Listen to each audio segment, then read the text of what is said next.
Another day here at the Blast Premier full groups, and we watched Heroic dismantle the new Na'Vi. It looked very easy for him from start to finish. When it came to Big and Astralis, well, most of us on the desk, we thought it was going to be Astralis all the way, but it was Big Clan with a slight change in how they want an in-game lead and a slight change to the entire system here that proved to work out very nicely for them. I will be taking over as host for the moment of this. I've come to kick Freya out for a little bit, give her a break, and come to bully these two. Where's our host? Where's our host? What did you do to her? What are you doing here? You know, I just told Freya, you know, you want a day off? These guys are very hard to deal with for a long time. It's a long stint. Can I get a day off? You want a day off too? I want a day off too. No, you streamed already, so you can't. You're working too hard. You must be work further. There we go. That's your answer. You're not getting a day off. I was just asking. Yeah. Well, Hey, James, how you doing? Maydan likes to work hard. He didn't take any time off, you know? No, I did work out. I streamed this morning. Nice. With him as well. Got ready, had lunch, pretty much ready for broadcast now. Yeah, his time scales are pretty wild. Maniac wakes up very early in this, but our gamers probably didn't wake up very early. We're going to take a look at the Group B and see what was going on, because we have seen some madness go throughout this, guys. Astralis went out in last place. Yeah, this one we didn't really see coming, James. I have to be honest. I feel like our tune changed massively between the map 1 of Big Astralis and the end of the day, where we were painting a very sad and bleak picture for Big, and we thought Astralis were sailing towards that victory, moving on to Ancient, the map that they had already impressed us once. Turns out we were massively wrong. This was an Astralis that looked full of doubt and questions and disappointment in that series. At the cost of Big playing good Counter-Strike. I must admit, they played way better than I expected. You look towards the lineup, you look towards this whole transition period. We learned a lot about Big yesterday. Apparently, Tapson is no longer supposed to be the in-game leader for this lineup. Sin will slowly but surely take over that role. So a lot of learnings yesterday coming out of Big. And as for Astralis, I think you nailed it pretty well. It's just disappointing. I think the last thing I said yesterday, if you're an Astralis fan right now, I understand why you lost your patience. I know this team is new. I know this project is new. I know you got a new sports director as well coming in, but it's just been the same and the same and the same for 2 years, and now you go out last in the group stage against a team like Big. It's not good enough for Astralis. It's simply not good enough. And the problem is, right, we looked at this from Astralis and we thought, oh, good things are on the horizon with it, but they're still struggling with their CT side, so nothing has changed. Yeah, I guess Santa's real as well. Like it's been the same conversation the past couple of years. No, I know. I know it's a bit complicated. My one shining light is that I do believe in Stair's future. Unfortunately, he had a bit of a rocky best of 3 against Big. We had higher expectations than the reality, but let's all cool our jets a little bit. It's day 2 for this lineup. I'm going to give them more time because of Stair and the promises that he has. Okay. I'm with you on that, but when it comes to this other match we had, Heroic taking on Na'Vi, this was Na'Vi showing us some very worrying signs. It was night and day difference between the first game when we saw smiles and happy faces to this game where we saw tilt and frustration. It feels like currently in Counter-Strike landscape, you have Heroic and you have Vitality, and when you play them, you get the treatment. You get the dose. Like, there's nothing that you can do currently against these two teams. They're really high up, and obviously on the side of Heroic, didn't make a change. They come in here with the same roster, with the right attitude. They take these games very seriously, and their bottom level is so high. The floor level for Heroic is so strong that you either push them to the max, you have an incredible game, and then maybe we can talk about a series happening, or you just bow out, and that's what happened to Na'Vi. It was too early for Na'Vi to get tested in this fashion, right? And I think that's the main problem for me. It seemed like Na'Vi players were taking it kind of too hard that they got owned yesterday by Heroic. Everyone could have run into that one from Heroic. So again, too early. Na'Vi, I think there's a lot of potential. Emma hasn't had the best tournament so far. He's definitely having to do better for the future, but Heroic is Heroic, and currently, for my money, the best team in the world. They're definitely looking like it, that's for sure. But he's never going to be happy with that one. We'll have to wait and see until we get them to head-to-head one more time. But what we do want to take a look at that, everyone on Instagram has been voting for the CS Money Player of the Day. So what do we got? Who do you think won, guys? We got some good plays. We're starting out with the man Stair. He didn't have a great series yesterday, but he had a great round with the M4A1, especially on Anubis. He was playing well, has been playing well, and he's finishing it off with a nice deal. Teammate of his, of course, Device, second in our CS Money Play of the Day. That's a work on overpass, starting with that aggressive off-angle peek towards short and repositioning towards bathroom. We see 40 seconds left, and then it's basically just a game of hunt with ducks flying around, and he grabs them all. Good round from Device. Another Dane coming into the mix, and it's hardly a surprise that we're going to talk about Kadian as being the clutch master in these moments. A 1v3 against Na'Vi, baiting Jail into making a mistake, nading Alexi B to death, and then he's up for the one-on-one versus Simple, and Kadian does what he does best. He's ice cold in these situations, looking for the duel, nailing it down, and getting another 1v3 to his mark. It's such a perfect example of a 1v3 only happens if 1, the solo player plays it perfectly, and 2, mistakes are being made. And that's exactly what happened here. JL getting baited out with 8 seconds left, Alexi B being the one tapping the bomb with you have low HP and your teammate doesn't, and And then you put all of these back to back with Cadian seizing the opportunity. Well, Cadian does love to make it quite a magical moment over and over again with these things. Clutches. He can pull it off, that's for sure. But we need to go and look at our Rostermania side of things because it continues here at Blast.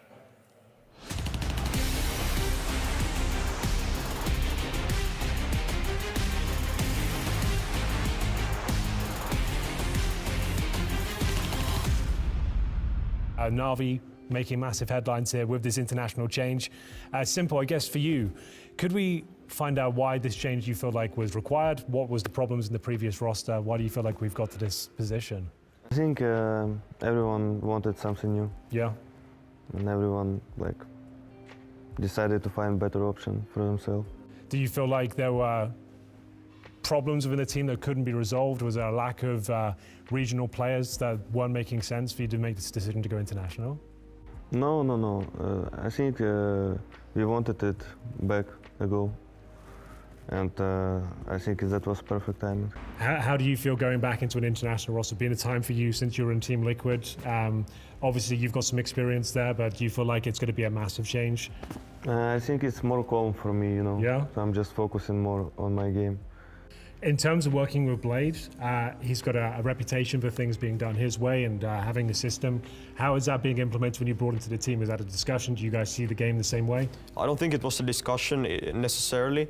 He made it clear to me that it's his project and his way. And I made it clear to him that I want to work with his ways, but he also understands that we are going to meet somewhere in the middle when it comes down to some different topics, because obviously it needs to work, because I'm still the one who can talk mostly in game, and not him obviously on timeouts and whatnot. So I think we get along well, but we still haven't played a single official. For me, it's a learning process, but I feel like he is constantly working with us. No matter if the practice day ends, he still wants to speak and wants to work more. So I'm really fond of that. Yeah. And I'm just excited to play an official or two and just to see how the vibe is. And they have played an official too so far. It's some up and downs already for these guys, but Rostermania has been a bit of a wild ride for many of these teams. Yeah, and listen, the vibes have been different from the Na'Vi that we've seen on day one and day two.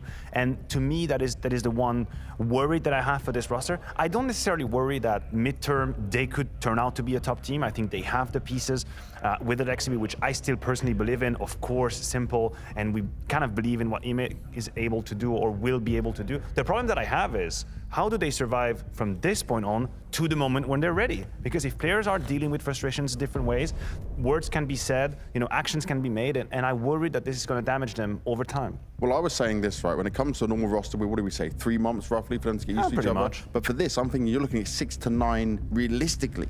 I'm looking for them to get to know each other, and then I think Counter-Strike 2 is the big goal. I think they need to figure out what they each like, how they each anticipate situations, how they react whenever they're getting pressured. As Matthew said, losing is always a big test to the mental side of a team, and I think that's the goal right now for Na'Vi, to get to know each other as good as you can, and then wait for CS2 to come out where everything is at a clean sheet. Because otherwise, I'd agree with you, if they had to peak for the next major, and that was in Counter-Strike Global Offensive, I would at least give them 6 months before I would have any expectations in regards to that. Now, we have been seeing Simple, though, not be too happy with what was going on. We saw frustration, we saw tilt, and it was a poor show from him for his new team. Yeah, but James, correct me if I'm wrong right here, but is that a cultural difference, right? Because I feel like if that would have happened on a Danish team, if a Danish player would have done what Simple did yesterday, which is obviously tilting a bit with the body language, went out there, put out a treat that wasn't too nice, and in general in the game he was spinning around and doing weird stuff as well in the middle of the game. All those things, had he done that as a Danish player, he would have been called out for it. But I feel like there's a cultural difference in the sense that maybe the CS region is a little bit more outspoken, a little bit more outreacting in that regard. And that's something Alexi B and Emma will have to get used to. Yeah, now we see him when he is obviously having some of these strange moments in the apps. Look, we can only comment from the outside, and from the outside, it doesn't look good. Yeah. What actually really matters, and what only matters, is that they talk about it within the team, and that they come to an agreement to what's happening. Because I agree with you, maybe we're making this up to be something bigger than it is. Maybe that's just his way, and the frustration is evacuated after that, and 10 minutes after the game, he's back into it, and he's a good teammate. I'm not within the team. But we have a feeling that this can be dangerous. If you're Ime, you're being bought into Na'Vi with a fair amount of pressure, and you have the best player in the world, the GOAT, who's actually going crazy next to you, and you're thinking, shit, like, what am I getting into? Is this where we're starting with? So there needs to be communication, and there needs to be an exchange about these kind of effusion of frustration, because they might not be as bad as we see them. Well, there can be cultural differences, and this could be his way of wanting to deal with it. We don't look at it that way, right? But my issue is now you're on an international team. The Europeans are not used to this. Yeah. No, and I think we've seen glimpses of what it potentially can do to a player like Emma. He's used to be the star player within Gamer Legion. We heard that the vibe within Gamer Legion was super, super healthy, super, super cool, relaxed, fun. Now he's coming into Na'Vi, added pressure on towards him. He's brought in for a lot of money, I'd assume, as well. And now you have Simple next to him as well, who per definition adds a lot of pressure. So it could also hurt the players around him. And I think that's what Simple has to realize as well, that not only does he have to deal with it himself, but he has to make the players around him better as well. Yeah, and he has to deal with it. Like, Simple, listen, we're always going to treat Simple exceptionally because of who he is. We have high expectations and we have high respect for him. Yep. And I know it's going to be frustrating for him to be in that project and have to go from the ground up, but that's his job. He signed up for it. He signed up for it. Exactly. He went in with both eyes open. His job is to deal with it and not damage the team in the process of getting together and being put together. I know he has high demands. I know he has high quality. There's not a doubt. But you cannot be a negative force and a negative influence during these moments. That's his part of the deal. And then he can just be who he is, because that is going to be enough for success. No, it's very true, but we have to look at his ex-teammates and see who got the better of this whole situation, because this Cloud9 right now looks absolutely monstrous in here. And when I say this Cloud9 looks dangerous, I've just been hearing from some teams about them practicing against these guys. Electronic dropping 40 kills, for example, Shiro sitting back and just chilling. But this is just scary. On paper, this is a very scary looking team. Of course, we still have to wait and see whether or not they can stand for the pressure. We get to see them in Cologne, but on paper, they have every single ingredient in order to be one of the best teams in the world. Now, we've got to look at this, though. I spoke to Simple and I had to ask him his thoughts on it, so let's see what he said. We saw, obviously, Perfecto and Electronic going to Cloud9. I wanted to get your thoughts just on that team and what they have now. They have really good firepower. Just interesting for me who's going to be IGL, because I feel it should be... for me, it's better if it was Nafani as IGL, you know, because I feel Electronic need to be second caller. And he will play better as second caller. So he was thinking Nafani to come in as it, you know. It's the eternal debate. I think we're going to have an eternal divide in the community between people who say, you know, Electronic can do it, or please let him be just an individual player. Which camp I am in? Yeah. I'm in. For me, Electronic is always going to be a secondary caller, a player that you allow to be exceptional, which he has been his entire career. So why the hell is he your leader? So now I'm angry. That's it. I'm angry. Okay, we'll calm you down. We'll go to a quick break, and when we come back, we're going into our first game. It's FaZe taking on Liquid.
It's another real tough test here for Team Liquid as FaZe will be taking to the stage. Both of these teams are coming in with wins under their belts. But for FaZe, they've been hindered just a little bit. No analyst, no coach now, things changing around them. But these are players and a team that we hold to a high standard. When it comes to Liquid though, they've got that new car smell. They're running through, looking to dominate as much as possible. And they came through with intentions of dominating by bringing in Europeans. They've stepped away from North America and now it's their time to shine. They did it against G2, but it wasn't the cleanest, if we're fair. They've been a positive surprise. Yes, I think absolutely. the way they conducted themselves in that first game against G2, regardless of how G2 were playing, especially on Vertigo, it was a positive surprise to see Team Liquid play. They played with intensity. You could see the roles was clear defined as well. Nef is no longer the sole lurker within Team Liquid. Rainwaker is also in there helping him out. So there's a lot of positives coming in right now for Team Liquid, given it's only just one game. Yeah, I would say they exceeded expectations rather, because most people were kind of lukewarm about these changes when we first heard. I myself was not exactly enthusiastic with it. I thought it would be role clashes. I didn't really know about Mr. Rain, which I'm just gonna call him Rain from now on. No, you can't do that. You got Rain versus Rain. That's gonna really mess this up. I'm holding the mic. No, listen, I was a little bit surprised, and honestly, the game that they put against G2 was legit as hell. Like comebacks, 3 maps already tested in the map pool, deep in the series against a team that was already ready and in place, couldn't deal with it. So thumbs up to Liquid right now. New test coming up. When we're saying thumbs up to Liquid, let's go thumbs up to Rainwaker because I want to hear some more from him as I caught up with him a little bit earlier.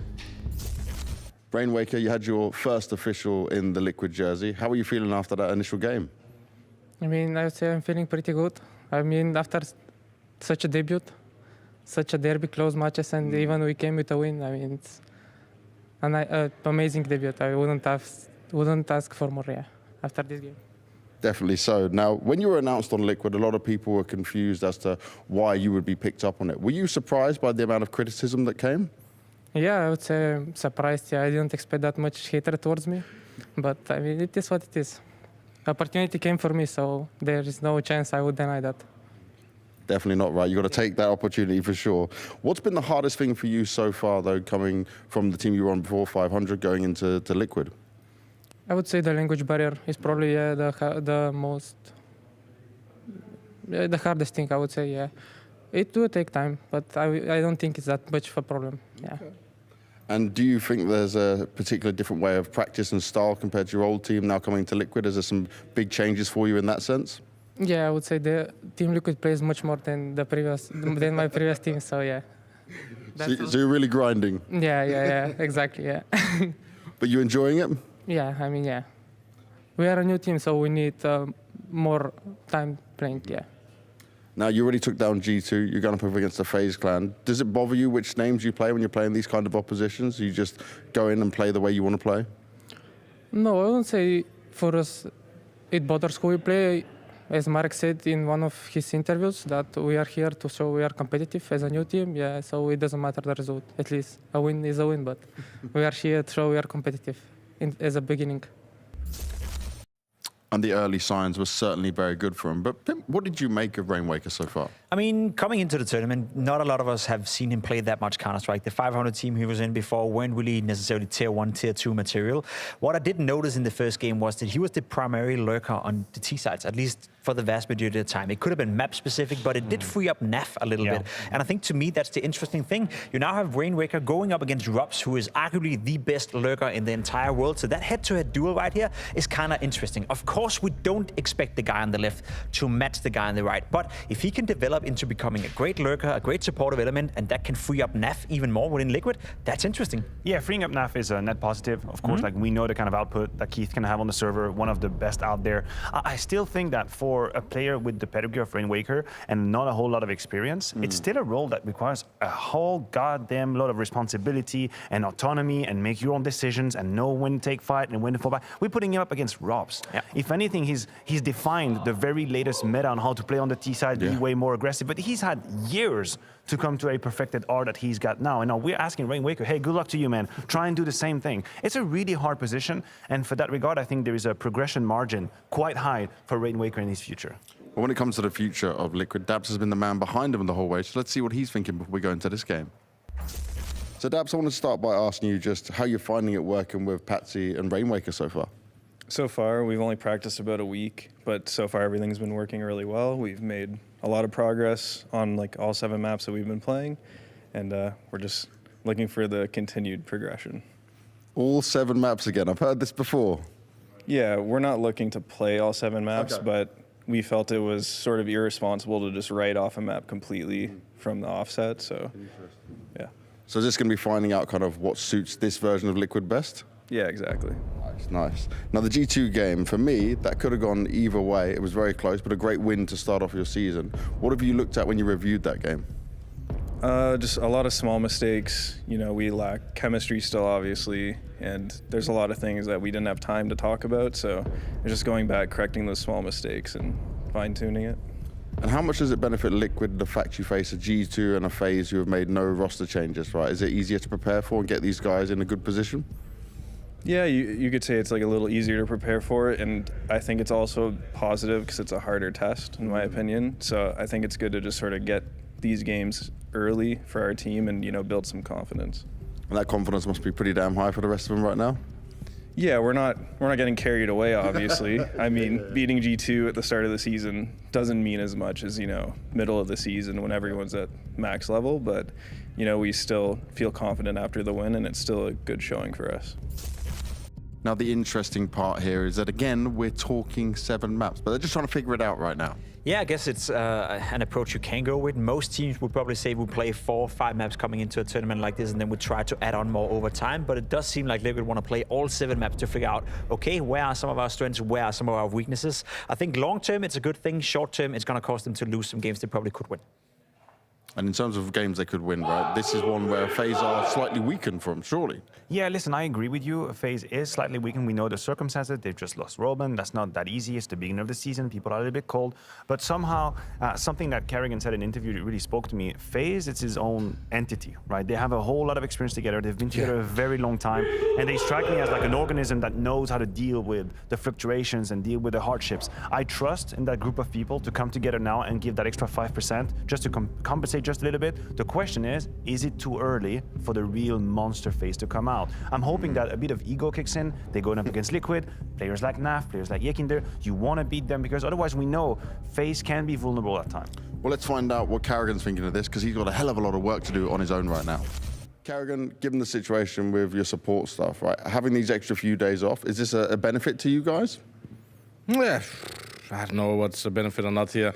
I mean, we do our best here at this tournament. We obviously we're cooking something up at home, but obviously we can't do that here in Blast with the coaching staff. Coming into Cologne, you're probably going to see some new guys hanging out with us. So who it is, nobody knows, right? So right now we just focus on ourselves and trying to listen to the coaching staff, setting everything up.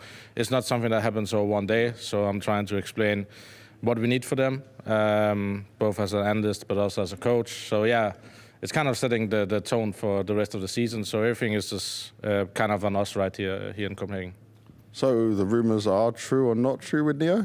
We will wait and see. We take it one day by day, right? So, but we're having somebody ready to help us out in Cologne, but also as an analyst and everything, step by step. You know, it's new for us, and it's kind of unexpected, like I said the other day. But it is what it is. We have been here before. You're very used to it at this point, right? Stand-ins, changes, last-minute things going on, mate. Now, I want to ask one thing, though. For you as an in-game leader and your experience and how high the community holds you, what do you look for in your support staff? Like, what do you try and find that's going to work good for you? I think at this point, right, we are looking for outside perspective. I mean, it was, like I said, it was not expected to happen, but then we have to kind of see, okay, for us, Robin was a very unique guy, and to explain what he did for the team and how he worked was very hard. But now we can't find the same person, but we can find some other qualities that can help the team. And like I said, an outside perspective never hurts. And this is maybe the right time for our lineup to have that. We've been, I think, we're one of the longest standing lineup at this point. So obviously we have some things ahead of us we need to take care of. But we're having a great time together still. And you can say we had a honeymoon phase for a long time. So we enjoy playing with each other, but we need to secure the future with how we are working towards our goals. And this is one thing we know for sure, right? That Kerrigan can deal with the curveballs he's very often thrown. Yeah, a bit of a curveball. I don't think anyone anticipated Robin not to be here, but I don't think it's too big of a loss for FaZe in the sense that I don't think they're in a rush right now to perform anywhere elsewhere. Sure, they would like to qualify for the Royal Arena, but I think they're all just in a bit of a waiting position for Counter-Strike 2. FaZe have achieved everything they can in CSGO, so you can't fault them for being slightly less motivated than a team like Liquid, than a team like Vitality for that matter, who have made roster changes. I'm not saying they're not focused right now, they're not playing to win. Cologne coming up as well, of course, so surely they're putting in the hours in order to be competitive, but if I'm FaZe right now, I wouldn't fault them for being slightly less focused knowing CS2 is coming out. That's fair enough, but let's see who's focused when it comes to our prediction game. It's time for our unicorn predictions, and we've gone with, not a lot of phases in there. God damn. Not a lot of phases, right? Maybe I'm believing in like that championship spirit, but I have to admit that the upset, I would like to still call it an upset, is very much on the cards. This was not an easy game to call. And OG? Well, what about OG? You see any of these logos? What do you want me to tell you? We just didn't buy. We were not enthusiastic about their first showing, let's say. Well, we don't seem enthusiastic about them at all. We'll have to see how it goes later on in the game, but it's time for us to head to a break, and when we come back, it'll be Henry and Anders to take you through FaZe and Liquid.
Ladies and gentlemen, what is up? Welcome back to day 5 of the Action Anders. Can you believe it? We're about halfway through. It's been a hell of a journey, and we have a hell of a game coming up for you next. FaZe Clan taking on Team Liquid, your favorite European roster at this event, Anders, as you keep saying. They really are, yes. They've been doing quite well, adding a little bit of European spice in there. The odds still not favoring them. It's FaZe, maybe just, I mean, I guess it makes sense, again, not making any changes. Robin obviously exiting, which I think is real interesting, but still.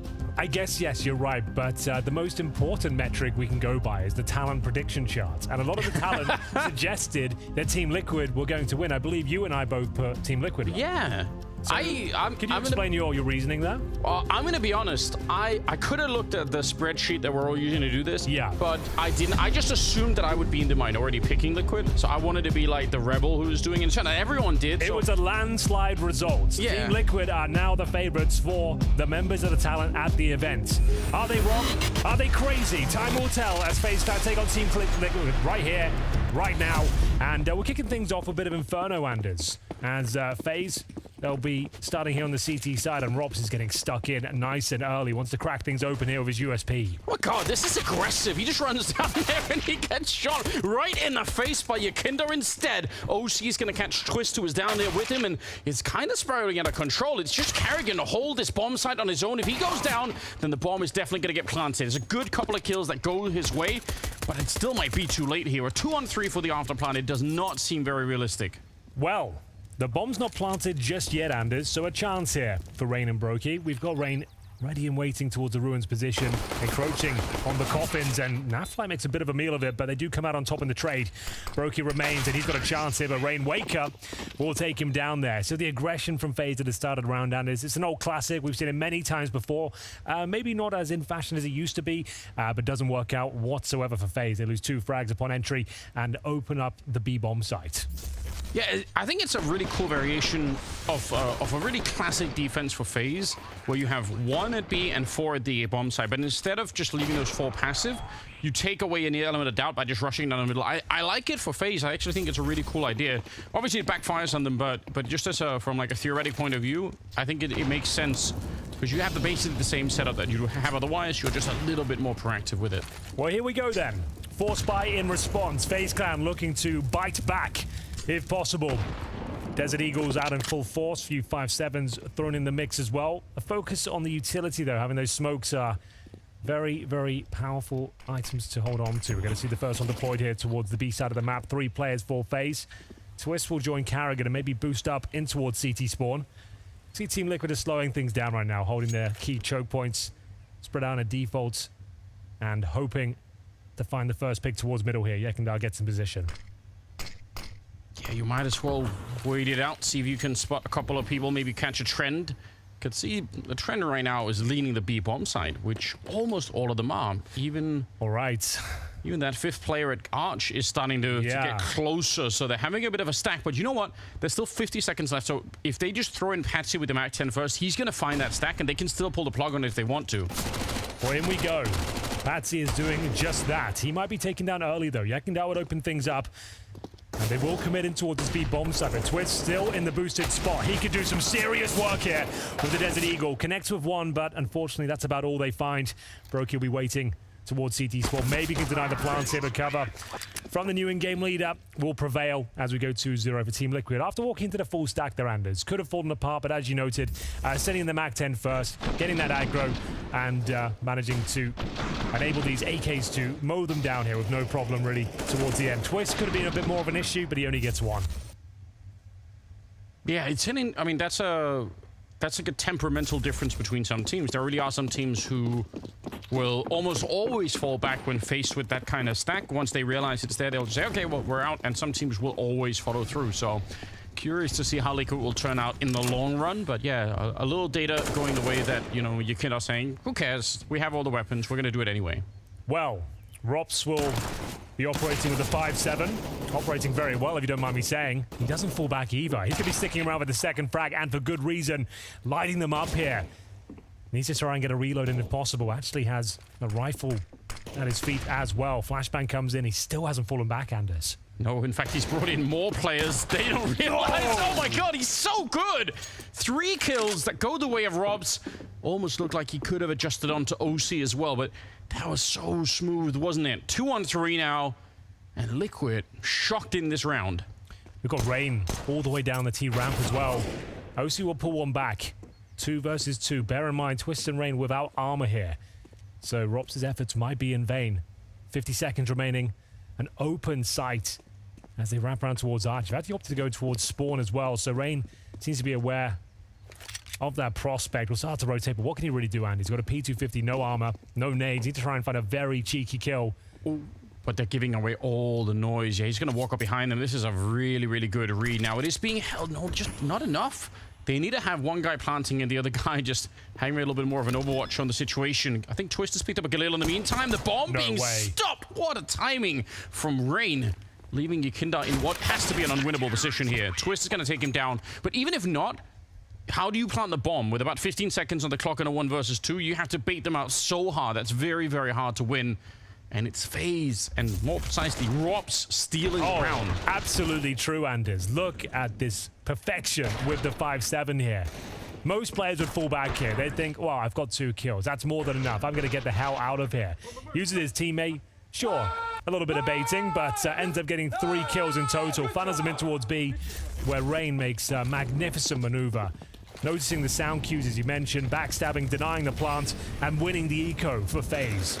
A great effort there from Rops especially, and of course a force buy from Team Liquid in response here. 3 rifles, 2 pistols, as they jostle for control here towards Banana. It's Carrigan though getting up close and personal.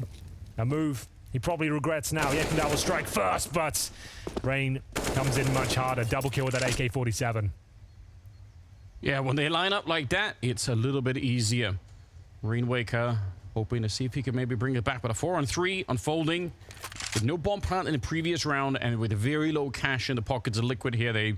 They must win this round if they want to keep any kind of a purchase up. Otherwise, it's going to be real tough in the next one. OC gets a slight dink there, but not enough to really take down Rain, and he's going to be able to fall back, and they still have another player in Twist at the back of the bomb site. So for Naf and Rainwaker, this is going to be a very tough round to try and bring back. Yeah, what can they really do with this one? They've got a couple of smokes, a Molotov, and 2 players outside the B bomb site right now. Speaking of 2, Rain and Twist lying in wait on the other side of this smoke, which has dissipated now. So maybe a contact play here. Maybe wait for inquisitive CT to push, but Rain very, very strong at this sort of position, holding angles with the AK-47. Not many players that could get by him. And he's baiting in Twists towards Emo as well, so watch out for that. Got the aggro, running that clock down, just hoping they think there won't be a second player. He does go down to the HE, so now Twist just needs to deny the plant. Yeah, Rainwaker to take down Rain. 2 versus 3, but yeah, the element of surprise. Twist coming in, and it's right before the plant as well. Yeah. It's a really good timing for it, denying that extra $800 cash that they would have had otherwise. And that ties up the game. FaZe, they are really, really quick to power up in this match. Very nice setup. Great round from Rain, generally speaking. They lost that first pick as well. He makes up for it. Swings with conviction. Double kill, turn into a triple. He goes down eventually to the HE, but set up his teammate Twist perfectly at the back of the bomb side there. 10 seconds remaining. Takes them both down. It's a very convincing situation for FaZe now. 2-2. As Team Liquid, without that plant, only getting $1,900 per player into round number 5 here. So this is full eco territory, I'm afraid. Can't half buy. The loss bonus at $2,400. Next round, you'll be able to get AKs and basic utility. So just going to have to take this one on the chin and try and see if you can bleed out some utility from the CTs potentially. Something's been bothering me, Henry. Oh, what's that, sir? I noticed that our beloved analysts simply avoided saying Rainwaker at all for not confusing him with Rainwalker. Well, I was going to say, for good reason. The natural inclination is to go Rainwalker, right? It sounds so much better. It rolls off the tongue. It rolls off the tongue in a different way. Rainwaker is like you have to actively kind of think about it before it comes out. My brain makes an instant association to Daywalker. Exactly. Okay, that's probably why, right? With Blade. I think that's why. Yeah, classic you're right. Movie. It's a good one, actually. Yeah, it's one of the all-time great. At least the first 2. Third one went off the rails in a big way, but it's probably more than 3 I'd imagine. They probably went for 4 and 5 there. I stopped after that. Okay. Like, third one confirmed to me that cinema is dead. It's over. It's definitely over. But the first 2 are amazing, so you go back and watch those. If you haven't, you got something out there waiting. Well, that's what people are here for. The movie recommendations. We should do some movie reviews. It's not a bad idea. I'm not actually not that big into movies, so I probably a lot out there that I haven't seen yet that I just, I could be pleasantly surprised by. I only watched The Sopranos last year, I think. So, I've never seen it. So well, there we go, Henry. Not that I'd like to admit that in public. That does make people on the internet very. Yeah, I know. It's one of those things. So, one of those things indeed, we are going to see an eco. Quite a tumultuous one for Team Liquid. Just waiting to lose.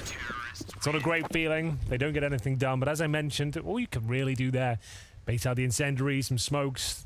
It all adds up. All has a dollar value. Yeah, it does allow us to talk about movies for a few seconds.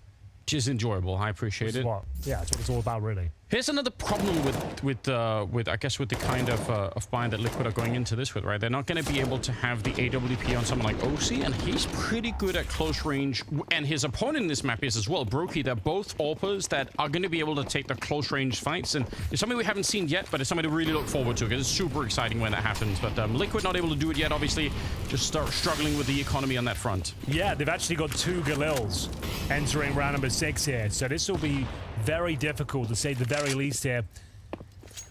There are some teams in the world that would have put one of those Galils on Mach 10 instead, just for the mobility. I agree, yeah. I think that, like we said yesterday, I think it's underutilized. At least in this tournament, we haven't seen too much of it. But retake utility being set up by Rain here. You don't have to retake, but does surprise the teeth, push them back. Need to decide how they operate afterwards. Could be on the other side. Here it comes now. So the smoke down, the Molotov behind it. A bit surprised that they throw that combination with only one flash from Liquid. I feel like sometimes it could be worth it to bait out one of their Molotovs and then you do it. You're like, all right, cool, like we're good to go. But I guess it's just like a internal timing that they probably understand a little bit better. 45 seconds, and there's more utility inside of the B bomb side. Not that much more. There's this one smoke grenade and a flashbang on Rain, but you could see set up for the pop, so this could be a lethal combination, even if it's not a lot of grenades. Well, that's all they have to go for here. It's Carrigan to defend in spawn. He's got Rain set up. A lovely flashbang bounced off first oranges. Only good for that one frag, though. I don't think you can even consider going for this retake, Anders. That is round over. As you can see on the radar, CTs aren't even moving. They're calling it down. I would love a replay of the flashbang that flashes Rain, because his pop flash is perfect, but when he peeks out, I think it was OC who was on the assist on that one, potentially. That's really huge. Like, Rainwaker is the one that picks up the 2 kills inside of the bomb side, which is great news, but it was the flashes that did the work there for Team Liquid, which is huge. You see? Oh, you can see, yeah. So I'm not even sure where that flash comes through, but it might have just been straight over the roof, but it's so devastating to Rain, because if that doesn't happen, he can probably spray 2 or 3 more people down behind the initial one. He can keep it going, but just absolutely denied. Yeah. All right, 3rd round for Liquid. Slow start for Patsy, which we didn't see in the earlier game. Well, he's normally lights out. Yeah. He is going to be something quite special in this team, if you ask me. I think he was severely underrated in Team Spirit. I think, like, we didn't speak about him that much, but he can be a brutal and potent force, especially on the T side, cracking open those bomb sites, and the tag team combination of him and Yekindar together. Quite a tantalizing prospect, if you ask me, and there will be a big talking point of Team Liquid going forward. Regardless, though, round number 7 coming up. We've got the AWP in the hands of Brokey as we go 3-3 here. Speaking of 3, number of CTs heading towards B at the start as they fight for control here at the start. Maybe get Brokey towards the car position. Got Rops. All the meanwhile waiting towards Boiler. See how long they keep this up for. Rob's actually very much on his own. Smoke up on the other side, so his teammate and Twist couldn't, I think, do too much to help out. It's going to be Rain to take down Patsy at the top of Banana, but it does actually bring it back into a 2-on-3. OC sticking around and actually dipping his feet in the fire a little bit. That's not advisable. You want to try and not do that.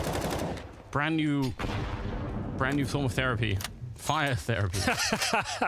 It didn't really work out for him, but we'll see if it inspires his play going forward. 4 versus 3. Team Liquid do have full mid control, but maybe not for long. Brokey looking to reclaim territory here. Flashbang towards short. He confirms a deeper angle is clear. But does he want to look towards quad where 2 players remain right now? Carrigan actually rotating over towards B. So he'll be backing up Rain, maybe just dropping off utility, or going to be joining in there full time. It looks like the latter is actually in CT spawn. So the bomb waiting towards short, pressure towards Twist coming in imminently. Kind of sick though. They're really close to the bomb side. Unfortunately, they lose OC, but when you the lineup for Twist, never mind. When you're that close though, I mean, 1 bullet to pit and take down Twist, you have something to work with, right? But never really materialized, so FaZe, they're trading rounds all the time here. But without a bomb plant, again, Liquid are in this slightly weird position. Very clean finish here. Loving these setups across the map here. The crossfire is very effective as Brokey on the corner there takes the initial shot. They don't anticipate rain on the sandbags, ready to mow them down. And then a lovely finish from Twist as well. Lines them up and gets a double kill. As we see another buy with Team Liquid. It's going to be Tech-9s, Galil's, 2 AKs. So they've had a lot of these rounds and they haven't exactly been close. We'll see what they can make of it. There's a lot of money on Twist, in fact. So even if they win this round, they're not going to be just clean resetting FaZe either. Jump up from rain. That seems desperate. And Patsy will find his first kill of the map. So that's probably going to feel pretty good. It did almost cost him everything, but you'll take it. It's so worth it. Well, they've taken so much damage en route. That's the only problem here. So sure, they have the man advantage, but generally speaking, I think FaZe might still take the round. We'll have a look. Brokey trying to slow down their efforts towards middle. He can still get vision towards mid as well. Equalizes the situation down to a 4-on-4. Second kill available, but Patsy will beat him to the punch.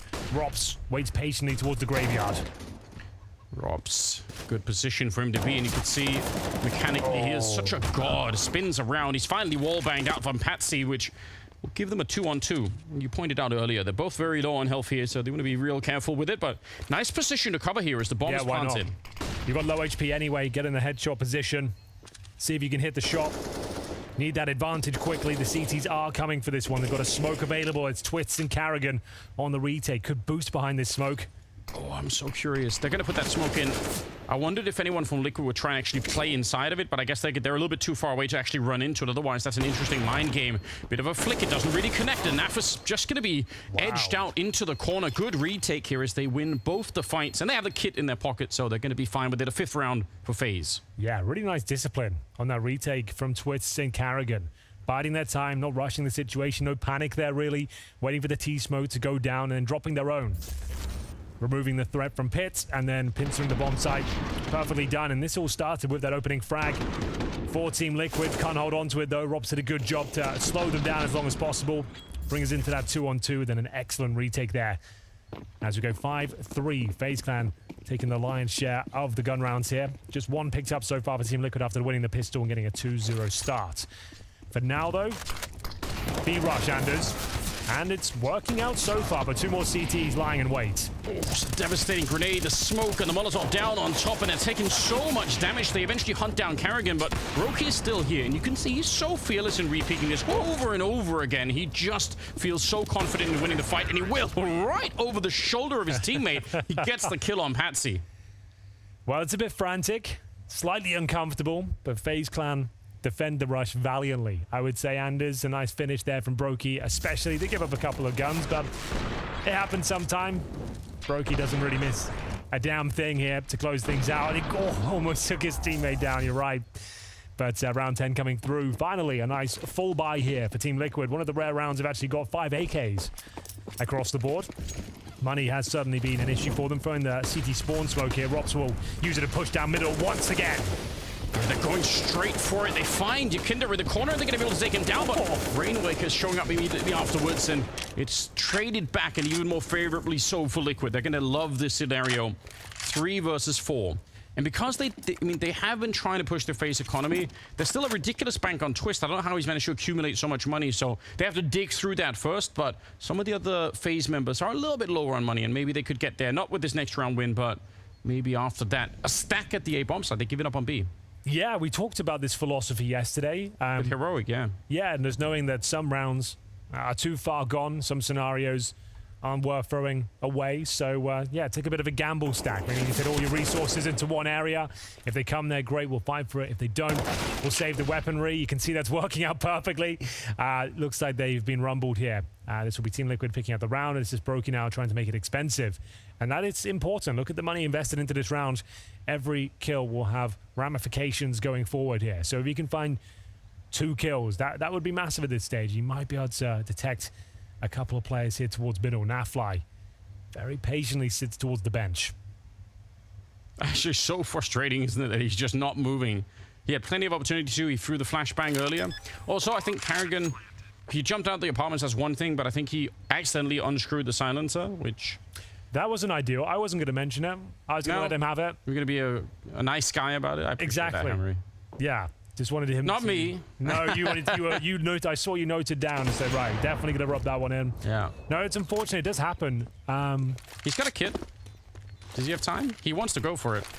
Smoke, grenade, Molotov on the other side. They know already, but yeah, if he gets a straight kill here, maybe he could have done something. I love it. That was a cool idea. Like you said, they've got so much money, it's not actually a big deal. And that could have forced out, sure, probably not winning the round, but maybe 2 more kills if he gets that first one. They'll have to commit. They'll have to confirm he's not defusing. But exciting. I like the approach. FaZe Clan once again aggressive, leaping out of the bedroom as well. So sick, wasn't it? Wasn't too much success, admittedly, but still, I like the acrobatics from Twinkle Toes Carrigan. Let's get into it. Round number 11. Mac 10 is out for Yukinda this time, and there's 2 players for helmets, but he gets legged en route towards middle. Flashbangs being deployed as well. Needs to be very careful here. Incredibly squishy to those HEs. Speaking of which, a couple of those deployed towards the bottom of Banana. Here's Brokey once again. Big round here. Both teams feeling the financial burn. It's a bit deflating, isn't it, when you're in that Mac 10 role and you're this low on health? It's like your role is supposed to be run in and just cause chaos, but if you're 1 bullet away from death all the time, it's like, how much chaos can you really cause? So a little bit unfortunate, but I guess I'll probably... On the other hand, you're probably more happy to sacrifice yourself. You're like, I'm going to die anyway. So. I think a man like Yukinda can work it out. Yeah? I think he's one of the candidates that could thread the needle. He could get behind enemy lines and surprise you, Anders. He's got a minute to work with here. He's currently going to be at the bottom of Banana with the bomb, actually. OC's in towards Boiler. And Brokey, he's watching it like a hawk, joined by Twist as well, who's in the cubby. This setup is so... It's so vulnerable to Twist getting smoked off and Brokey just being on his own. Now, again, we can see him close AWPing with the AWP. He's really good at it, but you want to be careful. In fact, it's going to be Brokey smoked off and Twist instead getting an opportunity. Big kills coming out for him, and Rops will not miss the opportunity either to take down OC. So the mid defense is working out just fine. They've got so many nice protocols to deal with that sort of mid push, knowing it's 1 of 2 options remaining. The default stage is over. They're going to have to jostle for control somewhere on the map. And yeah, it's a committed setup there, but they had the utility. Twist still had the incendiary. They had a smoke available. They got mollied out as well. And you can see as soon as the molly was extinguished, that's when Twist swings. No one's looking at him. They're all focused towards short. Perfect crossfire. They only give up 1 kill as well, and it's Twist that goes down after 2. Fantastic frags. Team Liquid will save 2 weapons here. Yukinda and Patsy leave the round of AK-47s, but take no extra cash. And as we said, the money was a bit of an issue. So 7-4 down, round number 12 coming up. And as I said, as soon as that smoke goes down, they're both looking towards short side. No one anticipates the second player. Twist can't believe his luck. So another buy, another Mac 10, this time for Rain Waker. Yeah, he's been put on that duty. Liquid have 4 rounds, and 2 of them are off the back of winning the pistol, right? So 4 is not quite good enough to stay competitive. You would love to see them get up to at least 5 or maybe 6, which is still doable. They can still get there. But they're going to have to battle pretty hard for it at the moment. The economy's a bit lower on FaZe, so they've that to look forward to as well, but the flash timing is perfect. It's such a simple trick, and it works so well. Yeah, Patsy went from having the information and the advantage towards the player at sandbags to being completely dead in the water. What a difference a flashbang makes. So, they have got Banana control, technically, I suppose, but it did cost them Patsy en route, so 5 on 4. A boost in CT spawn as well, and Carrigan to bait in Rain, so you can see how this operates. He actually wants to be spotted. He wants to be seen in CT spawn, drop the smoke, slow them down, and they're assuming it's just 1 player in CT spawn. So there's the aggro, drop the smoke. He's lucky to be alive, got a bit of a haircut there, I would say. But yeah, the idea is you won't anticipate Rain to be boosted now because you've seen one down below. That was super scary, but you're right. It's a cool little mind game, and it's so easy to overlook when you're coming in from the T side and you're just going through the protocol of trying to get the bomb planted and everything else. You might just overlook it. It feels like they're leaning harder towards the A side of the map, and there's a potential for a double pit setup here if Brokey falls back. Robs is already at the balcony. The old apps pop. An old classic, Anders, one of your favorite strats. It really is. And if Robs dies, you have to assume Brokey would have to pull a miracle round to even live through it. But Robs is not going to die. He's just unstoppable on this side of the map right now. He's 12 and 6, and he's just basically won the round with that double spray down. Naf, he's up here, and Brokey knows it as well. Ready to receive. Going to be an 8th round for FaZe. Yeah, pretty underwhelming finish there for Liquid. You haven't got any pressure elsewhere on the map. There's 20 seconds left. True. And yeah, they've just gone for a single flashbang. And you can see even with it affecting Robs, like he'd already found the first kill. He's already got the sound cue, so he goes blind now. He just holds down that mouse one. And of course, knowing where that flashbang came from, Brokey was aware there'd be one player towards middle. It felt like one of those rounds that just didn't have many other options. Just one of those calls you make when you're out of position, you're out of time. And yeah, can work out if the flashbang's absolutely perfect, but that one was not. As we'll see, FaZe Clan starting to build quite a lead here, 8-4. Team Liquid will take a tactical timeout here, and yeah, even with the maximum loss bonus, things looking a little bit dicey. We'll be taking a half buy Anders. So Desert Eagles, Tech 9s, P250s, an eclectic mix of weaponry. I appreciate that, you know, makes it a bit more interesting. Yeah, it used to be just Tech 9s or just Eagles. Now there's a few more in the mix. The 5.7, bit of the star of the show these days. You know? Still don't get to see the R8 really ever. Maybe in CS2. Yeah, put it in your loadout. Yeah, true. Okay, so you got the loadout situation, haven't you? Mid-rush. Give it a chance, you know. Yeah, mid-rush. Actually, this is really well timed. If they get the first kill right now, they might just win the bomb site completely. But Twist with the good kill. The spray is absolutely dead on perfect. And he's known for those kind of mechanics as well. He kind of gets one in return, but now they can stabilize a bit. And Rops, he's only going to be good for the one. Still, it should be FaZe winning the round, but there are some rifles that are being picked up here from Liquid. Unfortunately, they don't have the bomb plant. It's kind of stuck out in the lane. There's certainly a few more twists and turns here, Anders. That one almost got out of control for Rain.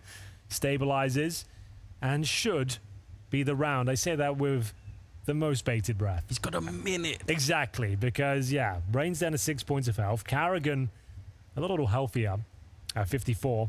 Rain, do you really want to keep it going like that with no bomb plant? That is very risky. I would have assumed that they would have waited to hear the actual bomb being attempted before they even try to do anything. Surprising maneuver from Rain. Playing for information, and Karrigan comes out on top. I don't think he had the advantage there. No. Low HP as well. I'm surprised he gets away with it, but well done. Karrigan comes out on top. It was a half buy from Team Liquid, straight up the guts down middle. And they actually did a very good job of trading out these kills, making it uncomfortable. That was the frag that really turned the round on. And Rain gets the information at least, and Karrigan converts. No harm, no foul, really. Round 14, the dying stages of this first half. FaZe Clan still continuing with the strong momentum after losing the pistol and a 0-2 deficit to kick things off here. Grenades, not ideally placed, but they get away with it, no problem. Karrigan and Rain at the very top, looking to regain control. Deep Molotov as well to really slow them down. They're still thinking about coming through. They really want to. Flashed in, and the second flashbang is perfect. The first one didn't really do it, but the second one, and Karrigan had no chance. And Rain has spent all of his grenades. Does he have any lying around somewhere back there? Because otherwise, it's going to be really awkward. I guess Twist is there to help him out. Liquid with a chance still to get up to 6 rounds. This is... It looks a bit grim right now, but I don't think it's completely hopeless yet. Oh, definitely not. Like, a couple more rounds to go. They have the advantage here. Need to convert some of these 5-on-4s, admittedly. This would be a great one. But there is utility here, as you mentioned. Rain now with the incendiary. The commitment comes through. They're going to have to run the gauntlet through the fire and into the warm embrace of Twists. He opens things up with a double spray down here, takes the man advantage back, and they will continue commit towards B. Yes, they will. Twist tries to go for the swing. It's Rain instead. He's coming right for the smoke to pick up a double. And 1 versus 2 here for OC. He couldn't quite win the clutch last time.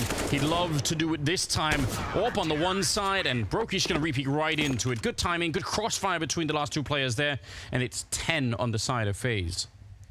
Oh, the hopes and dreams of Liquid's T-side now diminishing somewhat. It feels like they're running a bit flat. Not getting close to the bomb sides here. And this is another 5-on-4, as I mentioned, right? They had the advantage here going into this one. You can't ask much more. 5-on-4 towards the bomb side, but completely destroyed here by the defense of Twists and Rain. Nice indeed. I like that. It's got me hyped up. Yeah, you want the players to show some emotions, don't you? It's Let's make it a little bit more fun. Gotta say, the timing on Rain to throw that Molotov, the difference between a good or a bad Molotov in that position is probably less than 2 seconds, right? Yeah, definitely. If you throw it, if he throws it the second that he sees them and he throws it a little bit deeper, then they run through it and they can stop to fight Twist no problem. But the problem that they have is when he throws it so shallow and a little bit later, they have to stand in the Molotov to fight Twisted first oranges, right? And that's not a great compromise. You don't really want to be in that position on the T side. But yeah, perfectly timed by Rain. And obviously he came through and got the double kill himself anyway, so that's obviously even better. Obviously. 15th round, Henry. The last round of the first half of the first map picked by Team Liquid. It's been a rough ride, to say the very least, but if they can find 5 at the end here, it would be a serviceable half. But Rops are going to shut that prospect down. Pushing down middle once again. That's the 3rd attempt and the 3rd failure, Anders. They normally win these 5-on-4 deficits, to be honest, so it might not matter, but a good start once again for Team Liquid. Definitely something that FaZe came into this game with a plan to try and test if they could do, and you're right, it hasn't really worked out the way that they would have wanted to. Although I would say it's been close, right? They've almost made their way out. A common problem, though, when you're going for those mid pushes is even if you win the first fight, you can't escape. You're stuck in there and you probably just die, so gotta be careful. Brokey, flash, not quite. He's just all the way in the pillar. A good flick. He's so lightning fast. It's disgusting. 3 quick kills for him. He just blows it up. And it's 11 rounds in the first half of FaZe. They look really good. Let's see if the second half is going to be even better for them.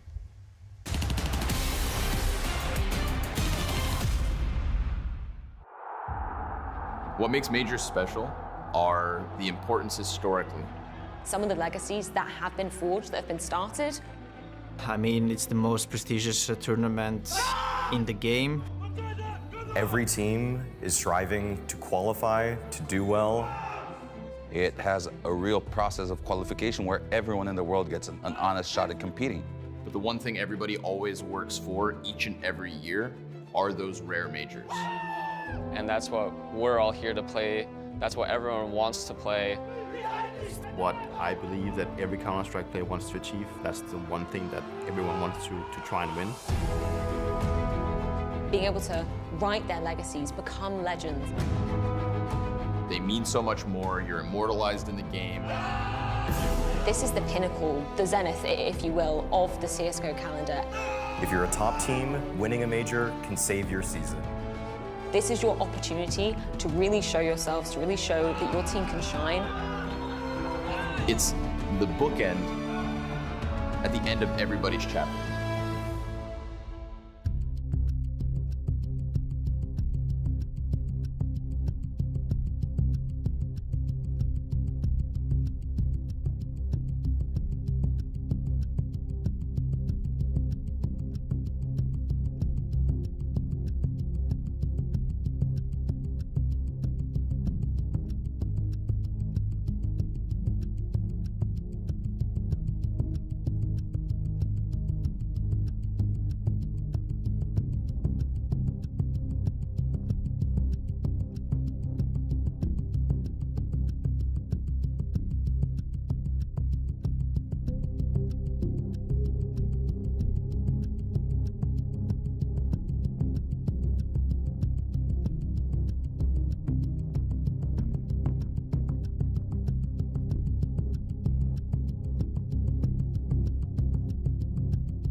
Can go long then? Out mid there, maybe more. Can be long. I'm running away. I'm okay with that. Put ups. Can be long, bro. Can we go CT?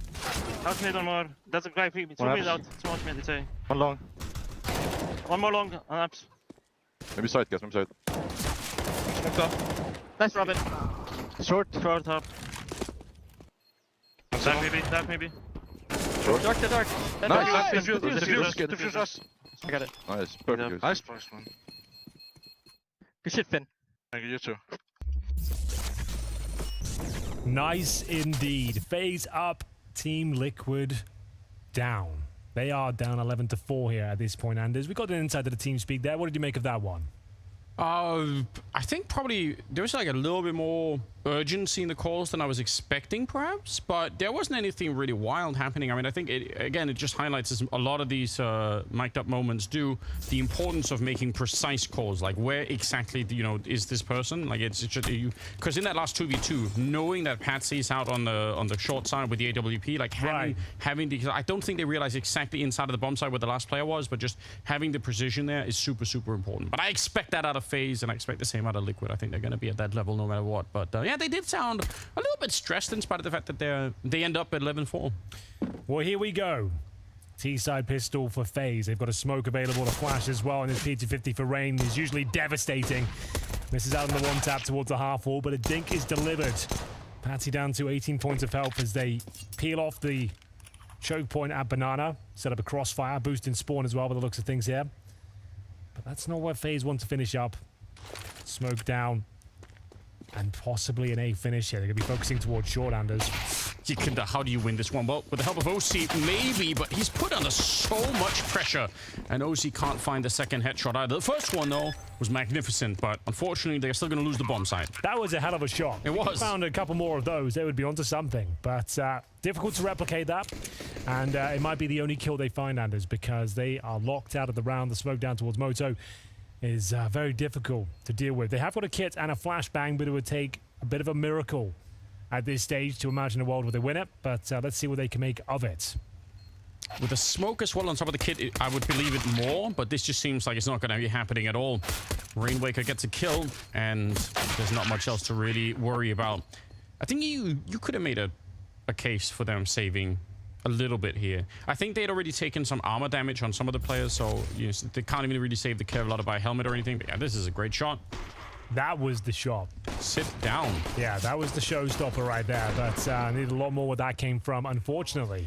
In terms of comms, Henry, which school of comms are you from? Myself, I like to just claim that they're lit no matter what's happening, really. I just prefer to say, like, on the left, on the left, on the left, on the left. Get him in. He's low. That's about me. Calling low, because it does motivate people a lot, exactly. Even if they're 100 health. Karrigan goes down to begin with, and it's a wild trade in the middle, but a good headshot from Rain. That is what solidly puts it in favor of FaZe. Otherwise, look at Robs and Twist both being incredibly lit in this moment. Naf, unfortunately, not there for the action. He was anchoring the B bomb site, and they should be able to get a fairly clean bomb plant at A here. I don't think Naf can be there. They should, unless they stumble. Maybe they stumble. They should. You never know. Anything can and will happen in this world, Anders. We all know it. Nafly knows it. But yeah, I feel like calling enemies low is just psychologically a smart thing to do. Even when you know they're not. Even when you know they're not. Even though you've done 17 damage. He's low. Yeah. But the thing is, if they end up winning, it's great. Everyone's cheering, going, then you can laugh about it. But if they end up going for the low HP player and he's not low, and then the awkward conversation of like, oh, I thought you said he was low, and he's not. Like, what are you saying then? You just go, oh, sorry, I lied. Are you going to say, oh, I made a mistake, or sorry, I lied? You just blame the server. Just like, it's lag. It's a hit reg issue, like, unfortunately. Game bug, maybe. Yeah. Stupid game. Not my fault. Not my fault, obviously. I think the important thing is to not really take responsibility if any. You just can't do that. You lose face, you can't do it. I guess that's good advice for a lot of aspects of life. You know? Shaggy famously once said, "It wasn't me." It wasn't me. So, so just try and go that route. 13-4, Henry. It's looking very good at the moment. Yeah, it's one of those games that hasn't really delivered. There's going to be a few of them in this tournament. Bear in mind, we'll give you some context here. Team Liquid now a European team, considering they have now got the majority of representation from this side of the world. So we've got new players coming through. Rainwaker, Patsy, and yeah, it's going to take time. It's gonna It's going to be some growing pains here. You know, it's going to be difficult. They're playing against world-class opposition, to say the very least. It's 13-4 right now, but this is pretty much a full eco. So I will give you a bit more as to what's happened here. Remember, they've taken down G2, who are another team who hasn't made a roster change in the player break. So taking down G2, that's actually a massive result. So they do have the potential to have these great impacts on the server, but it's not going to be sustainable. It's not going to be happening every single time, I would say. And this is a best of 3 as well. So sure, this map hasn't really worked out for them, but I'll say this, though. Something that I always find to be very, very concerning when you're seeing any team play, but I mean, probably more concerning if it's a brand new project and everyone should be excited. But sometimes you'll see people on the T side almost look like they run out of ideas. Like they not that they stop trying, but you can tell that they're running like the same thing over and over again. And there's not like, that's not happening for Liquid. Even if they only get 4 rounds, many of these rounds, you can see that every single round there is a call happening, right? It might be trying to pop out into the pit. They might be trying to go for like a specific B execute, but then they're never just kind of like fumbling around the map, looking a little bit flat in the like. So yeah, they don't get the rounds that they need, but you know, you can tell Yikinda from a calling point of view, he's putting in the work. Like he's really doing it.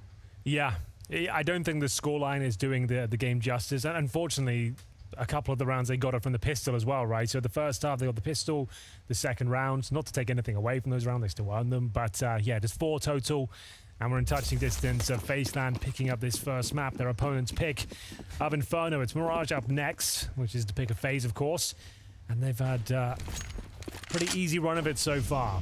We'll get into round number 19. For a FaZe fan, though, like this is the kind of scoreline you want to see with Robs, Rain, Twist, and Brokey all, you know, leading the scoreboard, and Karrigan maybe a little bit further behind, but it's such a powerful line. It's ridiculous when you think about it.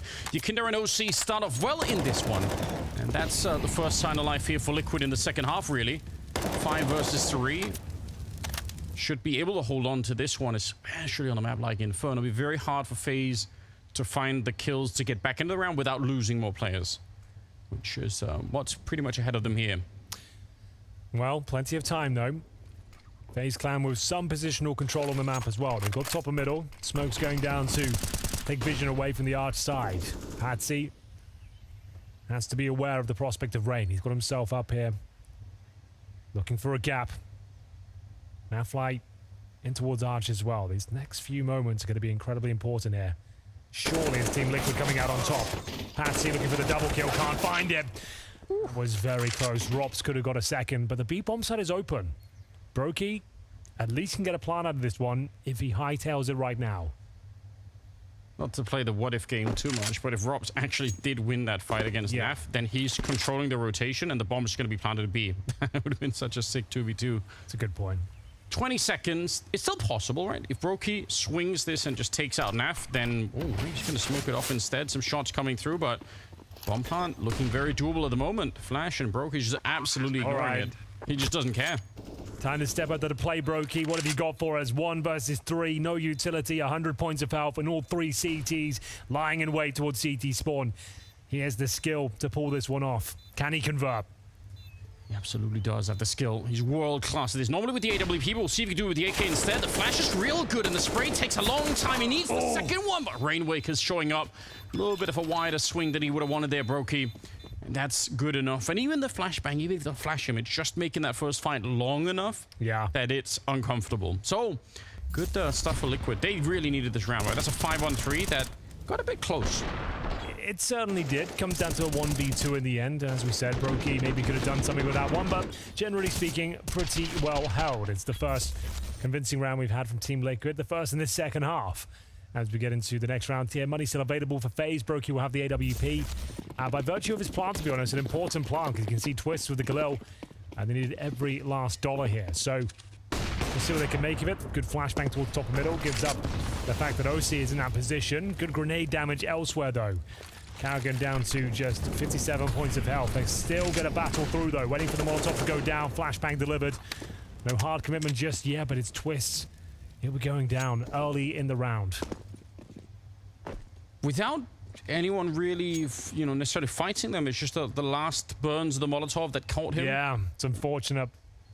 That looked a bit wild, and Brokey's very low on health. Good flick for OC. He sees the gun barrel there, but Patsy still walks into it. You would have thought that would have been a little bit more communication to stop that. Good flick to follow it up, though. Karrigan goes down, and OC hot with the AWP up to 13 kills. Nafly showing up the perfect timing here because Brokey's so low on health. He should be dead in a couple of seconds. You would think so, but he can hit some absolute bangers when required.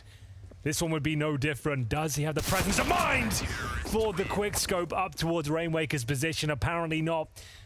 Always an entertaining prospect when Brokey is up against it with the AWP in his hand. 14-6 though, Team Liquid string 2 together. As mentioned, the money a little bit questionable as well for FaZe. So there should be eco coming up, and that was a boost failure. The Flames just touching the boots. Lovely shots from OC. I think his contributions this tournament have been fantastic. I think he's looked really good. Yeah, they need that. They need that so much at the moment. 14-6. It's a long road back, but I mean, it can be done. It's a road that's there. It's dusty. It's going to be a long ride, but it can be done, Anders. Yeah, there's a wall in which they managed to find their way there. Need to get through some of these rounds a bit cleanly. Maybe again try to make sure they always have enough money in the bank that a round loss is not the end of Inferno for them. Missed opportunity, but an MP9 here for Patsy to do a little bit of work with. Remember, he was 0-7 at one point, and he's up to 10 kills now, so it was just a slow start, and now that he's made up for it, I think it's looking a little bit better. They've broken through into Arch, so they have a chance to put some pressure on. If they could find a kill with the AWP, they could even get the bomb plant down, but I think Rainwaker is logically playing it very passively at the back of pit. Yeah. It's going to be a difficult one to break through. You can see them jumping across the bomb site. Is trying to get the bomb planted here. Excellent attempt with the grenades, and the follow-up spray will convert and surely leave Robs with a pretty impossible scenario, but he's got the open hand this time, trying to cut this 1v3 down to size. And Rainwaker's playing so smart. He's waiting for his teammates to show up. It's Naf eventually coming in from the apartment's position, but if he swings to die there, then all he's doing is giving Robs like a huge opportunity to reposition himself. Why would you do it? So I like that. I think Rainwaker was showing a lot of restraint in that one. Wasn't as exciting as if he just gets the kills outright, but it's probably better Counter-Strike overall. Well, not the win for FaZe, but still getting those plants down, making things uncomfortable. 14-7. Team Liquid, smiles on their faces at least. You can see they're enjoying themselves, even though things aren't going quite as they would like. They're going to bring 2 AK-47s on the CT side into round number 22 here. Speaking of AKs, that's what FaZe have got across the board. So no mid-pushes coming in from Team Liquid here, but Yekindar is at the top of Banana, joined by Naf, as once again they'll be hunting for that opening kill, which they've been finding more often than not. Oh, he's so aggressive. He loves that. Not scared at all to try and battle for that banana control. He's going to be pushing even further forward. Did cost them a lot of grenades to try and get that space. So I presumably you would have loved to have actually found someone with that pop flash through the smoke, but they're leaving Naf there, from what it looks like. Yeah, he's going to be jump spotting this one with a smoke in his back pocket. Yeah, just trying to delay as long as possible. Yekindar's there with him now. Going to be set up towards sandbags as they'll go for a deeper smoke here. Flashbang goes over. T's are going to be fighting here as well. This is a big interaction in the round. Yekindar, aggressive of course. They'll trade out for now. That does favor the FaZe clan as they focus their efforts towards middle. 3 CTs ready and waiting. Patty towards Arch and OC and Rainwaker, enabling the crossfire towards pit and bomb site. Look at Naf. He's rotating out of the B bomb site with 23 health. He's saying, we're so sure that this is going to be an A attack that we're just going to go for it. And they're not wrong either. This is almost impossible really to make it through if you're FaZe. They need such strong kills. OC with the one return. Almost gets that one, but Carrigan, he's actually doing some work here. Double kill for him, leaving Rainwaker in the pit. And the bomb's being planted. That grenade's not going to make the difference here. Yeah, it'll soften him a little bit, but still, he's trapped in here. Trying to see if he could find a headshot on anyone in there. And actually, they're going fairly aggressive against him. I don't think they need to. Headshot on Rain. And now it's Carrigan left. 1 versus 1. Might be on low health here, but Rainwaker, he's getting a bit closer. He's got the kit as well. And Carrigan's just jiggling inside of the bomb site. No! That's a bit of a shame. You hear the first couple of bullets missed there for Carrigan. A sigh of relief as he finally gets the kill. But Rainwaker, he was onto something there. That was obviously a huge round when we were considering that was from that point. But from the pit, 2 versus 1. A real chance he's going to close that one out. But Carrigan Thankfully, in such a strong position, he can afford to miss a couple of bullets. Yeah, it gets a little bit awkward for him, but it's absolutely fine, Andes. It's under control. Nice indeed, boys. As we get map points on Team Liquid's pick, they, of course, have to invest all the schmeckles here. And we've got a FAMAS, MP9, and a bit of a three-man stack towards B. Maybe pushing in once again, trying to find that opening kill. Well, they're going to find that really well done. Twist to run down Yakinda. He's had a couple of early losses here. Again, he's trying to play that aggressive role, so maybe it's to be expected. Brokey's practically dead in this round, so it's a 4 versus 4, but might be leaning slightly the way of Liquid at this point in time. They don't have any grenades almost left here. A couple of smokes, but there's a minute and 14 seconds, so that's going to run out really soon. And FaZe might have a... They might have a little bit of a way to get into a bomb site here. They haven't tried B too much either. They have not. For now, it's Naf. He's got a smoke at least.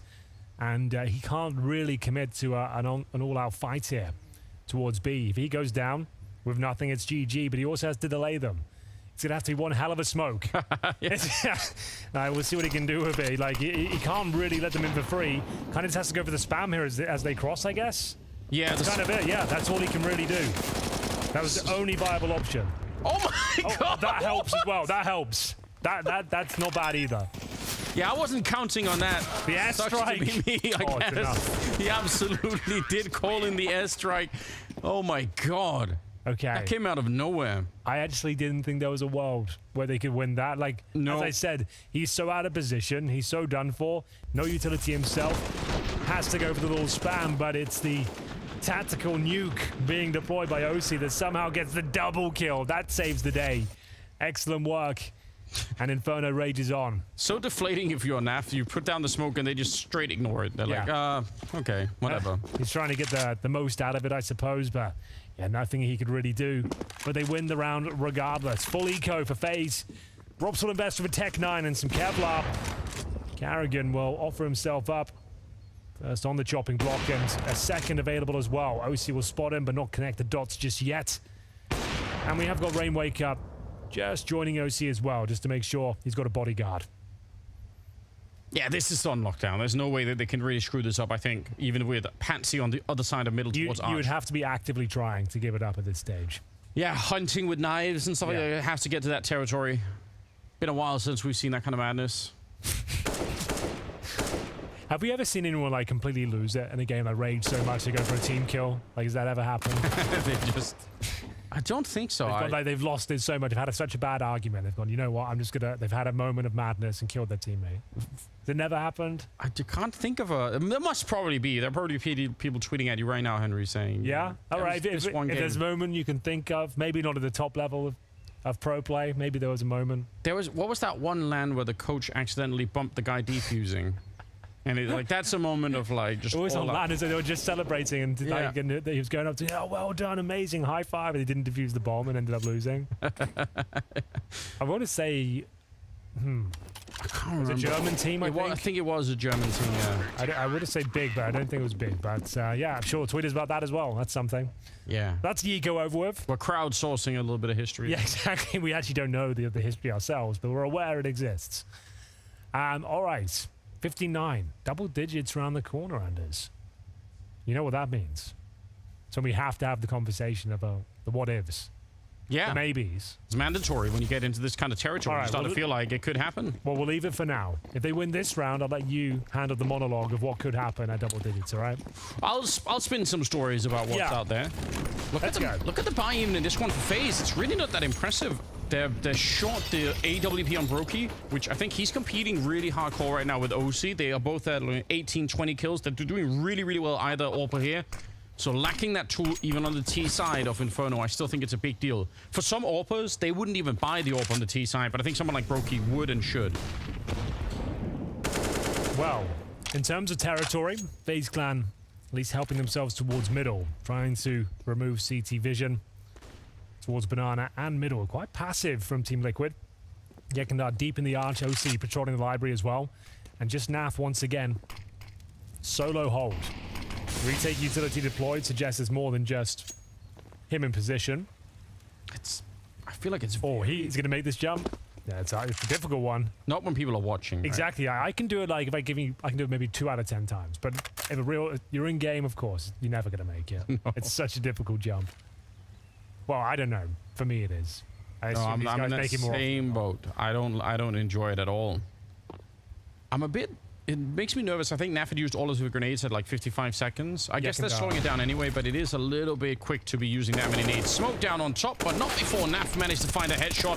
And that's real excellent. Yakinda, though, the spray. That's really incredible because probably just 1 kill would have been what you could have expected in that position, but the double spray down gives his team a real good chance here. Liquid obviously have to go for the retake. There's no saving. Yeah, you can't. We're saving, lads. It's we have lost, but at least we kept our weapons. So looking to close things out. 3 versus 2. FaZe with no utility, as you mentioned. They entered this round with barely nothing. As Carrigan needs a big spray down here, Anders. A double would do. 1 would not. We'll see what he can deliver. Yeah, it has to be massive, doesn't it? Well, that's a good start. A headshot to bring down Patsy, but he's quickly returned upon. Rainwaker with the 1, and OC, he was there for the crossfire all along. And they do have kits on everyone that was left there. A really close round, especially given the fact that the early kill there went for Naf.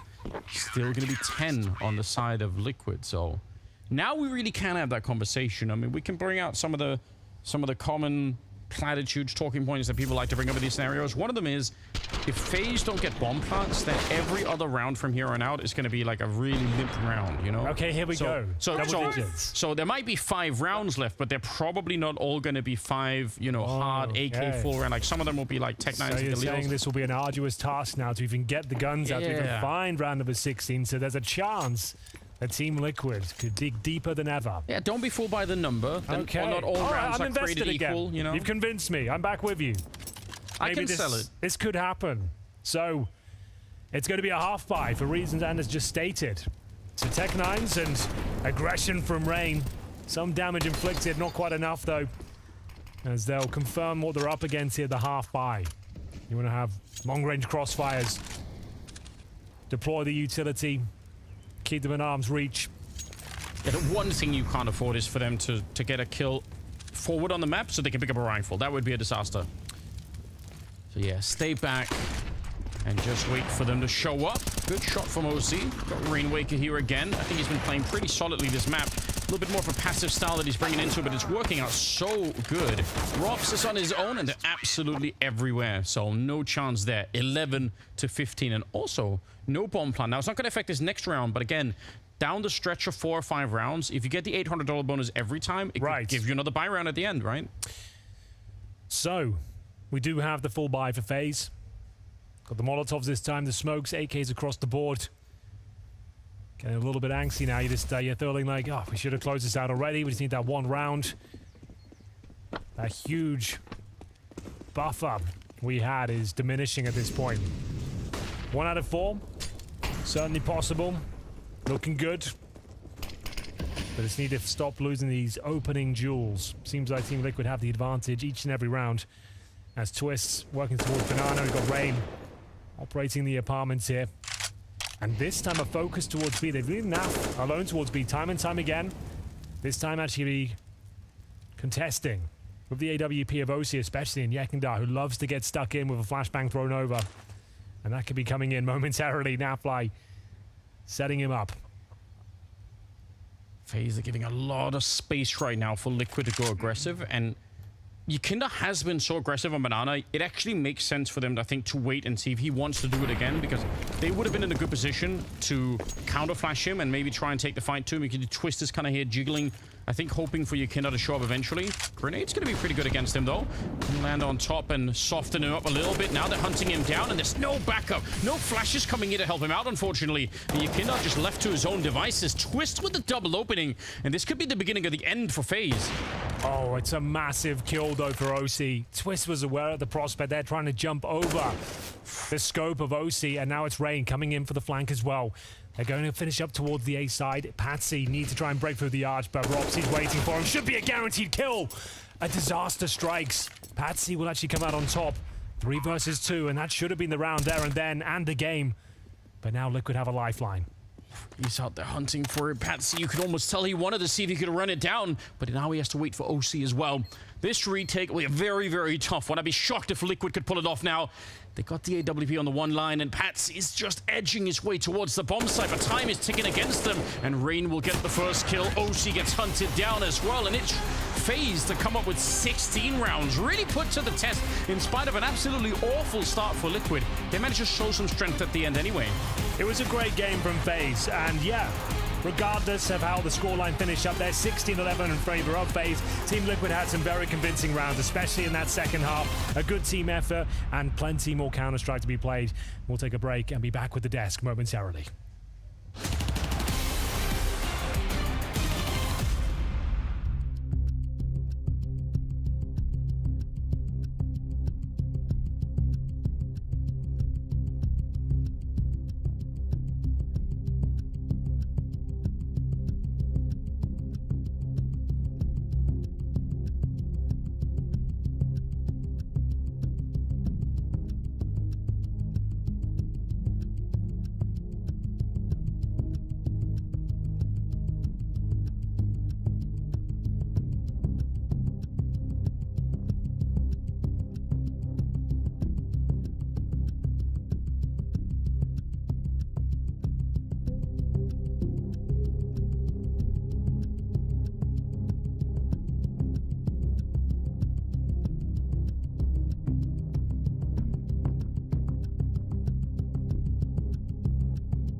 Well, things were not so smooth to start off on Inferno for Liquid. It may have been their pick, but they were quickly destroyed and rolled over. Though towards the end of the game, it got a little bit of fight and a bit of back and forth. But FaZe Clan, my God, that was dominance at the start. Yeah, and they came in with a very clear line of Counter-Strike. They knew exactly how they wanted to play this game. I'm sure maybe we can hear from them a little bit after this series, but it felt like they had no intention to let Liquid run through the motion of whatever plan they had executed. It was all about, we are going to fight you in the first 20 seconds, whether you want it or not. And what is actually kind of interesting is that by the numbers, it didn't really work out. They lost most of the entry duels. In fact, at the end of this series, it's 15-12 in favor of Liquid in terms of entry kill, but they were rattled. They were just a little bit pushed outside the comfort zone, and then FaZe had no problem turning around situations. It was FaZe's ability to turn around the 3v4, the 4v5 that really netted them a very good first half. Because I agree with you, they came out playing mega aggressive Counter-Strike. You could clearly see that was part of the game plan. Karrigan wanted the players to get in the faces of Team Liquid,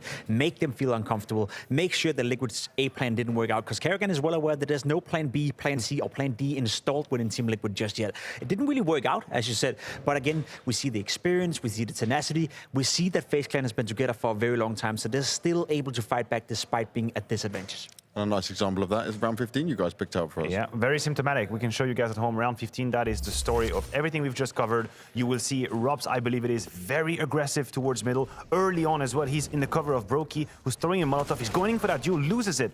5v4, a minute and 40 to play with. But when Liquid actually try to execute onto the A side, it's a little bit lackluster in the way they do it, like a utility, no Molotov under porch, and just like that, in a few seconds, 5v4 turned into no one alive. And that is a problem, and that happened more than once. Yeah, and you could see it, right? There was setups that Liquid had and they wanted to run, but it didn't really matter when you're dealing with that version of FaZe. No, I mean, there's obviously some individual class coming out of the FaZe players. Twist having a great game, Rain having a great game, Robs for that matter as well, doing well. All of them had moments. Twist is a guy that can shut down an opponent's team if he's feeling it, and especially against a team like Liquid. The highlight package right here from Twist is going to showcase him being all over the map, killing them, and especially when they come into these late executes. He was getting multi-kills left, right, and center. Liquid never really felt comfortable whenever they had to go up against this man. And as you can see, he was in pit, he was on his side, he was short, he's all over the place. We've only seen multi-kills from him. Like the first 6 highlights that production gave us from Twist are literal multi-kills from the same position on the CT side. Like that's why you turn around situations. Because you have players who are able, because they're not flashed properly or not peaked properly, to get away with a -2, -3 time and time again. That's how we end up with the number. Do we say that the rust is off now for FaZe? Is it fair to say that? I mean, that would be a bit quick in terms of conclusion. I mean, it's everybody relax, you know? But I just think that, again, they're a team whose ego can be picked just a little. I don't think they were massively happy with the OG game. They probably felt like they did just what they had to, nothing to celebrate. But when you go up against Liquid, there might be a little bit nerve to it in terms of you want to make a statement. Now, when we look at Brokey, right, this is a player we've put under a bit more criticism when it comes to the FaZe roster, but he is being a fantastic AWPer over and over again for these guys, and he's always moving around. Yeah, he had these classic explosive Brokey moments throughout this game. You see this in the highlight package. He's going to be on the balcony as well on the short round in round 15. Brokey is a player that can explode on the server. We see it right here. Again, he's not afraid of taking these up-close duels. Reminds me a little bit of Peak Fallen in that regard. Sure, he had a great start to 21 and 2022, and he hasn't really been playing up to par with the best version of Brokey in 23 so far, but by no means is he bad. I even remember him during the major. It felt like he was the only player for FaZe Clan who actually stood up to the test. So Brokey sometimes get more flack than I actually think he deserves. Okay, so he's better than what the numbers are showing at times? I think so. Okay, I like it. Some high praise coming his way for it. But right now, for the matching side of Liquid, right, and what they got to do here. Okay, their first outing, everyone was super hyped up about them. You saw a lot of us actually predicted them to win the whole series. But now we're kind of in a situation where, are we getting told the truth? I don't know why you're pointing at me when you do that. I'm actually one of the 2 sane people who went for FaZe on that one. So you guys have some defending to do. Or just maybe we'll revisit that after map 3 and I look like an ass. Can't be. Yeah, we'll have to see, because Mirage is coming up. And, well, Danny's been spotting some things out here that they're playing with a smoke. So, Danny, what you got for us over in the Mahone zone, mate? Yeah, so this one's for all the Mirage nerds out there. So right here, what I got to show you today is Liquid. They played against G2 the other day, and they got these 2 nice smokes I want to showcase for you guys. They both come from spawn. So this first one from OC, this one actually lands towards the A ramp side. So this lands just outside of A ramp. It's a nice smoke because it actually provides a lot of space for the Ts. Typically CTs, when they come in, they're going to throw this Molotov, but smokes last a bit longer than Molotovs. So when this Molotov fades, it allows the players to actually move up. And you'll see that Yukinder, off some support with some nades, he's able to actually push in through the site using that smoke. So it's a great smoke to get some space and to attack the A site. Now, the second smoke that I actually want to show you guys is a pretty interesting one. Liquid had been doing this for a little bit of time. They threw it yesterday, or they threw it the other day against G2, and this smoke lands towards the site. Now, you might be wondering, doesn't this smoke look like a missed smoke? And the answer is yes. Even pros miss smokes as well. So the real smoke that I actually want to show you is this one here. This is the actual smoke that's supposed to be, and this smoke lands towards the missiles of default. And this is a very nice smoke because what it does is it covers the Palace run out. So these players that are coming out towards Palace, they're actually able to run out through the entrance with the cover of the smoke. See that Naf, he doesn't have to worry about ticket, he doesn't have to worry about jungle, because if you're here towards this ticket booth area, you can't see these players run out. That's the power of the smoke. Same thing for people who are towards that jungle side. You can't see them come out, and that's really what affords them this space. So these two smokes here from Liquid, they don't throw them all the time, but when they do, watch out for these two specific plays. I love it, Danny, and even pointing out the missed ones as well. You know, like sometimes they do miss some. You would think that's a fail smoke, and you're right, it's a fail smoke. And boom, he comes in with the hammer. Danny failed. Danny fail, you know. But I can admit that next clips for him, you know, we have the Mahone zone into Danny fails. At the end, we just have all the bloopers from all the missed smokes and stuff. But on Mirage, right, certainly Liquid showed us they can play it. The game against G2 was a great fight from them on it. But this is against FaZe. This is the tried and tested, and they're on their A game right now. Yeah, it does feel like FaZe Clan have woken up a little bit, and I think we need to see a better looking version of Team Liquid today if they want to take down FaZe on a map like Mirage. I will say the way they conducted themselves against G2 on Mirage was great. It took Nico to have a hell of a game, a 1v4 clutch to completely turn that game around. Otherwise, they probably would have won that. So I'm not too scared for Team Liquid in the sense that I think this game is going to be competitive. I think it could be back and forth, but I must admit I still have FaZe winning. They have to actually seize the opportunities that are gifted to them. Against G2, it was not only the Nico clutches, there were moments 4v3s, 5v4s, which they allow G2 to come back into. If they do that with FaZe now, we're looking at a 2-0 and we're all walking home. So you have to clean these rounds from Liquid. Well, it looks like it could be FaZe back on top, but let's see if they can get it done when it comes to Mirage. Liquid have got one final chance, or otherwise they're out of the series. Let's see how it goes down after the break.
Team Liquid blown out of the proverbial water in map number 1. We move on to Mirage next, Anders, where they're going to have to put on a better performance on their T side, especially 4 rounds on Inferno. A little bit flat after all, and considering they took down G2 in their opening series, we expected a bit more of a competitive game. Yeah, I think it was just such a slow start. It was hard to recover from. I think if they, 4 rounds in the first half, if they had a bit more, it probably would have been, maybe all 30 rounds. It could have been a little bit more interesting, but wasn't meant to be. Now, fortunately for us, we do have a second map that's coming up, which will be on Mirage with FaZe starting on the T side, Team Liquid on the CT side. I look forward. So I think it was quite a good game overall. There wasn't anyone that was really completely disappeared from it. Yeah, that's true. Both OC and Brokey playing well with the AWP, and that's exciting at any given day. Well, let's get into it, ladies and gentlemen. Map number 2, FaZe Clan with their best foot forward in the first of Inferno, starting on the T side here, Mirage. They've got themselves a couple of smokes and 4 flashbangs in total. They send most of their manpower over towards the B bomb site here, Anders. So 1 player towards A, that's going to be Rops with just Kevlar, no utility, as they send 4 players over for a full execution, potentially. The CTs are ready for the rush. Yeah, the fact that Rops is alone like this is a big giveaway to what's going to happen. He usually plays this kind of thing, especially on pistol rounds, and this is actually one of the 2 pistol rounds that FaZe loves to run. The other one is more of a straight A execute, but the other one is this B one. Now, I'd say normally you actually see Rops in the middle to catch anyone rotating through that part of the map, which he could be close to doing now, or maybe he just joins the rest of them, but either way, they're going to go straight for it. Naf is on his own back here and run over, and you can see Rops there at top mid, yeah. So it's a very classic setup, something that FaZe love to do. 4 versus 5 on this one, and yeah, they're checking for him. I guess OC's been watching the demos too, so he knew what was up. Still, it's a very hard retake that's coming up here for Liquid, no doubt. And you got the boosted twist as well on the bomb side. This will be incredibly difficult. It all starts here, though, as Rain firing off shots from the bench. They'll exchange blows here. Yekindar takes him down eventually, but time is of the essence here. They're not finding the kills that brings him out on top, and time is running very thin indeed. They've got the man advantage. They could defuse this if they started right here, right now. They've got the kit. Carrigan just needs to deny the flam. Oh! Hold on. With the kit on top, they actually did it. OC, 4 kills. And Rainwaker, he was so low on health. If he got tagged by 1 bullet there from Carrigan, it would have been a round for them, and they would have stopped the bomb, definitely, or the defuse, but it just didn't work out that way. That's a really tough retake for Liquid. They're going to be hyped about this one. Look at OC's shots that are coming through in some of these. Yeah, that's kind of bizarre. They actually come out on top there. All things considered, losing the opening pick. The bomb down, halfway gone by the time they actually commit to the retake there. But, like I said, bomb planted does mean the Galils can come out in full force here in round number 2. Rifles across the board here. Bomb and T spawn as they battle for control top of middle. No real aggression from the CTs just yet. We've got Yekindar towards the connector. Smoked off for now. And we can see Carrigan and Rops operating towards the pallets. As mentioned, though, the bomb all the way back. Difficult to recover. I think Carrigan's realizing now. Yeah, someone needs to be on bomb duty, otherwise it's going to get a bit messy. No point in executing a split to the A bomb site and just having to run back to pick up the bomb, so probably was a little bit of a hiccup there. It's Brokey to pick it up instead. You cannot bullet, and he's down to 11. That's uncomfortable, but there's only 1 smoke on Carrigan right now, so either could be CT spawn or jungle. Either way, it's not a lot to go for a full execute behind 1 smoke. So Brokey, he's got the bomb now. It's Rain up in towards ladder room. Detected by Nafly, though. He'll get the first kill on the board here. And the commitment towards A comes through. Very basic execution. 1 smoke. A flashbang will come over, and it's Patsy to receive. Yeah, you see the smoke's gone down towards jungle, and that still leaves another, 5 positions on the bomb side open. So they're running deep into it. They're trying to see if they can get there. No one's checked for Patsy, and as a result, Brokey going to get shot in the back, and Carrigan's practically dead as well. It's going to be a good cleanup. Only 1 casualty, and Patsy, yeah, solid defense, and also partly because FaZe just, it's a great illustration of why you need the utility to execute onto A. Yeah, didn't really get anything going there whatsoever. Patsy's position undetected. It all started here with the battle towards the ladder room. Nafly came out on top. They had to limp in towards the A side. You can see no flashes really deployed. Only that 1 smoke going down. Unable to connect the shots, and we do have pretty much a full eco here. Deagles, sure, but no Kevlar. As we see, Rob's operating with a Tech 9. And the twist with the opening kill there. How's he pulled that one off? That's what you like to see. That still was like CT spawn. So he just ran up the A ramp and just absolutely walloped him. It's actually such a sick strategy, isn't it? The key is calling it out in spawn when you're in C spawn. You say, like, I'm just going to kill this guy in A. Don't worry about it. I'll just take the spawn. Deagle, no armor. Nailed it. And at this point, a 4-on-4 still a massive advantage, of course, of Team Liquid. Shouldn't be a world where they get close to losing this round, but we'll see. Could make a bit of a meal of it. 4 players in towards middle as Patsy just wants to make sure he locks off the entrance towards short. Yeah, I can respect Liquid for not actually peeking the middle that much at the moment. They know that they're in there. They've been checking from connector. They've been checking from the catwalk. But if you face into the Deagle, you really risk a lot. Now, Patsy's created a bit of a one-way here. Slightly different scenario for him. Very hard to find. And he's going to get that kill. Could be traded from Twist, who's right on the other side. But Twist has got his back turned, ignoring him for the minute. And running out of bullets is Patsy, so he will go down 3 versus 2. 35 seconds. And again, I've got to say, Liquid looking like they should be holding on to this round, no problem. Yeah, I think you're onto something there, Anders. It's just poor old Robs here, and he won't be long for this world as OC takes him down and confirms the 3-0 start for Liquid. Now, bear in mind on Inferno, Anders, they won the pistol there as well. They were up 2-0, ended up the half with an 11-4 deficit. So, yes, they need to take control now, this momentum. They've got FaZe Clan on the back foot. Financially, they are going to be compromised. As we see 5 AKs here. They've got a decent amount of utility, but no Brokey orb, that's for sure. Speaking of which, OC certainly got his out. And a double orb set up here. So Yekindar with the secondary orb towards the B bomb side of the looks of things enables you to have a turret on this side of the map and potentially rotate and play her over towards A.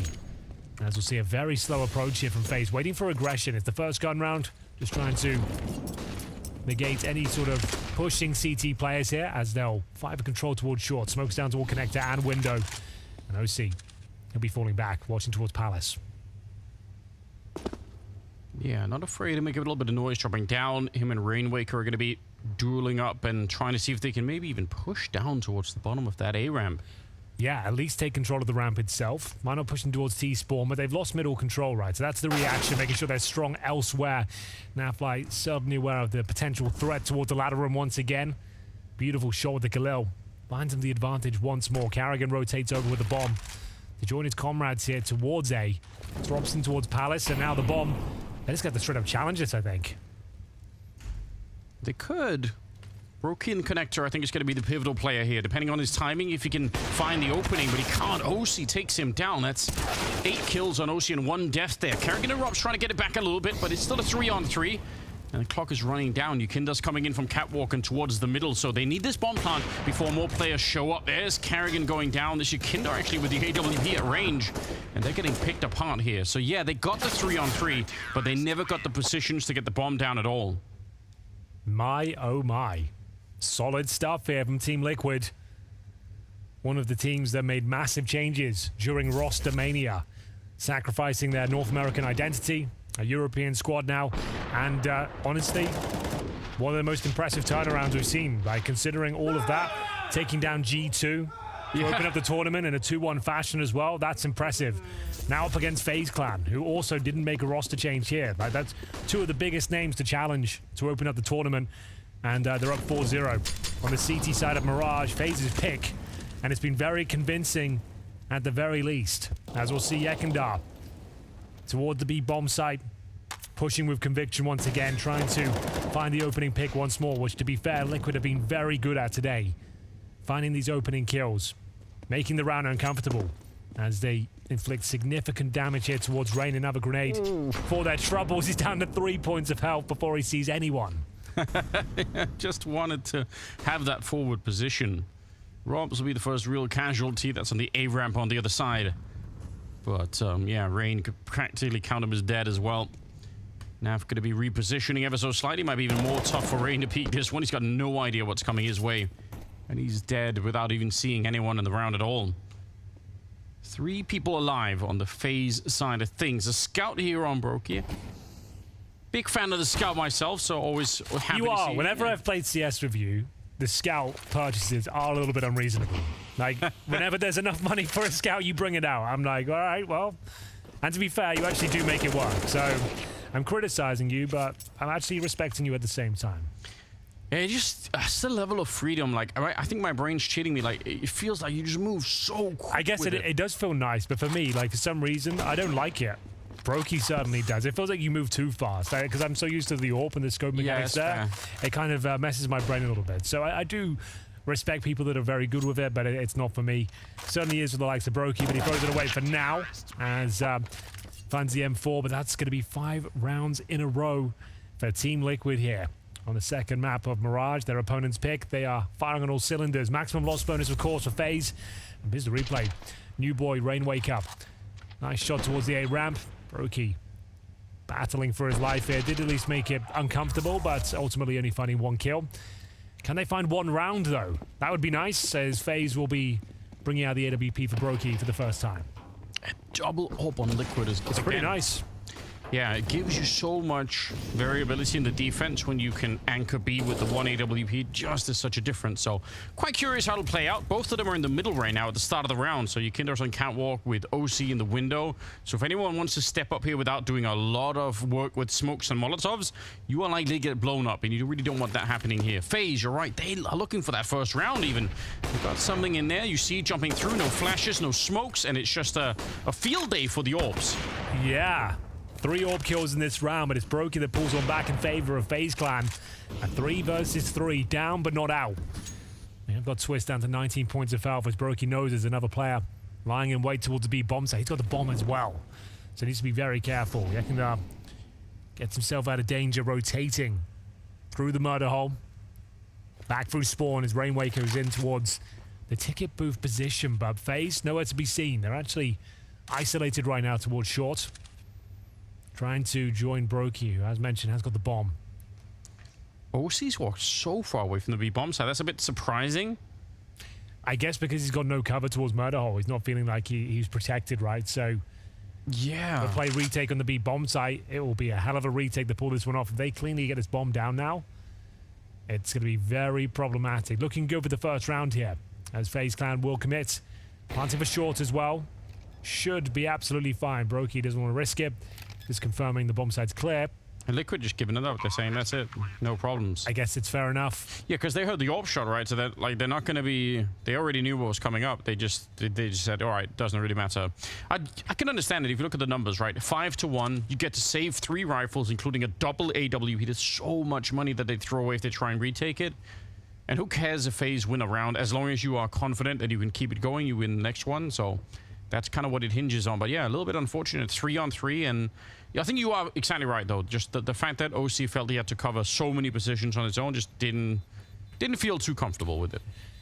Well, they'll maintain the double AWP setup, right? So it's Yes. a big picture play. Looking to the future, it's unlikely he would have survived, I suppose. Maybe given a bit more of an effort, but yeah. Felt like he was going to get pincered, but there's OC. He did manage to get a kill in the round. They actually had a 5-on-3 to kick things off there. Some beautiful work from the AWPs, but Brokey giving them a taste of their own medicine in response. Cracked open the B bomb site, and they managed to wait. They were very disciplined there before they actually committed, found the open bomb site, and FaZe can't get in their first round here. So can they string a few together? Bit of a rough start here, but now they are officially online. They go back towards middle with Carrigan's leading the charge. Speaking of charging, we've got OC down towards underpass here. Patsy to defend. And is Carrigan get dropped first? That's a beautiful little sequence. He's on for the second as well. Great work here. Such an all-in position with OC. If either OC or Patsy dies in this kind of setup, the other one is probably going to fall as well.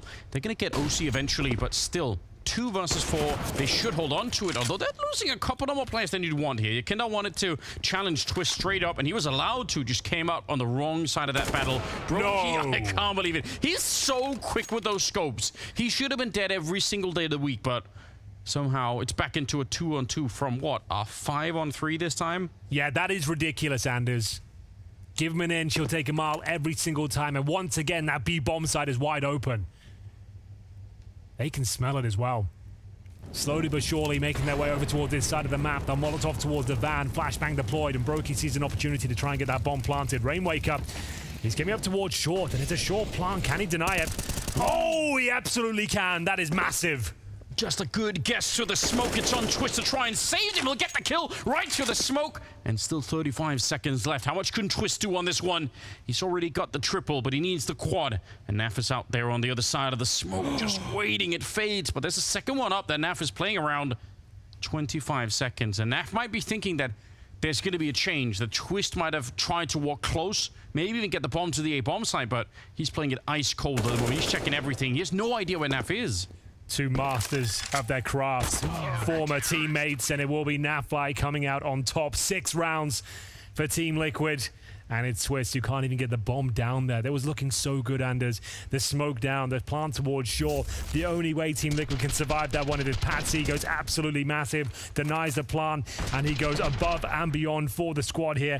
This was a great job from Brokey. How he has the presence of mind to even find that is beyond me, but this was the moment it all fell apart. That bomb gets planted, you never know. They required a 1v1 clutch from Naf, but he delivers on all fronts. Extends the lead, and we're right back into the action here. Rain leading the charge here at the tip of the spear towards top of mid. And Patsy hunting for blood once again. Good grenade. Slow start for Patsy on Inferno, although he made up for it in the later stages. So he overall, I think, had a really good game. This is anything but a slow start. He's up to 8 kills already. Doing a very, very good job and being a bit of terror in the middle. OC as well at 10 and 2. So a couple of players there on the Liquid side that are really pulling a bit more than their own weight. And on FaZe, you need more. Twist is there, but that's about it. The rest of them have not really shown up to play Mirage yet. It's Yukinda creeping into the middle, going to be good for the 1 kill. Oh, and a shot, a wall bang as his teammate was reloading. Yukinda could have got peeked 3 different ways, I think, but that wall bang shot put an end to it. Is there anything FaZe can do with this round? 2 players down. Time is of the essence. Bomb towards top of middle. It's down to Rops, really. He's in front of the A ramp. Undetected for now. Waiting for someone to give an opportunity. Might have to create his own. Starting to creep forward here, and I believe he's been spotted now. Goes to the spam. It's a little bit desperate, and that might be the round in itself. Yeah, with just 20 seconds left. I mean, yeah, I don't think you can do anything with it. You're gonna have to save. Uncomfortable feeling. And that save that they had earlier, Liquid, the 3v3 with the double AWP setup, it's really validated by the fact that they just go on to win even more rounds. They're like, we'll give up a round, and then we'll keep it going. So very tight one work. Single round. Yeah, 1 single round. 7-1 in their favor. This is looking spectacular at the moment. And again, you mentioned it. This is FaZe map pick. You would have expected something a little bit different. A revitalized FaZe. I think there's a lot to be said about their results towards the end of last season, but I think one objective thing you can say about it is they were burnt out. They played every single tournament. They were the #1 team for a long time. Grand Slams, majors. They're the team everyone's watching. They're the team everyone's replicating. So you'd think, yeah, of course they're going to drop off after a while. But after this break, you'd think they would come in like looking a bit more convincing than this, to be fair. But early days on their map pick. It's a very good Team Liquid we've seen so far. But yeah, a little bit flat perhaps from FaZe. Struggling to really get going on the Seaside campaign. A missed shot from OC. Haven't said that too much. And he'll fall back. Doesn't take any damage. And it's a slower approach here from FaZe. So they got a bit of mid-control, but they're rotating back. It seems like Karrigan's called the A execution, I think, pretty early on into the round. So all 5 members here. No nonsense, Anders. No 4-1 business. No fakes. We had a view earlier what happened if you execute A with no smokes. They have 1 and a couple of flashes. So again, that's a good point. They're going to be in this weird position where they can smoke jungle or connector or CT spawn, one of the 3, but that's about it. What do you do now? They lose Robs at the start of it. It's a disastrous turn of events here. And you're smoked off. So is this just one of those rounds where you, oh my God, it's getting worse. Just push through. I think you just got to push through and hope for the best. Yeah, the longer they wait, the worse it's going to get at this point here. Oh, it doesn't look good, Anders. No, I don't like anything about this. Rain gets taken down. Twist and Karrigan try to battle their way back. I mean, Twist has done a lot of work already, but he doesn't have any more bullets. He's going to go down at the end, and Karrigan 1 versus 3. Going to try and see if he can fake it out, but they're already pushing through, and they're everywhere on top of him. Yeah, that says it all. The look on his face. I think they need to take a timeout right now. Bear in mind, FaZe don't have a coach here this tournament. True. We'll give them that, to be honest. But they're looking a bit flustered, a bit out of their depth in these T rounds. Yeah, losing a coach that Karrigan says is kind of irreplaceable. It doesn't sound like they were expecting to find someone like Robin. I don't want to speak out of line here, but I assume they still have some support staff, like analysts and stuff. Yes. Like, I don't think they're going in blind and just relying on Karrigan here. But still, yeah, that was pretty underwhelming there from FaZe. Entered the round with very little. Couple of Galils, AKs, bare bones utility. Sort of got mid-control and then just made that call straight away. A execution, but as you noted, had one smoke, two flashes. One player went down, and then, yeah, there was literally nothing to do apart from, well, we might as well try and run through this smoke. Maybe there's the element of surprise, but anything but. Team Liquid were very ready for it, mowed them all down, and bit of a non-starter for FaZe, and that's been the sentiment of this first half. To be honest with you, one single round found, and a half by to kick things off in round number 10. This is getting a little bit uncomfortable, starting to spiral here. It really is. And again, some of those executes there without the grenades. I don't know what else they're supposed to do, but it just is not very Karrigan-esque, is it? Normally, you're expecting the nades and the Molotovs and everything else. Is something that they're really good at. Trying to sneak through the connector is Karrigan. It is a powerful position if you get someone from the T side in there, but obviously he got caught in the middle of it, caught red-handed. And the bomb is at the A ramp, so this is going to be just slowly petering out here. Naf with a couple of good kills, and just Rob's left. You know what I hope for, Henry, though? Speaking of Roban, I hope that we could get at some point. I don't know what his next step is. He sort of made it sound a little bit open, like... you're not going to leak it here, Anders? You're not going to give us a scoop? If I knew, You'd do it. I would. I would betray my friend. I would betray him. Sorry, Roban. But I was going to... I hope that... I hope at some point someone does like a really cool recap of his career, because obviously as a coach, it's magnificent, but... Absolutely. You know, but I grew up watching Roban play in 1.6, right? Yep. So like he was a sort of a hero name even before CSGO even came out. So it'd be really cool to have like the full sort of, you know, thing and say like, okay, what actually did this guy do? Really fun to get that kind of thing. Hopefully someone's working on it. We'll be working on it in the future. Bit of a trade here early on. Karrigan for Yukindar, both going down. Yeah, really exciting CT approach here from Liquid. A mixed bag of passive setups and inquisitive pushes. We got one of those towards the underparts. A trade, like he said, but Team Liquid coming out on top. The Dink takes Twist down to 17 points of health here, but a little bit of short control now as Brokey hunting for a frag, but he's been spotted. Great use of the smoke there. Patsy steals the lead away, and look at all this information, and as Naf has actually pushed B the entire way. He's got a free kill here. They are getting absolutely rocked here on the T side. FaZe are being outclassed. They really are. And that push for Naf is something that we saw last time Liquid were playing Mirage. We were casting them as well. That little bit of aggression on the B bomb site, which is so hard to deal with. And once again, Naf is having a really good Mirage, right? 11-3, and that's, you know, anchoring the B bomb side. Usually you're really bored on that side. You're not doing anything, and you end up with some pretty bad scorelines most of the time because you just can't find a way. Well, hold up. Let's see what Rops can do here, Anders. You believe, Henry. This is the sort of scenario that Rob and Cool can actually do a lot of work in. This is a chance of the first frag. Okay. Didn't even get a chance. Didn't even get a chance to build it up. They must have had an inkling of where he was coming from. That's an unusual angle to be peeking if you're OC in that moment. I thought he could too. He's such a meticulous player, Robs, that, you know, you expect him to see all of it coming, but... Oh, that was dirty from Patsy. Brokey was just about to pull the trigger, find an opening pick, but taken down for the edge of the smoke. And yeah, tactical timeout. As mentioned, no coach. It's all on Karrigan. Needs his boys to step up. If we could get the replay of that last OC shot again at some point, there's a little detail. It looked like it was a bit late, but again, he takes the shot, and while he's reloading the next shot, he jumps to look into middle, right? So, yeah, sure. Like, it's optimizing even the moments where you actually can't even fire the gun, but it really makes a difference, you know? Because if he sees someone there, he's ready for the next repeat. So he's getting the absolute most out of a difficult situation, yeah. Good point. It's pretty sick.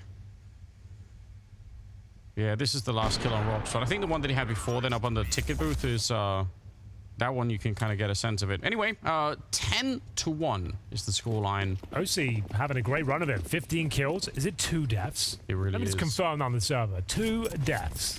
That's what a delightful position to be in. You're just playing the game on easy mode. Here we go. Karrigan's had enough. Boys, B execution, out of spawn. Oh. You don't see it too often these days, but desperate times call for desperate measures, Anders. We all know that. I don't think it's going to work out, but considering the way the game's going, we might as well. I wish them the best of luck. Give it a shot here. Glocks are coming out. We've got the Mac-10 as well on Twister, trying to hunt it down. It's Rain to get the opening kill. That's huge. Might be a way through, especially if they can find Patsy, but he's making himself very hard to find. That little smoke there, buying time for himself, although Karrigan, I think, smartly going to hunt him down. This is one of the most successful rounds for FaZe.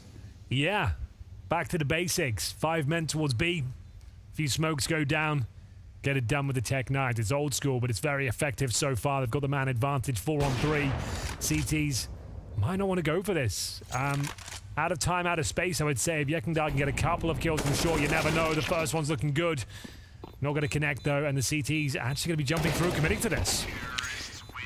I agree with you. They do have a lot of money in the back, but I feel like the bomb was already fairly far ticked to there, and if 3 versus 4 didn't really seem like that was going to happen. But yeah, Liquid, they still have money. Yeah, they could have held on to their AKs as well. Like, they're definitely going to buy for the rest of this game. They're 5 digits. It's not about the money, I would say, just knowing it's definitely over. But either way, doesn't really matter too much.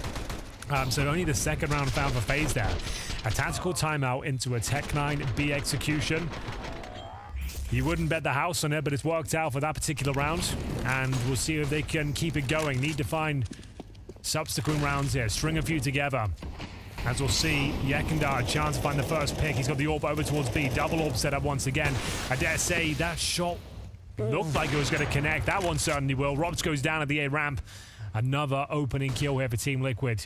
How do they find a response here? Well, Naf has got one for him.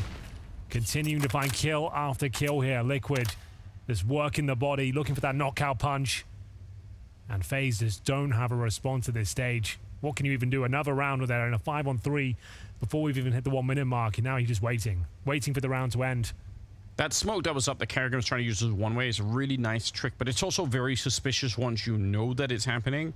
So probably stuck around maybe a bit too long to try and look for that fight. But I think, yeah, again, they are maybe a little bit desperate at this point in time. 10-2 the scoreline, round number 13. And they're grouping up for a bit of a pincer movement towards the A-bomb side. But there can be no mistakes at this stage. They basically have to get Brokey through the middle, getting at least a kill, and then the rest of them have to win the fight to the A-bomb side, and then we have a real round on our hands. It's so much ahead of them, and we don't even get the first step into it. Rainwaker's taking down Rain already, and it's just Twist and Brokey left. Well, here we go. First of which has been found, and before we can even finish the sentence, Twist is removed as well. This is running rather flat for the likes of FaZe Clan here. The money's still okay, but maximum loss bonus when you get you so far. You can see the morale looks pretty low over there, and for good reason. Not really making a dent on their T-side campaign. In terms of the start, they were 0-5 to kick things off, found their first round. And then since then, it's been a single B execution with Tech 9s that found success. But yeah, this is a little bit alarming considering this is the pick of FaZe Clan. We expected them to come out of the player break revitalized, retooled, looking like a fresh team, but this is a little bit worrying. On Inferno, they did kind of have that feeling about them, but it shouldn't be going away this quickly. Well, it's against OG as well. They got the 2-0, but it was like a 16-14 on Inferno as well. You know, that's a brand new OG. A lot of people are saying that's the most underwhelming roster change out of the entire season, and like they struggled. They like got the win, sure. First game of the season for them, sure. But yeah, these haven't been open shut cases. Something else to consider, right? It was a bit of a slow start for Liquid on Inferno, but at the end they made it very competitive. So it also feels like Liquid just, you know, warmed up for the start of Inferno, and they've kept that strength, and now they're just looking better and better and better, right? We normally say that because it's just like something to say, you know, but I think it's actually some substance there. Like the fact that they were 11-4 down, and then they actually made it, what, a 16-11 game, and actually had some very compelling rounds for a new team. You're looking for reps on LAN, right? Yes. No better reps than that. As we'll see them once again get its opening frag. Finally, Robs will respond. Back to an even kill here, but not for long. The active NAF has been detected by Twist, and this is looking much better, but Rainwaker, the new boy, defending the A side valiantly, and all of a sudden, blink and you miss it, Anders. The round has fallen apart. It's crumbled. As FaZe are left in the 3 versus 1. Brokey with 20 seconds. Has to make a ton of noise here. Seems to be aware of the prospect of a player right next to him, but it won't matter. He's going down, and it's another very, very strong round for Liquid. It really is. And there was a real opening, a real moment there. Even catching Naf again was pushing aggressively out. 12-2 in their favor as round number 15 is coming up here. Bomb plant. Got some Galeals that have been brought into the mix here, but FaZe are really in trouble. This is the pick of FaZe. Yeah. They wanted this. Nice. They chose this outcome. Ice cold for OC in so many of these moments. He is. Yeah, he's looking great, isn't he? It's looking fantastic for him. 16 kills, 4 deaths now. He's had a wonderful first half here. Yeah, he's got that spring in his step. That spark in his eye, and landing every single shot it seems. OC for now looking towards the palace. And it's Rops taking matters into his own hands. Someone's got to, I suppose. Get stuck in. See if he can find that opening frag. Not much strategic prowess behind this one. He just threaded the needle, walked into sandwich. And he's got the element of surprise on his side. This is sick. What a weird position to find yourself in so early.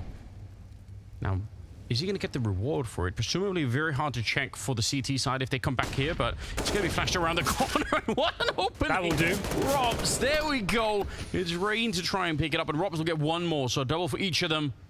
And Naf on his own over at the B-bomb side with the Org. Obviously, can't necessarily really save it, but... Definitely can't save it, Anders. I think that's more than fair to say.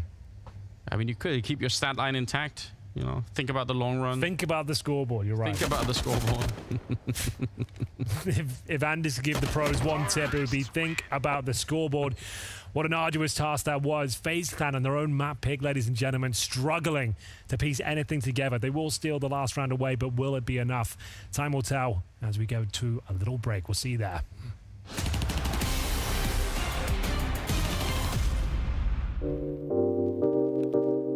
Welcome to the esports reverse challenge. Listening is the key in CS, whether that's listening for enemy players' footsteps or communicating with your team.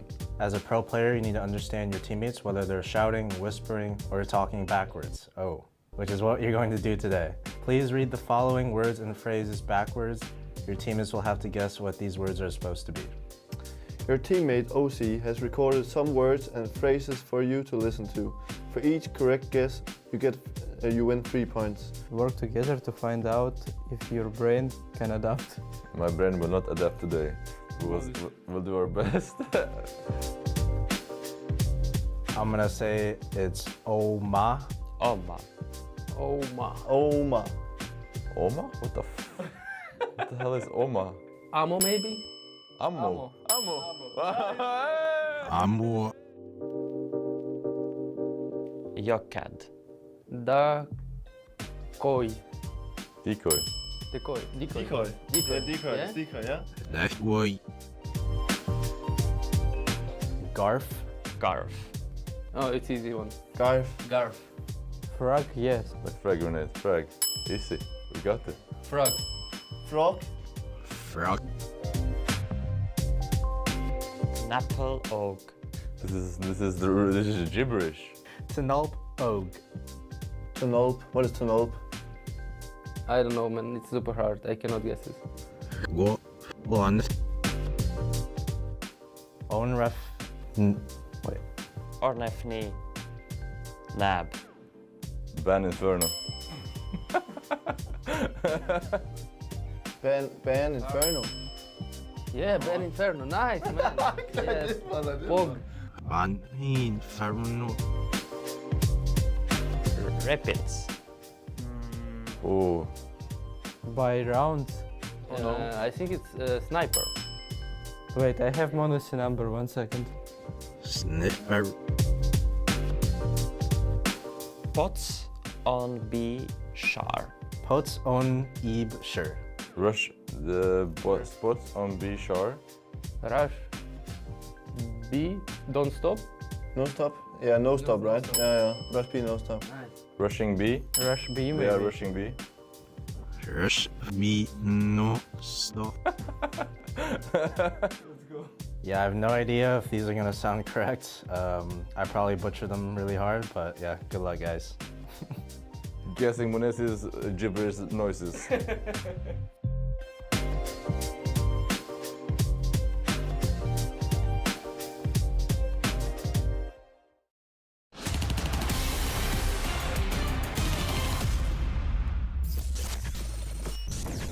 They can't go back anywhere. Yeah. I'm on TV already.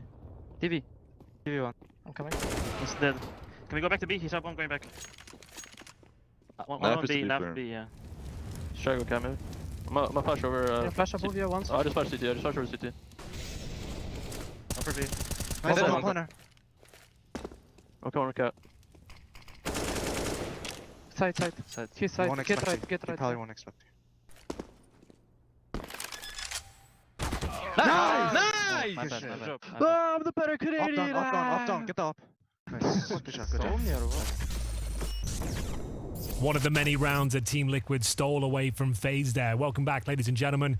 Hope you're enjoying your Monday, or at the very least, enjoying the glorious return of CSGO. We are back. We're enjoying the action. Anders, how are you doing? I'm doing good, Henry. I actually didn't even realize it was Monday. I know, right? That's the kind of world I'm living in. Well, the weekend is officially over, and Liquid are firing on all cylinders here. 12-3 on their opponent's map pick of Mirage.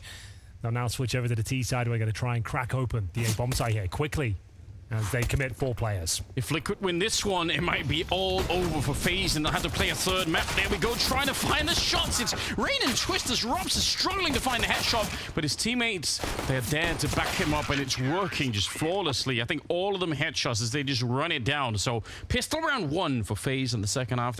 They desperately needed that. And even then, the road back is almost insurmountably long, but you don't. This is at least a start. Good stuff from Brain. Yeah, I know, right? The fadeaway. Looked like he was dinged at the same time as well, but they'll take it all day long. OC fighting back with that Glock wasn't quite enough as Brokey closing things out there. No force buy in the second. No plant found, so they'll be bringing out AKs in the third here. A chance for FaZe to farm the kills, try and keep it as clean as possible. Just have all the grenades. Highlight again, OC with 17 and 6 right now. I mean, this is from the first half, right? Real impressive work that he's put into to this game. So, like to see it. Yeah, he's showing some very impressive form since the break.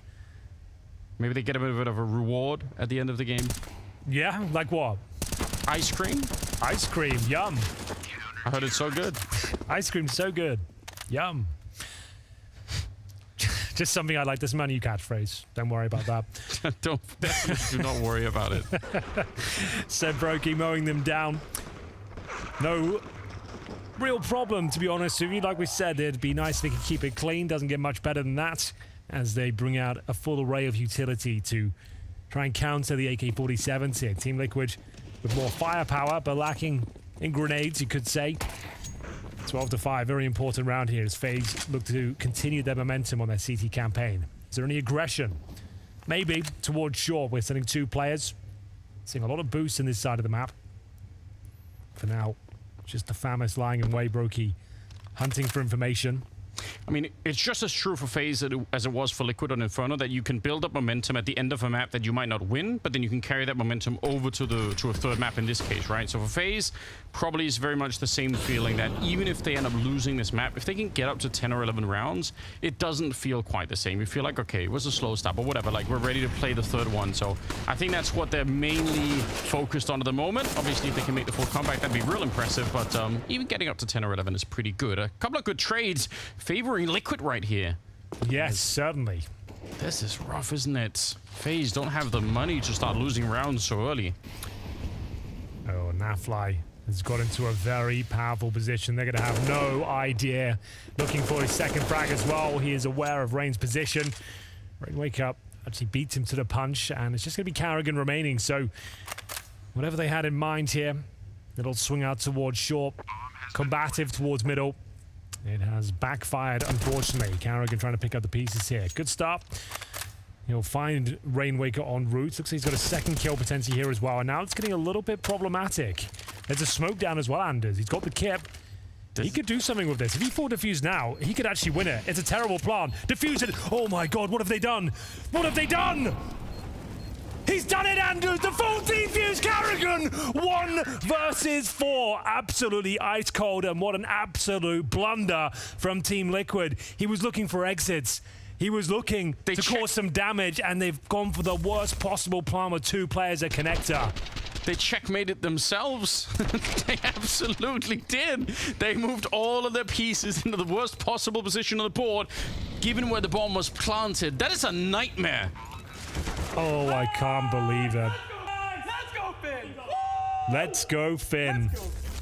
Steals the round away, and the comeback is officially on now, baby. Double orb setup for FaZe Clan. Team Liquid throw it all away. That round was locked in. That was a done deal. They could have just stayed 4 players on the bomb site, and it's over. Done. Yeah, They were hunting. Fine. They were hunting, and then after the hunt was cancelled, Where are the comms? Yeah, so that's what you want, right? You want someone to shout out at the start of it. The bomb's planted not for this position. Default plan, default plan. Yeah, you can't do anything in the middle, unfortunately. Still, this round starts with a pretty good trade. 2 for 1, favoring Liquid, even if Naf is low on health here. We'll see what they could do with it. It's Karrigan out hunting, looking for it. OC's right there to catch him. And the nightmare continues for FaZe, though. Even winning that last round, it's a 2-on-4. So, another round that looks to be in the bag. Maybe. Surely. Twist and Brokey are both here. They're kind of in the right position, although the flashbang is God. It's here for Yakinda, helping out OC, sneaking up as Brokey. He's going to be good for the one. It's so sick, isn't it? He's going to tap the bomb, but it's a 10-second defuse, and they're already starting to circle their way there. You could see Patsy's coming in from the middle. They really don't want to give him a chance here. And Brokey, he's trying to relocate, trying to see if he could find another angle, but again, without the kit in his back pocket, I don't think it's possible. He almost had that shot, the USP out. He actually dinks Yakinda.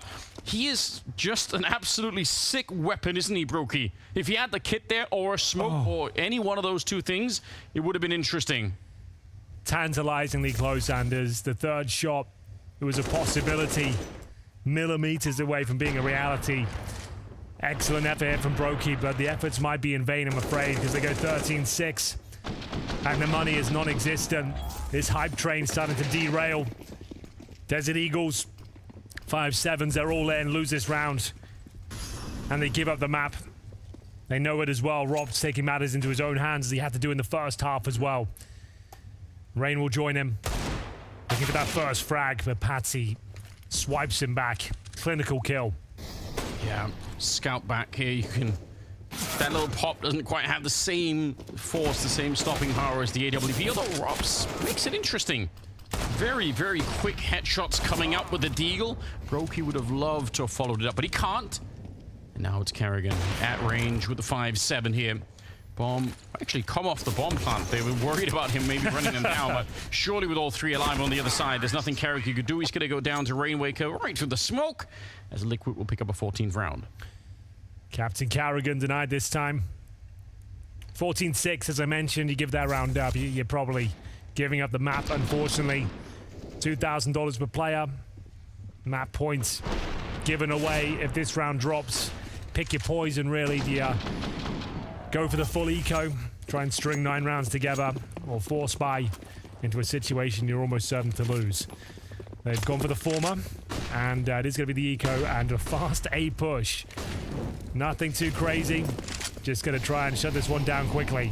It's an A stack. A glimmer of hope for FaZe, but not looking too good. The utility is so overpowering. Even the Molotovs that don't land where anyone is, there's so many positions that they don't have to worry about Liquid. They're just checking everywhere else, and it's worked out. Twist, he's going to tickle him a little bit with a USP, but he didn't even do real damage to him. 15-6, the A stack is completely exploded. And they're 1 round away, Liquid. Damn, this is shocking, isn't it? It's not looking good. Ancient to close things out. Looks like that will absolutely be happening. As mentioned, 9 rounds in a row required for FaZe here. M4s across the board. Bare bones utility. And no kits to speak of. So it's going to be OC looking for the cross towards Connector to kick things off here. Twists not going to give them the opportunity. Requiring the perfect game of this stage. FaZe on their own pick. Even with Karrigan 1v4. Can't really get it together. No, that was a real moment. It looked like it was going to be inspiring, but they don't have the cash to continue. And Liquid they're just unfazed what was going on. They're so zoned in. Kind of crazy to think, even with that sort of round and the amount of hype we just had even 2 minutes ago, it's all subsided. Yeah, it's all gone. It's deflated, and the scoreline's 15-6. It didn't really mean anything, unfortunately. Powerful position for OC here. A little bit of curiosity on the other side. Rops looks like he wants to do something with it. Smoke is going to cancel out the potential fight. Probably for Rops better here. It's been a tough game for him. 9 kills, 6 on Rain, 7 on Karrigan. 3 of them right there that definitely have been struggling a little bit. Oh, the timing is so good. Brokey taking down Patsy in the middle. Oh, but that's huge. They're leaning already towards the B bomb site, so Naf getting that kill.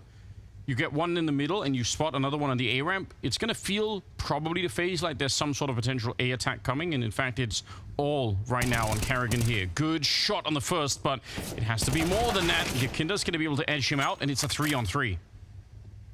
All to play for.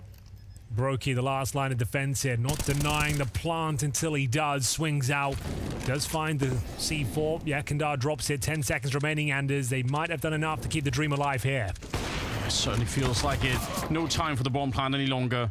Interesting shot from OC, but there's not much else to be done. Twist actually almost burns alive, but that's it. Gonna be another round. We run it back. We do it again. It wasn't looking great there. We'll just check the scoreboard, see if there's any obvious concerns. So at the top is Brokey. Great game from him, 16 and 16. Twist beneath him, 15 and 17. About what you'd expect. Yeah. The problem is Rain, 6 and 18. Yes.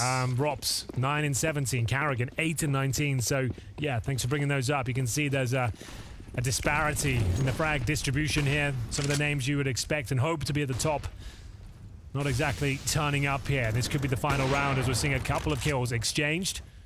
Brokey brings it back to a 4-on-4. Twist aggressive towards short. Got a lot to deal with here. OC primed and ready for the peak. Look at the mid control though for the Liquid side. If they could get Yakinda into the window and Patsy's the top connector, there's so much they can play around with. And they've still got 1 minute and 20 seconds. Naf is on the other side. Wouldn't be surprised if they just go for this, try and pincer the bomb site. Double ramp position as well, which...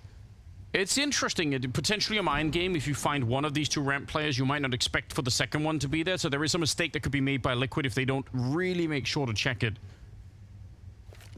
We'll see. 1 minute on the clock. And Brokey, yeah, he's a little bit out in the open. They're going to get spotted out, and they swing for it. But yeah, they're going to find both of them. Nice shot from Patsy, and got to be careful here, Brokey. You don't just get naded out of there.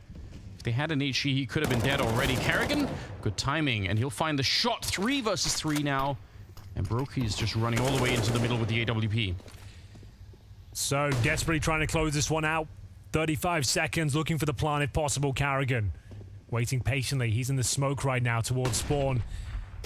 They'll have a bit of a cuddle. It's Twist finding the frag, but it's still not going to be quite enough here. Back and forth we go. OC left in the 2 versus 1.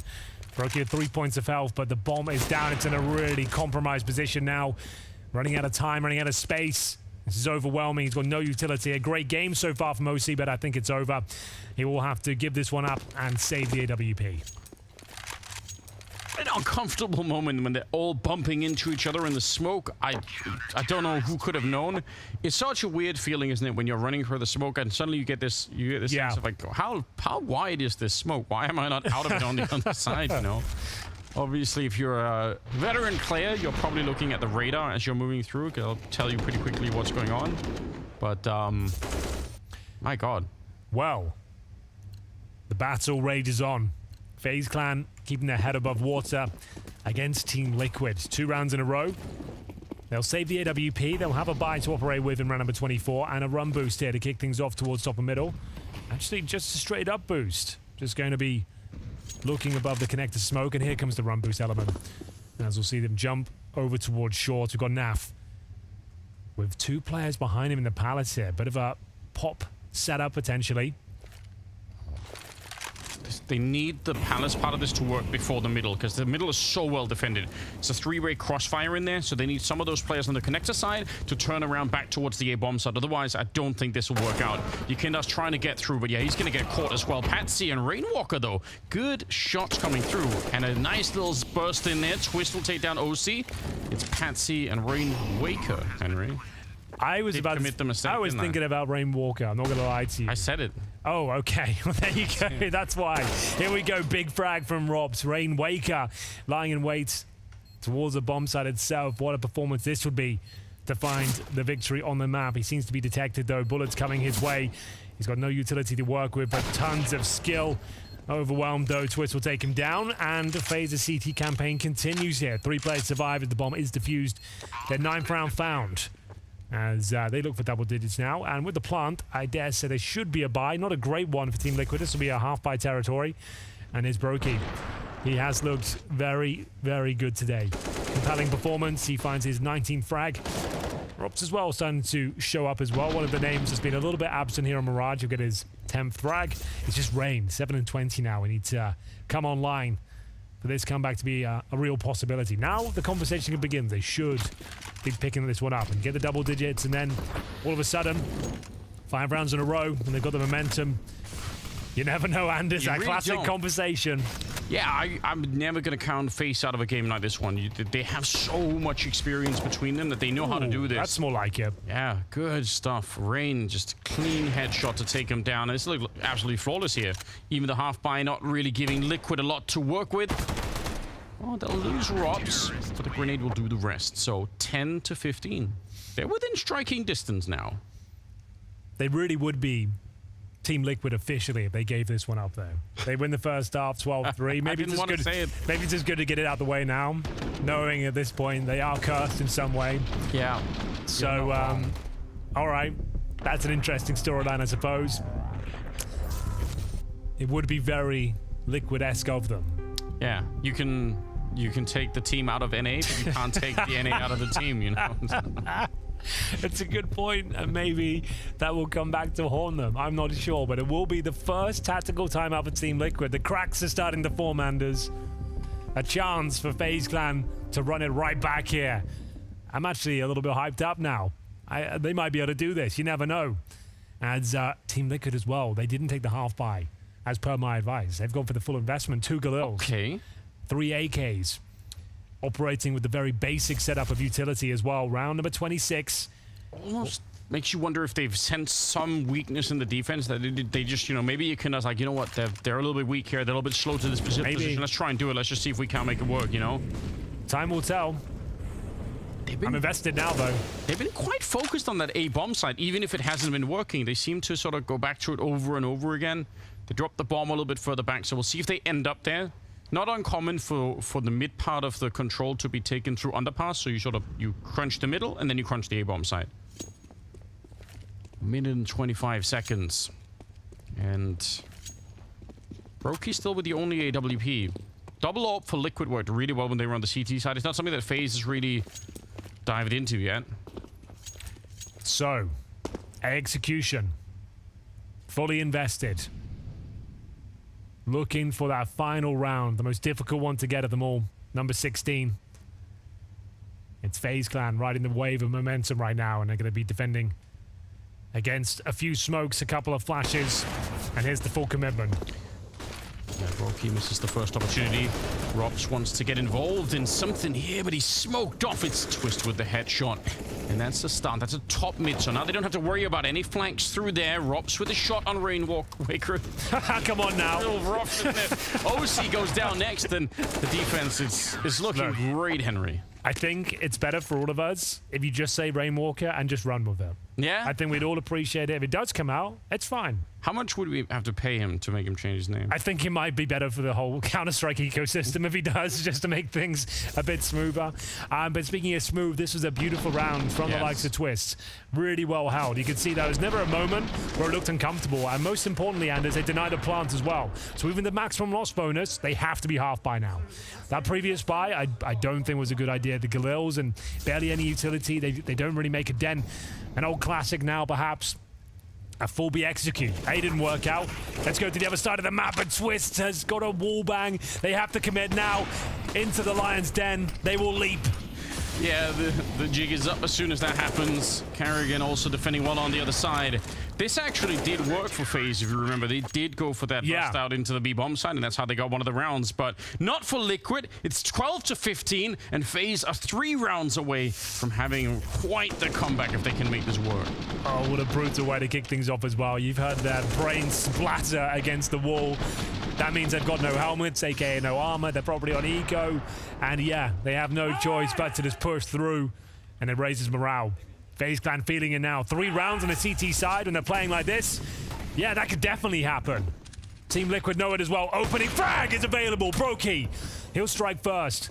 OC has had his number all map long, and now starting to show some very impressive form. They've got the man advantage here, but can they maintain it?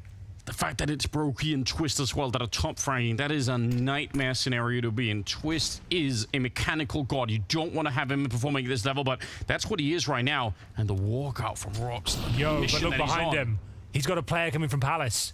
Yeah, he's aware. Oh, Timing. God. Is he going to spin around away for it? He's almost looking. There, Nafi sees him, but Twist, Robs does as well, and he wins the fight.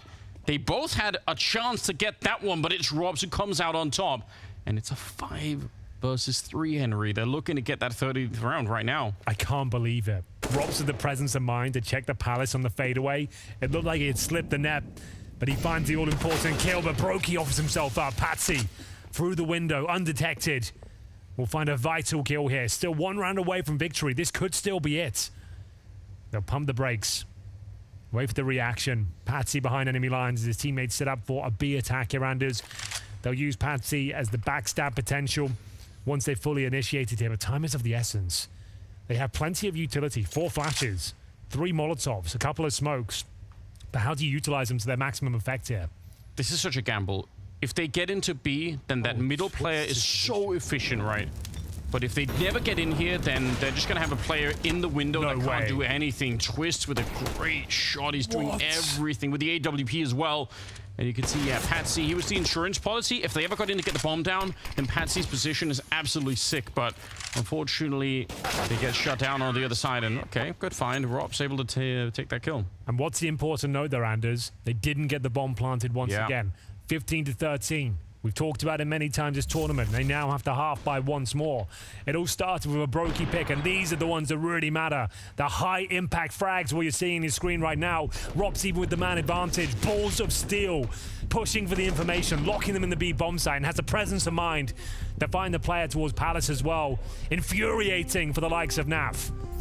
At one point, they were in touching distance of the win. It was just a matter of time before they converted it, and now, with no bomb plants, they might have to sacrifice round number 29, opening the door of opportunity, taking FaZe to 14 rounds, and at that stage, they're 1 away from overtime, and it would be an absolute nightmare, a catastrophe for Team Liquid to let that happen, but they have to half by here, Anders. Something that they haven't tried yet, which I guess it could work, especially if they feel like there's going to be that AWP towards the catwalk now that it's more of a double-up setup, is actually going for a catwalk rush, right? If you smoke the window and you Molotov and smoke connector, and then you get the tech lines in there, because I feel like the B rush or that they attempted didn't really work out so well, and actually they're leaning strong towards the A bomb side. They didn't want to go anywhere near catwalk at the moment, so it's going to be, again, that execute that Yakinda's really been looking for. There must be something that he's noticing that it feels like we could do it.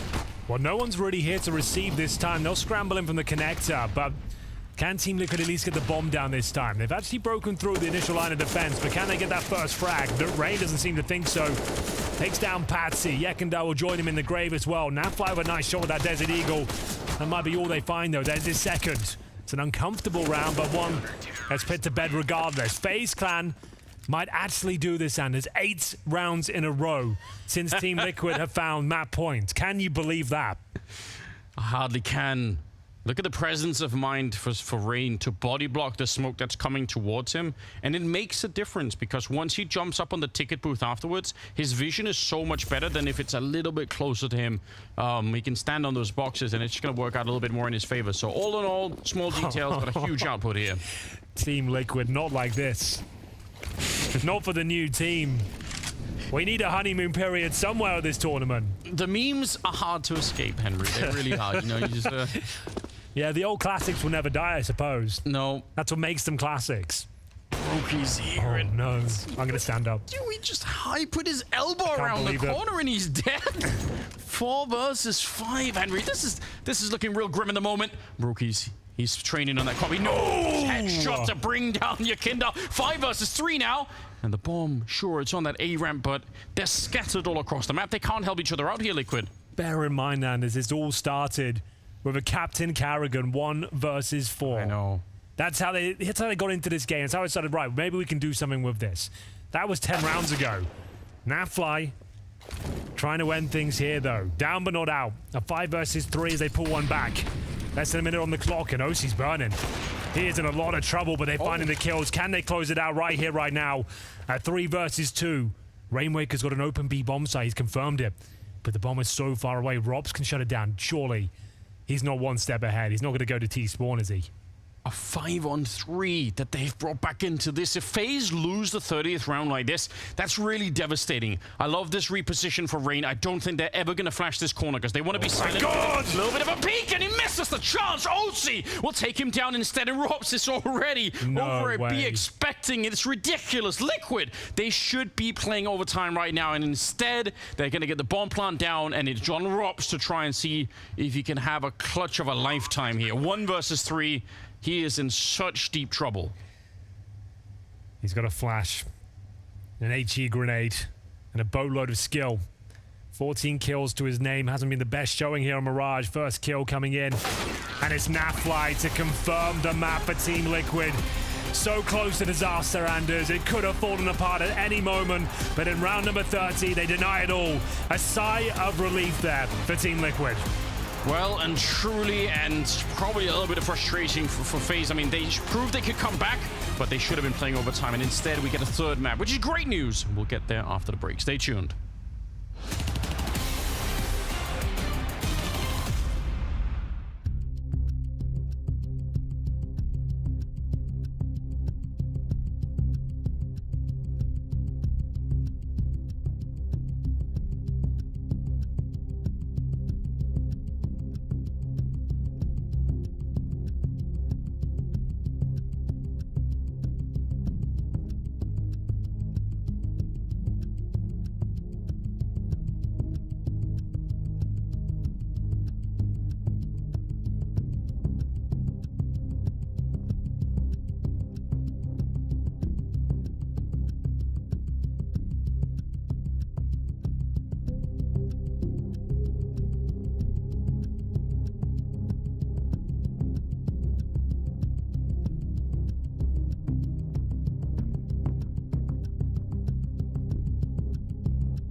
Well, this certainly wasn't the ending that FaZe wanted. They were trying to claw their way back into it, and it started off so good. And what a comeback they just had, just to drop it here in a 5 versus 3. Naf destroys destroys Twist on the secondary op as well. OC is very clever here to go through the Molotov, catching off guard his opponent, then a good jiggle peek as well onto Rain. But what the happened? Yeah, that's a good question. It was such a great comeback coming into FaZe, and they were dominating Liquid in that second half.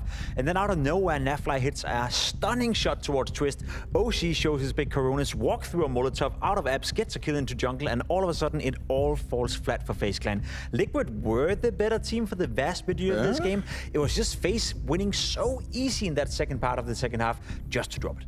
Now, I will say this. So we just walked past Naf as we were coming into the studio, and he said, could have been a Liquid game. Like, he was well aware of how close it came. And when it's FaZe, they seem to be able to do it. We seem to always believe there could be this chance. Yeah, listen, they always have this sort of internal switch that kind of flicks on, and then that's it. And you can almost feel it. It doesn't really matter the scoreline if it's 15-7 to 8. In fact, it started 15-6, I believe, in this game. But they get into a mode where everyone is just 10% better. They're getting sharper. They're making the right moves. At some point, we have Twist, who's playing goddamn truck with an AWP, gets away with his life with Kerrigan saving him from short, and you're thinking, they're getting into that mode where you cannot win a round against them. Yeah. And it was some sort of crazy like constellation of stars coming in together that allowed Liquid to get to finally 16, because it got real rough for a second. Yeah, it got real rough, and Liquid will be happy they managed to get this one out of the way. But I've got to touch on Yakinder a little bit here, because we spoke about what happens when he's not there doing well. Yeah, he had a tough one. I think calling on Mirage can be very tough, especially when you're up against FaZe Clan on a T side like that.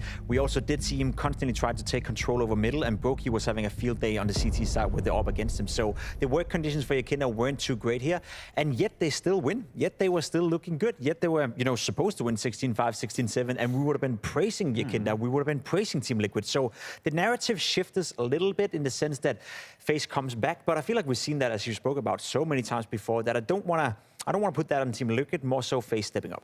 Well, when it comes to Naf, though, this is a guy that doesn't matter what you put him in, what situation you give him, he is able to deliver for Liquid with all the madness going on around him. Yeah, listen, and once again, I mean, now that Rainwaker is here, we know that he's had to go through a couple of changes, couple of adjustments, being in a bit more of a moving role instead of being on the side, and I think he's doing it beautifully. Like, he's so capable, so versatile, and on the T side as well, he had a couple of encounters with Robs. One didn't go his way. We had that weird moment in a T spawn, but it's very complicated when you play against FaZe to be the guy who is playing this position right there, that goes into A-Ram, that goes into A-Apps, and looks for these jewels that are at times a little bit ungrateful. He found a flurry of them, and we can see at the stats, 24-17 is very legit. I'm glad to see Naf playing well. I'm really, really glad to see Naf play well. We've known him to be one of the strongest riflers coming out of NA for many, many years, and now he's transitioned into a European-based team with Liquid. They're talking about moving to Europe.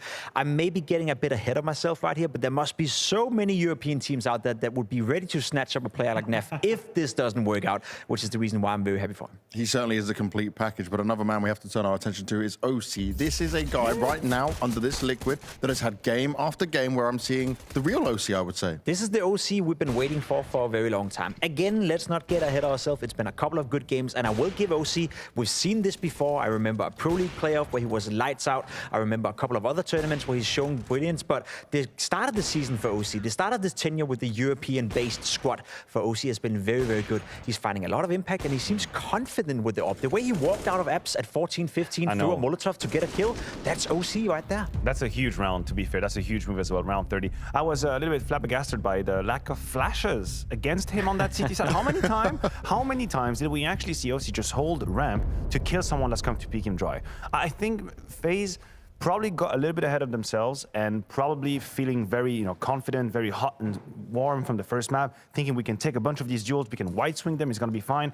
They should have maybe put a bow on it, be a bit more attention to detail, because OC was on one, and he punished a whole lot of these dry peak throughout his city side. So do you think FaZe at this point needed to turn it up a gear a little bit sooner?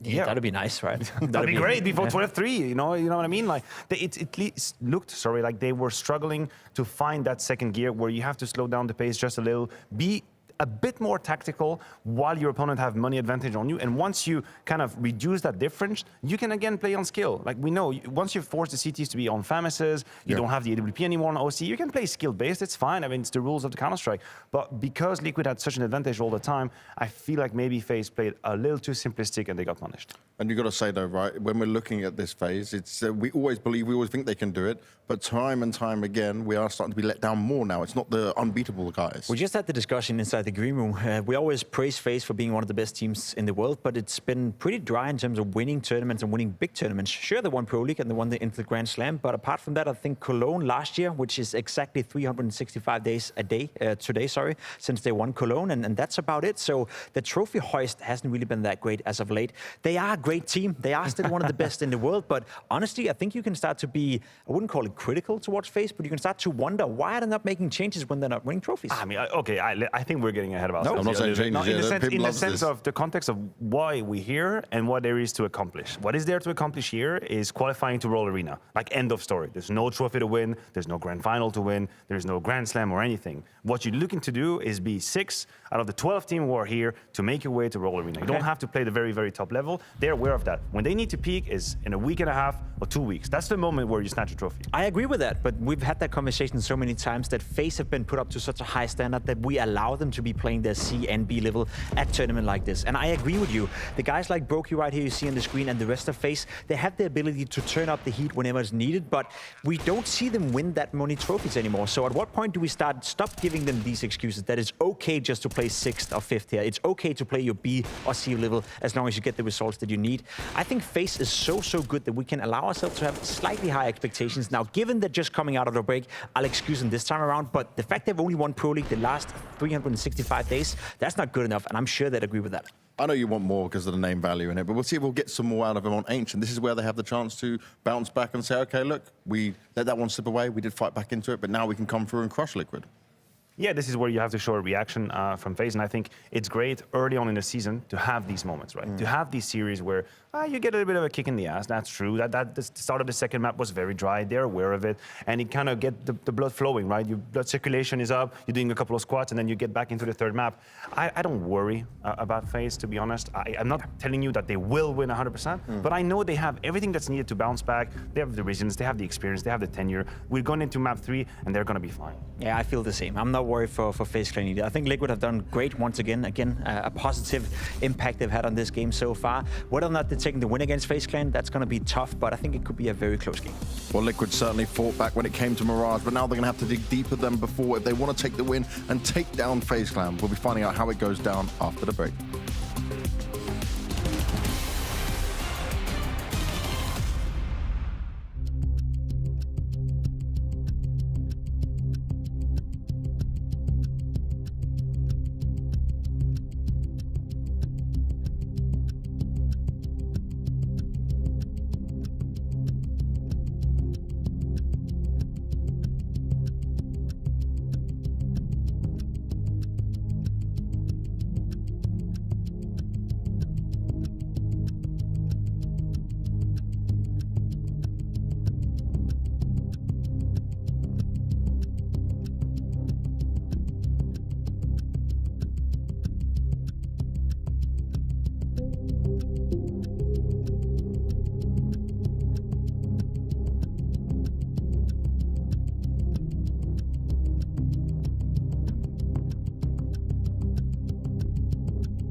gentlemen, welcome back to Blast. Full groups, you join us for the conclusion between FaZe Clan and Team Liquid. Team Liquid going to be feeling pretty good about themselves, managed to put map number 2, their opponent's pick of Mirage, to bed. But it wasn't without its caveats, though. After a 12-3 start, the scoreline ends up at 16-14 unders. A chance for the reverse sweep, ultimately denied, but still a scary prospect. And they won that 30th round in a 5-on-3. So just a lot of things that could have gone horribly wrong in this whole scenario. But you're right, they did make it here. We're on Ancient, the third and final map between these two teams. So I'm quite excited for it. FaZe look like they're going to be starting on the T side with Liquid on their CT side. And there's a particularly cool strategy that FaZe sometimes run on this map in the pistol rounds where they actually go for the B execute and the B plant, but they push forward from the B bomb side. Okay. The CTs coming in. So they try and shut down the back line. Yes. Of the long area. Okay, interesting. We'll see if that transpires here. Ladies and gentlemen, third and final map, FaZe Clan taking on Team Liquid. We FaZe with the T-side campaign to kick things off here. 4 players over Liquid in towards middle. They will be combative here. That means A is completely wide open. And speaking of which, Carrigan's helping himself to just that. Molotov down towards default, smoke down at CT. But no bomb to be spotted, so a bit of a fake here perhaps. Yeah, it's a fake that's opening up the middle. They're still keeping an eye on it, but nice little win. Nav with a good return, and it's still a 4-on-4, but yeah, trying to distract and pull a lot of players back from that donut position, which so far so good. Carrigan's actually in CT spawn now as they're trying to rotate through. They realize that he's there. Oh no. And they double team him, so yeah, the bomb has gone down, but it's a 3 versus 3. Naf is low on health. Yeah, super unfortunate that Carrigan does 99 damage towards Naf. Robs, though, just trying to stay alive as long as possible. He knows he's done for, but he buys an extra 5 seconds. Bomb still planted. About halfway gone. Now, Nafly has the kit. That's the problem. 1 point of health and Brokey to defend. Yeah, that's awkward, isn't it? He's finally dead. It took so long, but not for you, Kinder. The time to kill there. 0 seconds as he just goes straight down. Patsy, a crossfire that he has to break open. You need a stunning headshot, and he's already realizing it can't be done. It's not worth it. He's going to try and see if he can make an escape, and even that's going to be denied. FaZe on the board. They win the pistol, and that has to feel good. Interesting approach. You don't see many all-out fakes like that, especially on a pistol round. You're committing a lot of utility. You normally want to utilize it and go through there. So we saw Carrigan with a little fake towards A, smoking Sport, Molotov a default as well. You would assume that's a full commitment, but it was anything but. Focusing their efforts towards middle, climbing up the ledge, back in towards B, and then a backstab from Spawn from Carrigan as well. Beautifully played. Great mid-round decisions. And smiles all round for FaZe Clan here, as we do have a force from Team Liquid that we'll have to deal with here. So not out of the woods just yet. Back towards middle with the Galils. Up against MP9s, a scout and a couple of pistols here. Carrigan tucks himself in. Protected by Twists here as well, as Rops will deal with any sort of A-main aggression. Known for the Rops utility. Can throw a whole wall of smokes by himself, as he demonstrates right now. There it is. Perfectly done. I like it. So he smokes off Spawn and Temple. Yeah, you can see the players that are outside of B are worried about a pop flash around the corner, so they're playing really far back. It's finally Carrigan put into a bit of a battle here as he'll go down. Naf will find a kill on Brokey, and it just continues. The MP9, it mows them down on the approach to the B bomb side. Well, this is very problematic. FaZe Clan with a minute to work with, the bomb down, a 4-on-2. And they've barely done any damage. They have to try and dissect the cave position if possible, but a bit of a crossfire set up there. And we're not seeing the rotations come through necessarily, so I'm not sure the CTs are aware they have the bomb. If they do, they're allowing it to be picked up here. As they will be pushing A main, just kind of confirming this has to be the B finish. First fight about to go down, and Robs comes out on top, looking for the double, and he converts as well. This round is well back in favor for FaZe, says Rainwaker. Great rotation with that 5-7. Yeah, it was a good shot, wasn't it? Twist realizing and hearing it and trying to win that fight. Rainwaker, he should have been dead, but somehow he just bounces on through like a little bunny and makes it work. I can't believe he gets away with it. He assumed that was the commitment. The plan will be coming through momentarily. He's jumping around the corner, making all the noise in the world, and somehow resets, gets the kill. It all started here, though. Double kill for Nafly with his MP9. A little bit sloppy from FaZe Clan there. Throwing it away. Didn't really get much done, and you can see it's a frustrating finish for them. They'll have to force by now. Deagle's pretty much across the board. Carrigan will go with the Tech 9 instead. And the Ekandar to defend Cave once more. Got a lot on his plate. Carrigan trying to bust through the smoke there. Doesn't work out for him whatsoever. Another opening pick for Liquid, which has been a common phrase in this best of 3. First map, sure, was pretty compelling for FaZe Planner, a comprehensive victory, but more often than not, Liquid are finding themselves in a 5-on-4 advantage, but it couldn't convert the round. So this one looks like it's under control, being very active, but so is Rain. Lovely shot on the Desert Eagle, finds OC, pushing this B ramp, trying to find the players in towards T-spawn. Now looking very uncomfortable. They're going to lose a couple of frags here. Oh no, they actually lose a Kindred. This is a big problem. Naf feeling the pressure. He knows that they could be coming up the ramp behind him. Molotov actually be a good choice at the moment, but he's still dropping quite low. Not getting wall banged at the moment, although it did get close. Look at how low they all are on the FaZe side. So even in the 3-on-3, you have to assume that Liquid will be able to find a way out here. Robs needs to be careful. They can spam him right back. 40 seconds, and they're committed to this B attack, it feels like. They're not going to be falling back. Twist really, really far back. And again, because they're so low on health. They're calling a freeze, saying, let's cross our fingers and hope that somebody from Liquid will just walk into their crosshairs here. And they're not. Being very disciplined. Nice crossfire here. Nafly guaranteed a kill, apparently not. Patsy now in a lot of trouble, needs to back up. He's alone, isolated, but not missing a beat. That's a beautiful shot towards the ramp. Closes things out, strong as you like.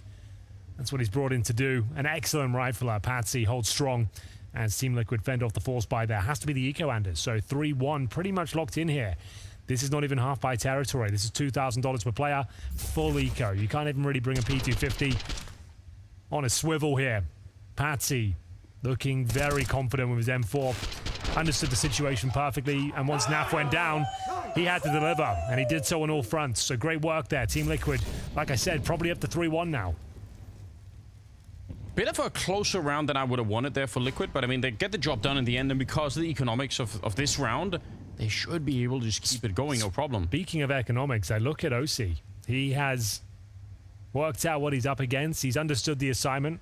Sticking with the USP, that's absolutely fine. There'll be no danger of them losing this round. If he like buys an AWP, or if he could, like there's a real possibility he get overwhelmed. Maybe they pick it up. You don't need it this round, so keep the money nice and strong. Play a nice passive, long game.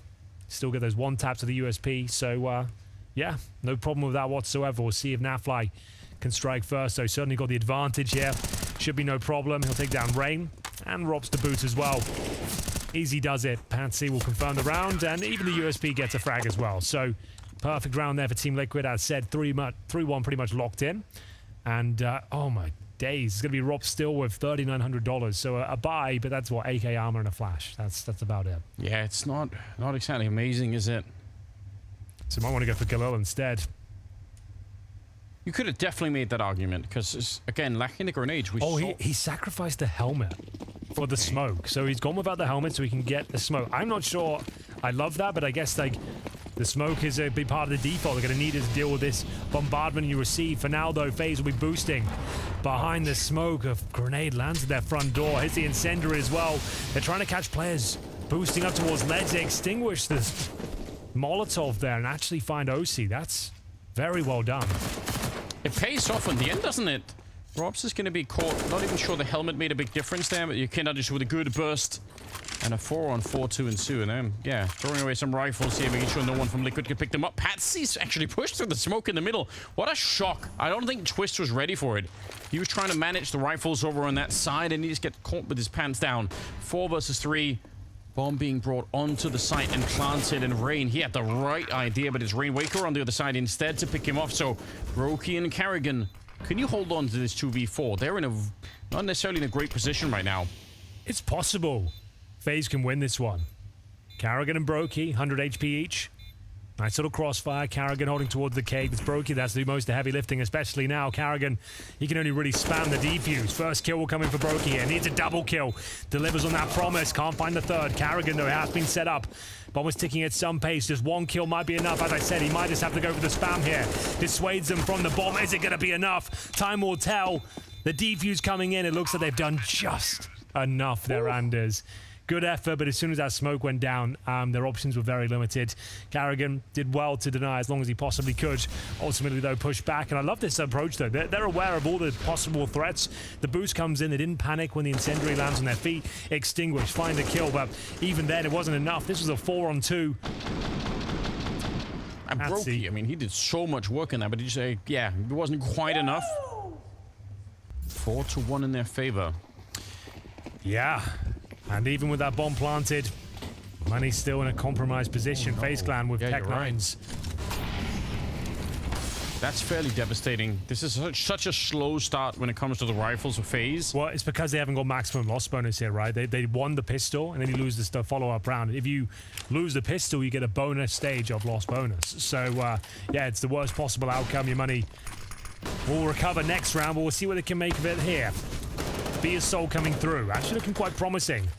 Galil at the tip of the spear here. Plant should be no problem, but Yekindar, Naf chiming in. 3 kills found here. Shutting down all prospects of that plant.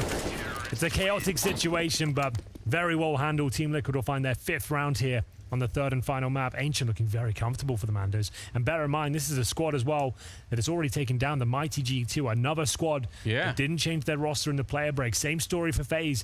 These are 2 of the hardest challenges at the entire tournament, arguably. Caught me a bit off guard at that B-bomb side because they were posturing Liquid like they were going to fall back and just play for the afterplant. And I think probably FaZe felt the same way.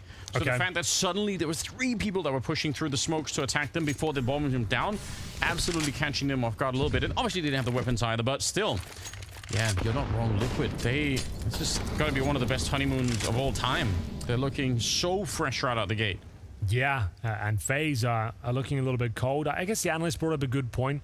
With this tournament, the only objective they need is come top 6, right? That's all they have to do. Sure. So maybe not looking to peak, not looking to bring out all the new refinements. They're playing without a coach as well. Bear that in mind. A few caveats with all said and done.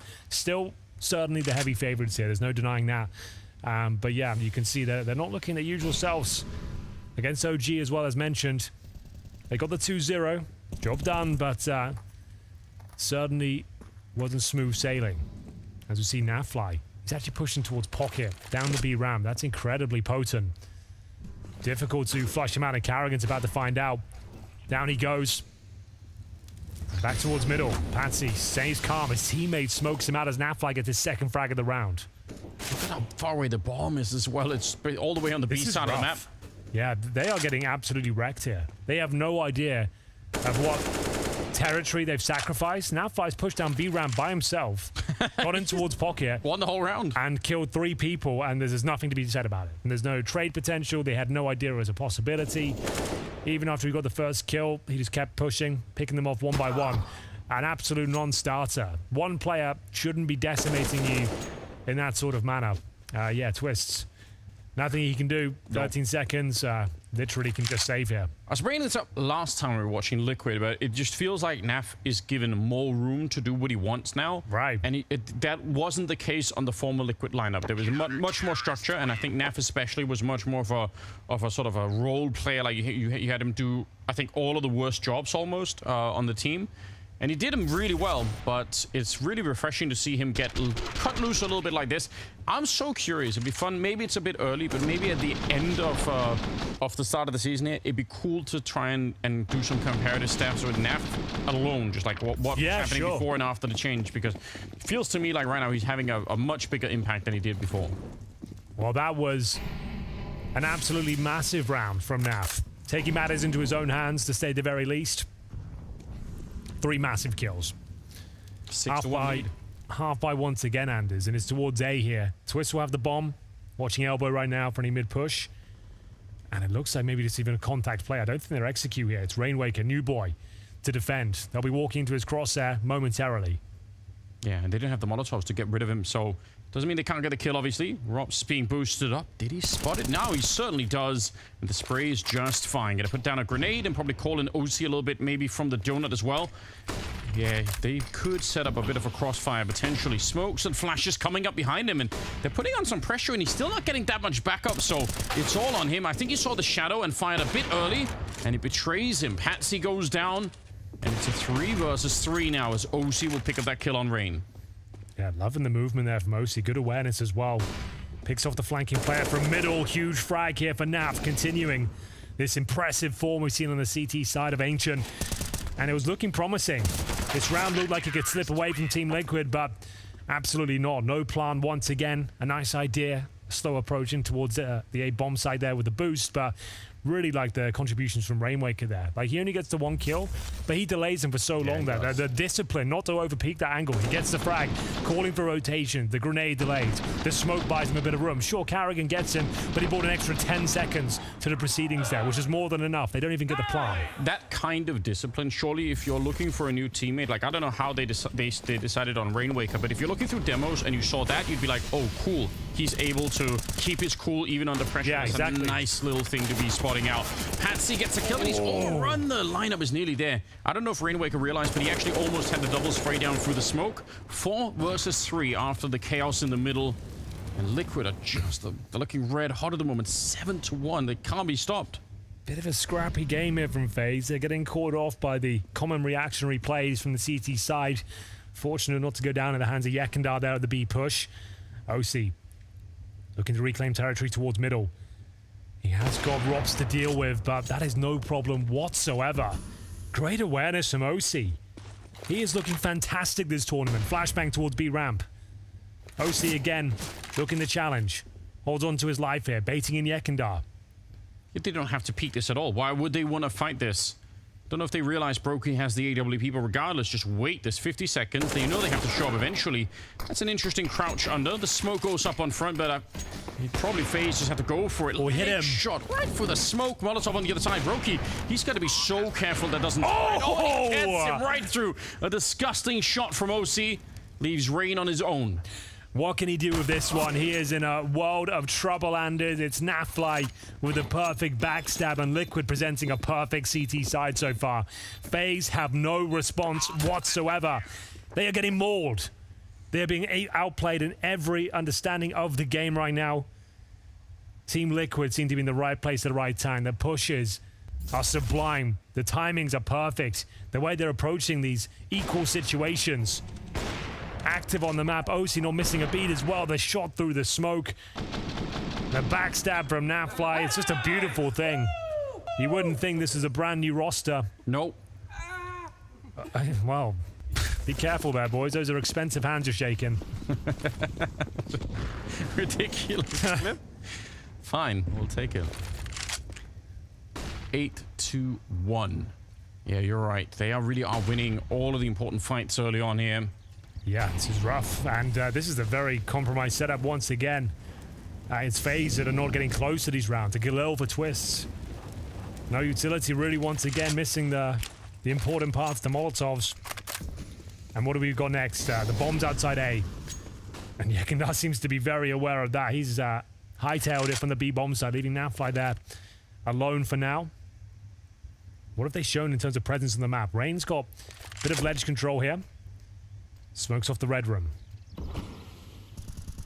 Yeah, the mid control could be interesting. You could put some pressure on there, but you might want to sell a bit more towards the B bomb side. It looks like they will end up at A right now. But you want to keep 2 people in B just so that there isn't a quick rotation that could be happening from CT spawn.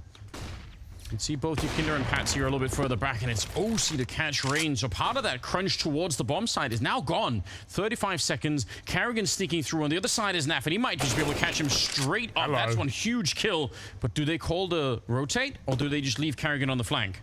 30 seconds to work this one out. So Carrigan is flanking, but they've got to commit towards A. The fake doesn't really do much for them. They're biding their time. Here comes the smoke down towards spawn. OC to strike first, but a player behind the big box is going to be Rainwaker making himself known. Huge spray down. 10 seconds left. I think it's all said and done. Yeah. They have to save here, but nothing will be taken into the next round. Just Carrigan remains in CT spawn. They know exactly where he is. That backstab is the only kill they find en route towards the A bomb side there, Anders. That's the only frag found. That was actually ice cold out of Yekindar, because you could be so pressure to try and go for the B bomb side, right? You've just lost a player. For all you know, the bomb is right outside and it's going to get planted, but they called their bluff. They said, no, this is still going to be an A attack, and they're absolutely right. This is so sick. Just to note there as well, you can see how the lack of Molotovs really hurting them there. Once they've got them in control, the standard procedure is bounce the Molotov towards the back of Donut, flush out that potential AWP, but you just don't have that luxury. You've got to face check these positions. OC gets a freebie, and I think we're calling a B rush, Anders. When all else fails, we know Old Faithful has to be deployed. It is a classic for a reason, and it does actually work on this map. You really can, but you need the first kill to go your way, and instead, Patsy and OC again combining for a really solid defense. And now it's slowed down. Now there are smokes. Now there are Molotovs on the ramp, and you have to give it up. That's about as bad as it can go. You've committed all your resources over. You've lost 2 players. Rain's down to 7 points of health. There's not really much left. A couple of smokes, and they know you've gone. And you have actually no information they're pushing behind you as well. It's gone about as bad as it possibly could. You can't really rest in your laurels, suggest you're going elsewhere because you don't know what information they have now. Go together, hope for the best, and it looks like Rainwaker's looking for another big spray down here. He gets caught juggling the grenades, but not punished for it at least. Double digits for Team Liquid, Anders. This is a very, very impressive performance. And then HE landing on Rain before they probably were stealing themselves up to try and do something in the middle. Like, right, we've got 3 people, let's try and go for it. And they run right into an HE and an immediate AK towards the donut position. 10-1. This is so ridiculous. Bear in mind, this is a FaZe clan as well that only got 3 rounds in their T-side Mirage campaign. Their map pick. T-sides after the Paris Major, a lot of people were suggesting that their T-sides looked uninspired. There was something quite off about them. They were being overwhelmed by aggressive CT sides. And I guess to say that like this tournament suggests there might be some elements of truth to it, but an A rush is being presented right now. It's getting chaotic for OC. Rattles off a couple of shots, and he will get a couple of kills. Down to a 3 versus 2. My God, Patsy, what just happened? An absolute airstrike is delivered. The HE, the incendiary, and bullets come raining down on FaZe Clan, and he gets all 3. They get so stacked up because of the delay on OC. Because he stays alive, they are suddenly all grouped up, and when they run into the Molotov HE combo. This is an insane shot to begin with, but yeah, it's the grenade follow-up that just destroys the incoming FaZe attack. Yeah, they are loving it. Have they barely planted the bomb? They planted the bomb twice this half. And bear in mind, FaZe won the pistol, Anders. They won the pistol. I forgot. This rush A, boys. Nothing is working. Rush the A bomb site as Rainwaker mowing them down once again. FaZe can't get going here on Ancient. This is an absolute disaster as they're just rushing B, rushing A. Yeah, nothing is working for them. Not at all. And Rainwaker, he just had to stand there. They were running in front of him, and he just sprayed them both down. 1 casualty on the side of Liquid as they get up to 12 rounds. And looking at the scoreboard even for FaZe, you've got to say they're really lacking in kills alone. They're not doing the damage in these rounds to make it really interesting. They're just not getting any kills on the board here. Liquid are cruising through this game at the moment. I don't know whether we should do this, or we're all checking with the scoreboard, see if it gives anything away. Brokey's at the top with 7, Twitch 6, Carrigan 4, Rain 3, Rob 6. So yeah, no one really carrying the game. No one's having one of those performances that can win you a couple of rounds, you know, like a couple of clutches. Yeah, your top fragger is getting a kill every other round. So yeah, like normally FaZe, like we saw on the first map, right? Like they'll win a 1v4. Like Carrigan will get you around because you've got that sort of firepower. What FaZe are known for. But yeah, nothing really working. They've won the pistol, and that is literally it. They've barely planted the bomb since. Naf though, on the front foot here, in towards Jaguar. It's a very difficult fight to win. It's a risk to take on the CT side, but the Molotov, it goes past him, of course. And Rain doesn't anticipate his position, and that's a beautiful kill. Does he get away with it? Can he survive? Carrigan's taking it up. He heard it. And Naf was ready. Look at Carrigan down to 12. Yeah. But at least it's a trade. I think FaZe will be... He's just happy to be in a 4-on-4 right now. Some of these rounds are lost so fast. As soon as anything happens, Liquid just get a couple of kills that way, and the round is almost over. This time, at least, it's a bit more stretched out. They have some time to make up their minds here. And they take down Naf, who is second in the scoreboard for Liquid. So that's good. Good news. What's the next move, Anders? Because you've got 30 seconds. The bomb on the T ramp right now. You got a lot of grenades. You could try and put some pressure on. If you throw the 2 common smokes at the back of the B bomb site, you put pressure on OC to either play in front of the smokes or leave his teammate here in the hallway alone. A little bit of a shot from Patsy. It's a good headshot, and they are putting in some smokes. OC, he can't escape. He does get a good kill. Molotov at his back, and eventually Kerrigan will run him down. Still a 2-on-2. 8 seconds on the clock here. They're picking up the bomb, and they are going to get the bomb plant this time. Here we go. Can FaZe find their first round since the pistol? It's not looking good whatsoever. Rainwaker continues his disgusting form here on Ancient, and Robs, we need some of that magic right here, right now. If he can sneak in towards shore here, maybe there's a chance, but Yekindal seems to be 1 step ahead of it. Doesn't matter, Robs will find the initial headshot here, looking for that second round. Second kill available to him, but no, it's denied once again. Rainwaker completely eviscerates his opponent, finding his 12th frag here on the CT side, and the 13th round in total for Team Liquid, as FaZe can get absolutely nothing done. And it's a very similar situation that turns it from a 2-on-2 into a 2-on-1. It's the Molotov to force out the planter. It was got OC the kill earlier with the shot through, and this time it was just a spray through the smoke. You know they have to run. They can't stay on that side, so the timing is a little bit easier than if you're just doing it completely blindly. Round number 15, and it's 13-1 in favor of Liquid. I can't hardly believe it. I don't think anyone can. That's a hell of a nade as well. Max damage almost on a couple of players, and the flashbang is brutal as well. Napfly continues to destroy his opponent. The B bomb site here. Oh, he's in the zone right now, Anders. There's no stopping him. He looks so lethal. Whether he's doing the anchoring or whether he is pushing aggressively like he was earlier, he's absolutely relentless right now. FaZe are just cowering in the corner. They don't want to do anything with these fights. They want to get the hell out of this one. Yeah, this is anything but yum for FaZe. There's anything but. A really tough position to be in. Don't know how you give a speech to bring them back. I mean... Well, they've got no coach to provide the speech. I know. So, that is a problem as well. Should have asked Robin to make a bit of a soundboard before he left so they could at least replay some of the old messages, you know? So, 40 seconds remaining. Round 15, well underway. A 5-on-2, Anders. It looks like we're all done here.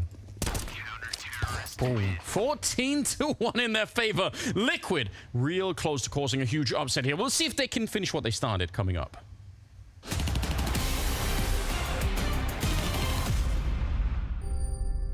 I think it started when I was around 12, 13, like basically from the moment, as I recall it, I got into gaming. That's also when I started to go to less football practices. It's when I started to do less activities, and that's when I started to gain weight. But it's funny, like a picture like this, it's sort of the cliche or like stereotype of a gamer. I was living the stereotype, you know? Yeah. I was sitting in my room a lot and playing computer games. To be completely honest, I could be done at school at 2. Then I'd go to the gas station. I'd eat probably a cake, buy a hot dog, buy a Coca-Cola, 2 bags of chips, and another. And that became almost a daily routine for me. You know, I was always like, who cares? You know, I'm anyway getting bullied. I'm anyway, you know, in a situation where I just go home and play Counter-Strike. So I didn't feel that it would affect anyone else but me. I think that's what I was the most obsessed about. One thing is not feeling comfortable in your own body, but another thing for me was to feel that I made people around me feel uncomfortable as well. I remember the turning point for me mentally. I remember doing an interview, and I remember watching that interview, and I remember thinking, holy moly, like, this cannot be true. I was hitting rock bottom in that regard. I never felt as uncomfortable in my own body. I could definitely feel that I was losing control.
Holy moly, red beans and ravioli. Do not adjust your sets. The information on your screen is correct.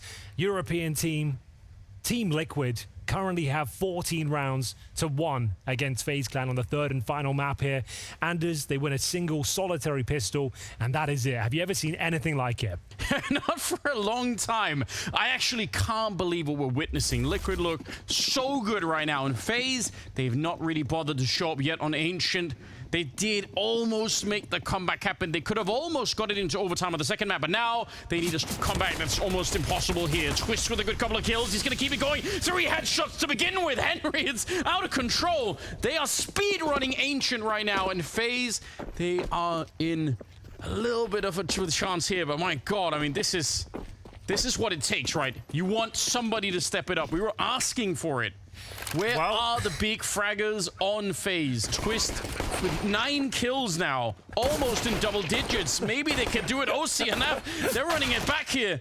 1 versus 3. Surely they've won the round, and they have a second on the board, a second pistol. They've won both pistols. My God. They have won both pistols, and they have 2 rounds to 14. That is a grim reality for a FaZe Clan fan right now.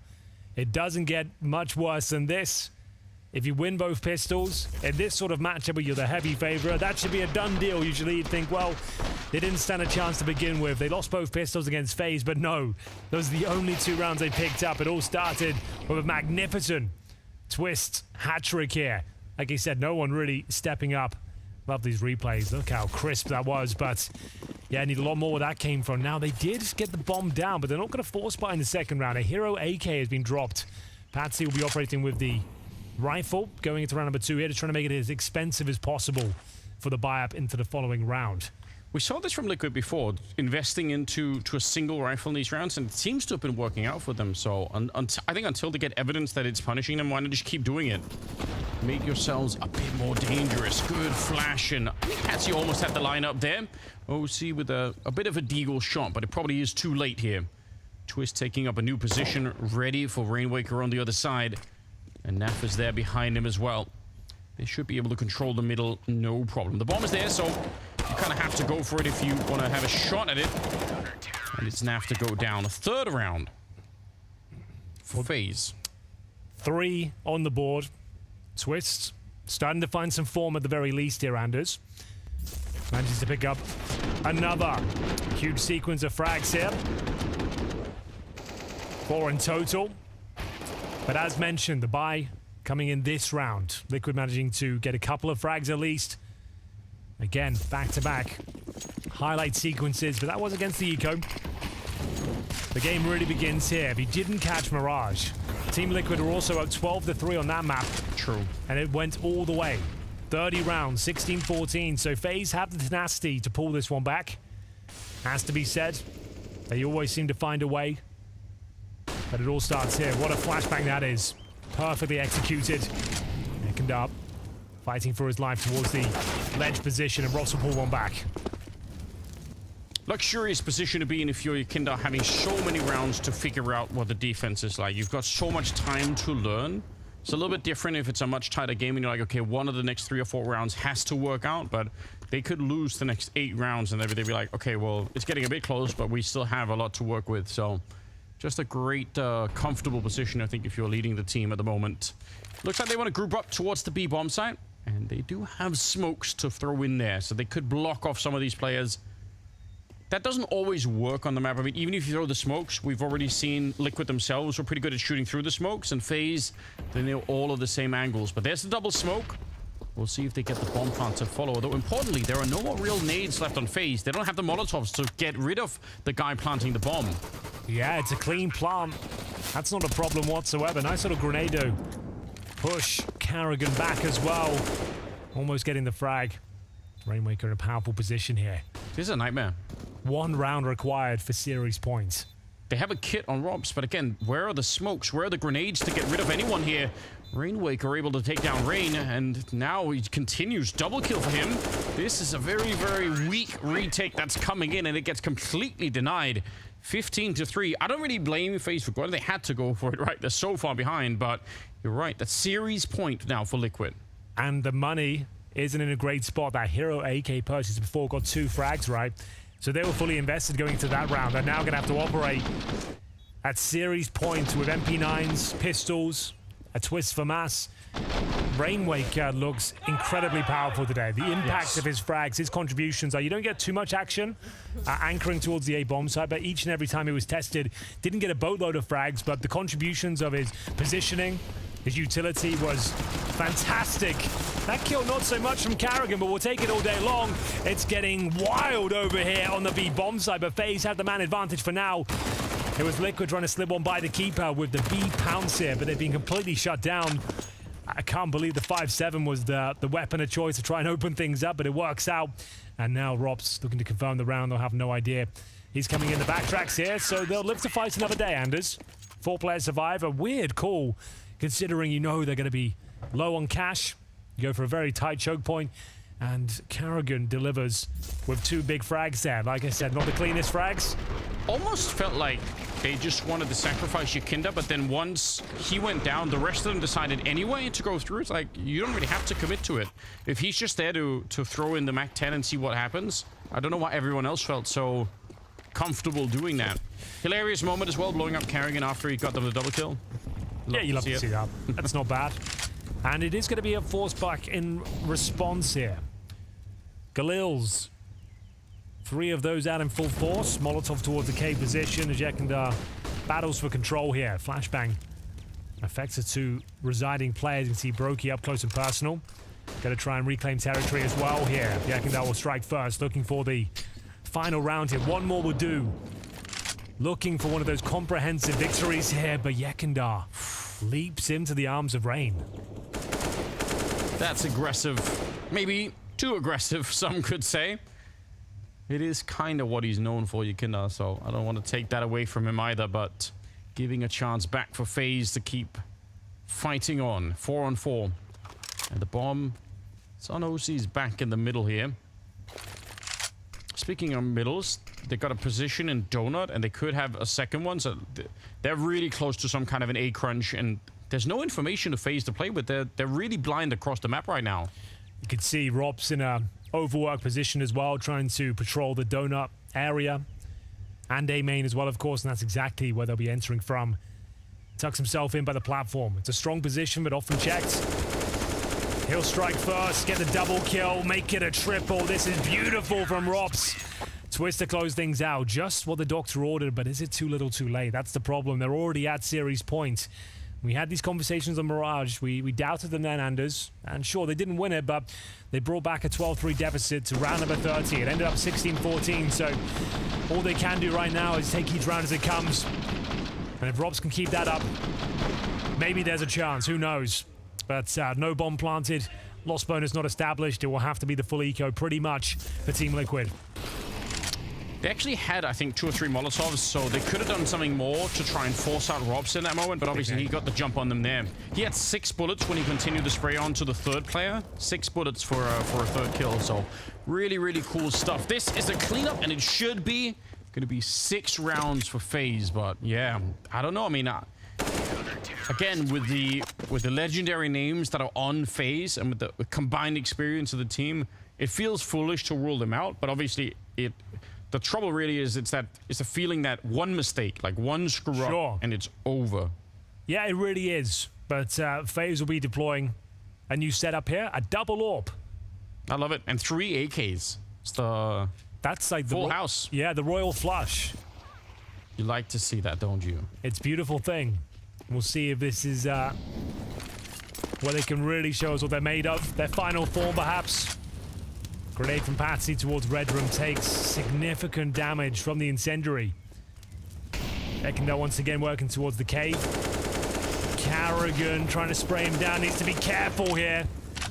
Actually gets the opening frag. Doesn't take any damage en route as well. Yekina definitely thought that he'd fallen back. There's a very good mind game for Carrigan there. And Patsy's low. It's another good start for FaZe. Slowly but surely, they're building something. Naf is anchoring outside of the B bomb site. The rest of his team are working in the middle, but they've already been discovered. I think Rain saw the shadow, and it's going to be plenty enough for a couple of kills there. Leaving just Naf. Strong headshot on the jump. And 50 seconds. All right, Naf. This is well within your wheelhouse. Your sort of round. The new look Naf as well.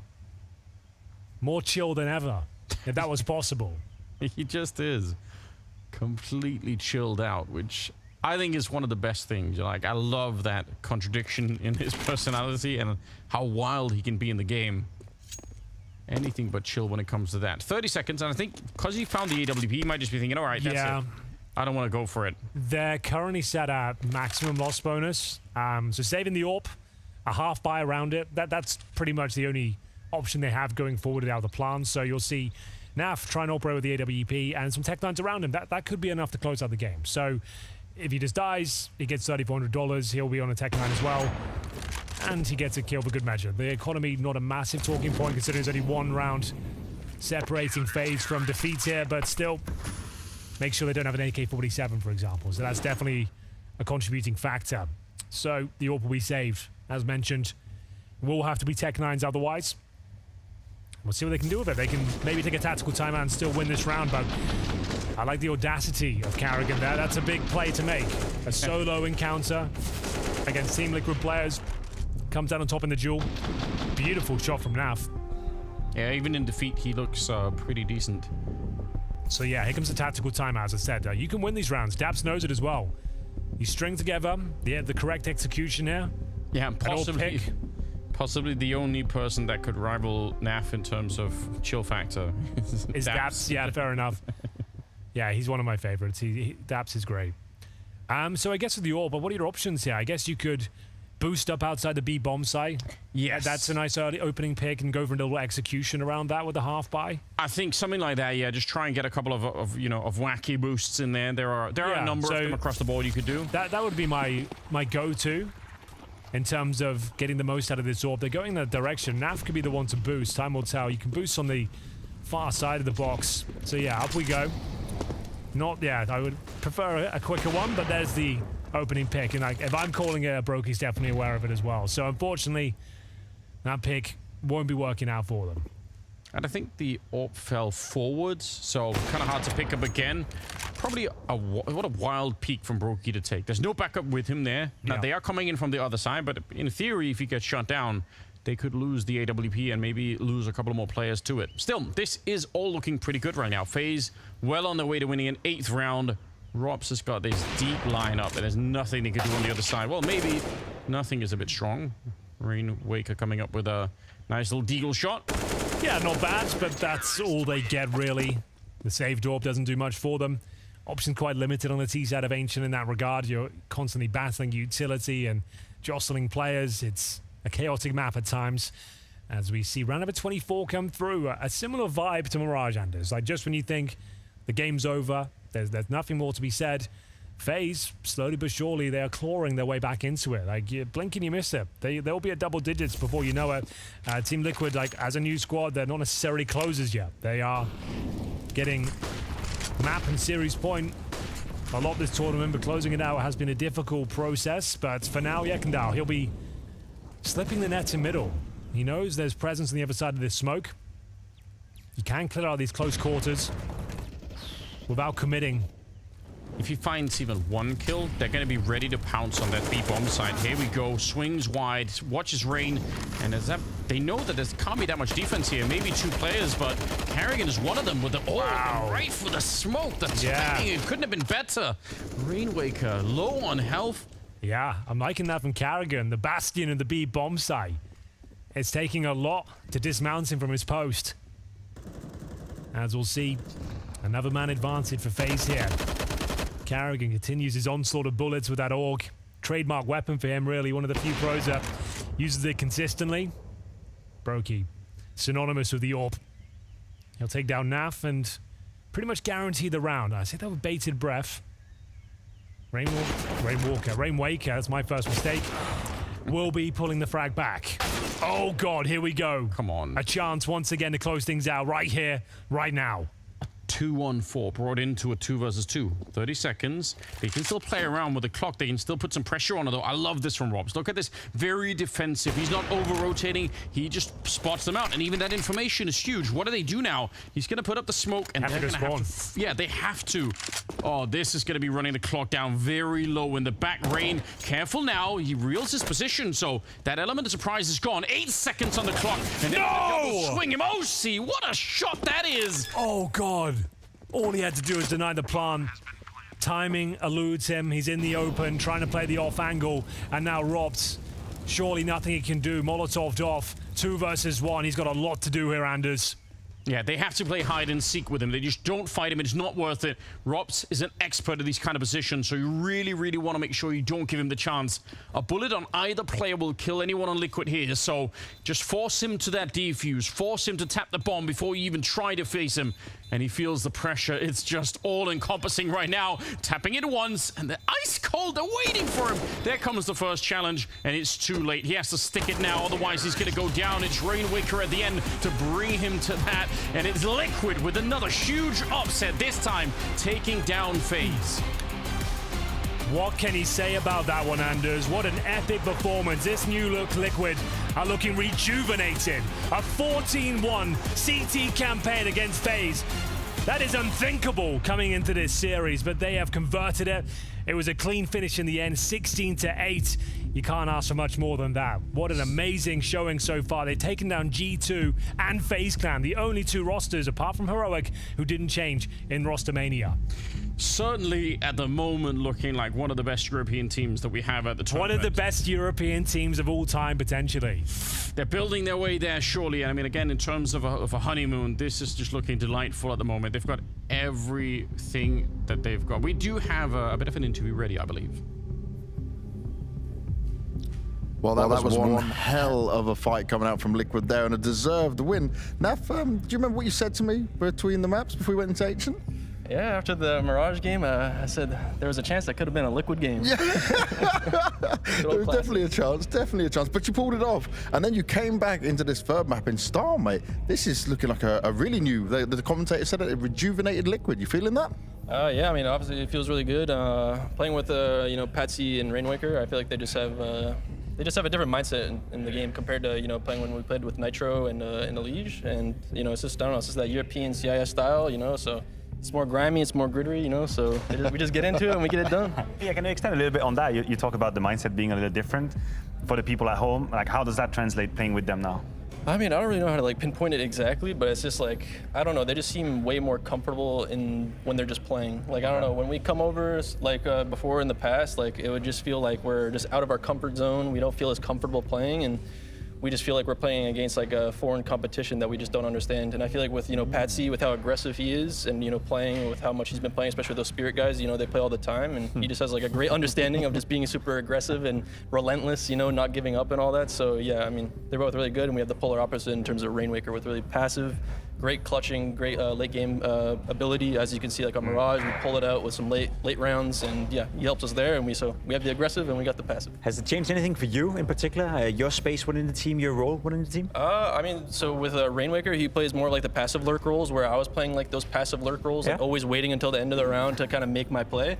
But now I kind of have the option if I want to play, passive or aggressive. I have the option to do it myself. So I think it reminds me a little bit of the older years, playing back in 2018, 2019, kind of having a little bit more freedom to kind of just, I somewhat feel like more of a star here again. No, yeah, that's rightful. And you said Rainwaker took some of these positions. Are you guys exchanging about how to play that on what you were doing, or do you just let him do it his way, however he feels it? No, I mean, obviously I firmly believe that you need to come up with your own way of playing, and obviously you can look at other players and other teams and look and steal ideas, but I believe you just need to be comfortable and just do whatever makes you feel comfortable, and yeah, and then at the end of the day, you'll be the top player, I guess. I don't think you're going to be great if you're just always trying to copy something else. Coming into this group, you have G2, you have FaZe, and now yourself as well. You're taking down both of these teams. Are you surprised that you're playing this well this early on? I mean, obviously, you can always, chalk it up to like a little bit of a honeymoon phase, with all that type of stuff. But I think just, I don't know. I already feel like we're way better than what we had playing in the previous years. Okay. And again, it just comes down to that European style, I believe, playing with the CIS European players. I feel like there's just so much more of a greater understanding of the game. So I just, it's more enjoyable. It's easier to, come back, play the game. So I just, I enjoy playing here.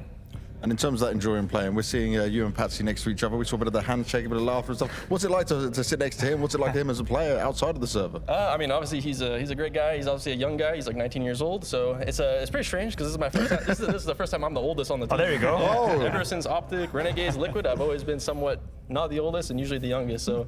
It's like a breath of fresh air, and as I'm getting older, I need to take on that more of responsibility of being that older brother guy, so I always want to make sure all my players are comfortable, you enjoy that? Feeling good. You enjoy the responsibility? Yeah, it's fun, but it's a part of life. You get older, you got to change your obligations sometimes. I get it. Naf, next is your time to be a dad, mate. So you start with this bit, we'll get to the next level. A few more years, you got it in you. Keep playing. Naf, thank you very much for your time, man. You can go off and enjoy the rest of your time with the team.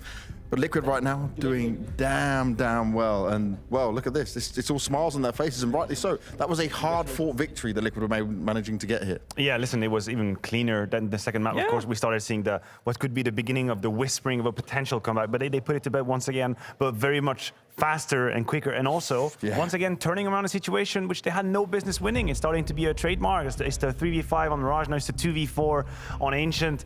And I mean, it's just great to see Naf enjoying himself. How could you not like that? I want to ask you guys though, right? We've seen a lot of the new teams come together when it comes to their CT sides where they struggle more the T side and just following the rules and going their way. They've been having success. Liquid seems to be doing the opposite. Why is that? I think they've found each other. I think the whole role clash they had before maybe and Naf being kind of limited and in general just that lack of fresh new blood into the team has hindered Liquid for quite some time. I think they found the perfect mix of players and roles, and now they're trying to perfect it. A lot of these teams coming into the stage right now are either not changing and maybe being a little bit asleep, whereas for Team Liquid, I think it was Rainwaker saying it coming into the game as well, that they've been practicing a lot. They're playing a lot, more than he used to even in 500. So they put in the hours and we get to see the result on the server. And for me, that's a great thing. Yeah, and it's about individuals delivering, almost exceeding what we thought they would deliver. Listen, I think people had great hopes for Patsy. Sure. I didn't think he would be that impressive so early. I mean, he's been putting up multi-kills on top of multi-kills, been super aggressive.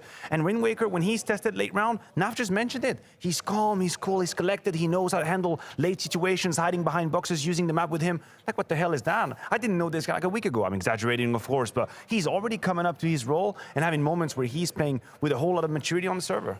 Well, we got a beautiful mic'd up moment for you all at home. We get to see the winning moment of how it went down for Liquid. Yeah. No, it's fine. Broken. Keys, man.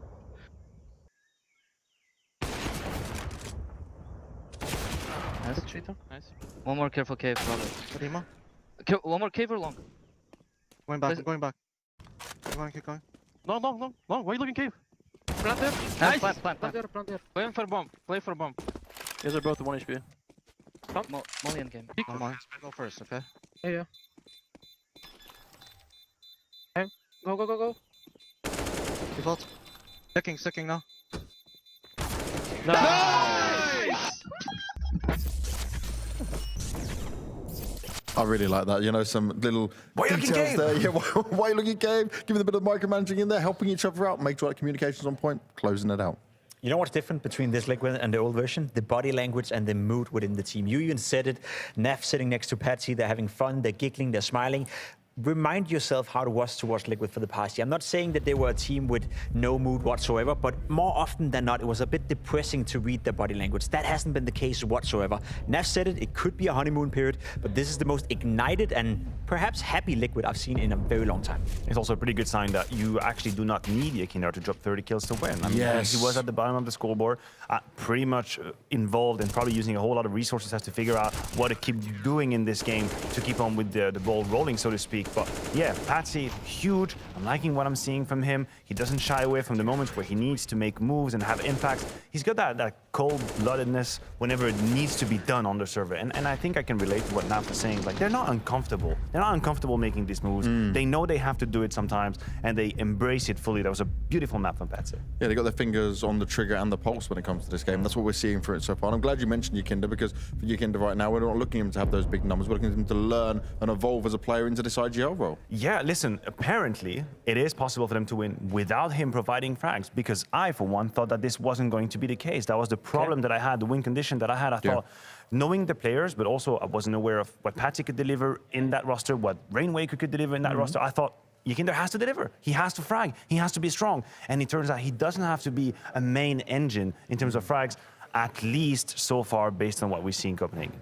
Now, where do we put FaZe after this game, right? Because the OG won, they won, it was a 2-0, it was a bit closer. I remember we saying it was kind of sloppy, not what we wanted to see from them. Then we come into this, and they have these chances to fight back. They managed to win one map here, but, like, it wasn't pretty at times, man. Going down this far? Yeah, in all honesty, I think this is kind of where we expected FaZe to come in. We knew they took a longer break than everyone else. They came back a bit later. Karrigan even said it, we haven't practiced that much. So reality is as it is, right? FaZe are not playing their best brand of Counter-Strike right now. And as I said, coming into the game, they only won one trophy the past year. So it's not like an unbeatable force we are dealing with right now. Surely, the way they lose today is not good enough. I'm sure if you ask Rups, if you ask Karrigan, they're not satisfied with how they played. But it's not like the alarm bells are ringing for me just yet. I think, as Matthew said, the only goal they have right here is using this as a bit of a boot camp, leading into Cologne. And then, of course, they have to qualify for Royal Arena. And that's still very much possible. Yeah, listen, I agree with you. I don't think we should ring the alarm quite yet. But I still got worried about how they got into these situations, how they got to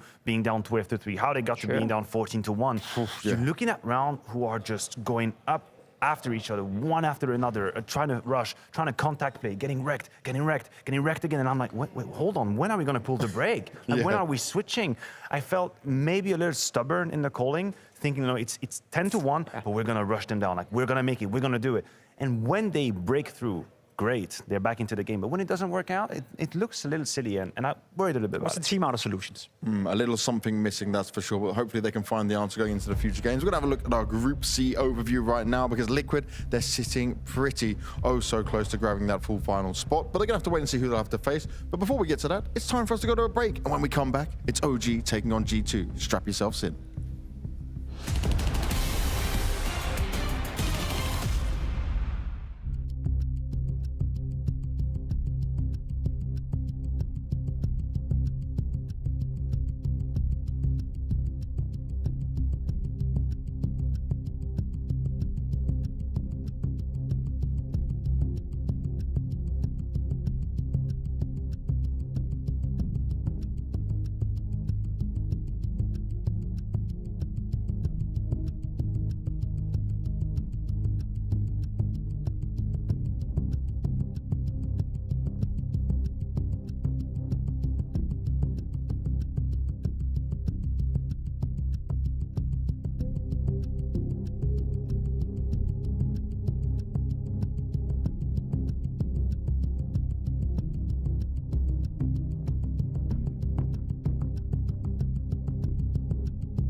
put one word describes our team.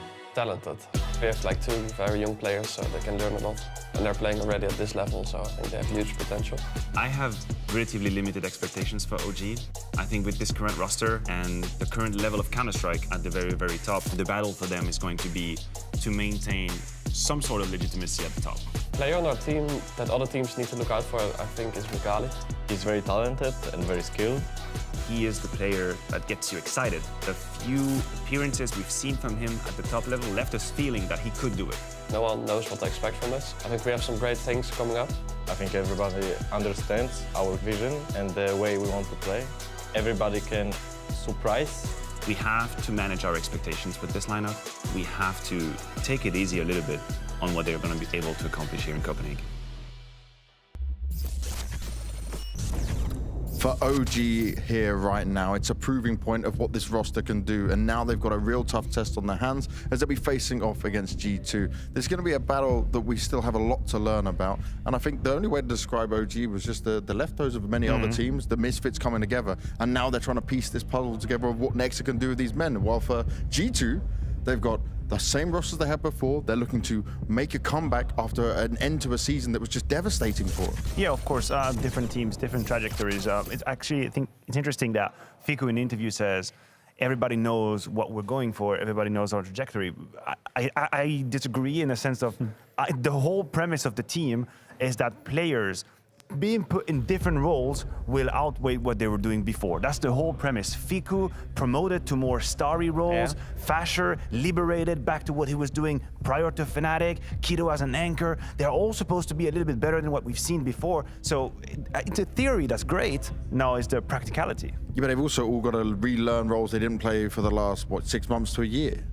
Yeah, and that's going to be tough. It's going to be very tough for OG. With all due respect to OG, and it not necessarily is meant in a negative way, it just feels like a budget way of building a team, and that's fair enough. Not every organization out there can spend money left, right, and center. Not everyone can buy the best of the best players, and some of these guys will still have to be paid a relatively high salary, but to be completely honest, maybe this is the best OG can build with the limited resources they have, and I agree with you. It kind of does depend on these players finding their second wind, sort of. Yes. Fasher being one of them. He was not great in Fnatic whatsoever. There was some horrible Counter-Strike for the vast majority of his time. Coming into OG, hopefully he can do better. The same for Keto. Now, the one silver lining for me is Regali. You said it as well in that little presentation. He's exciting, he's interesting, and the few appearances we have seen, it's been very, very good.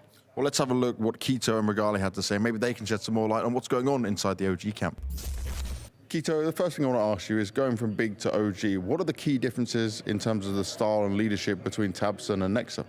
I think the fragging power is kind of the same. Nexa is really good individual as well.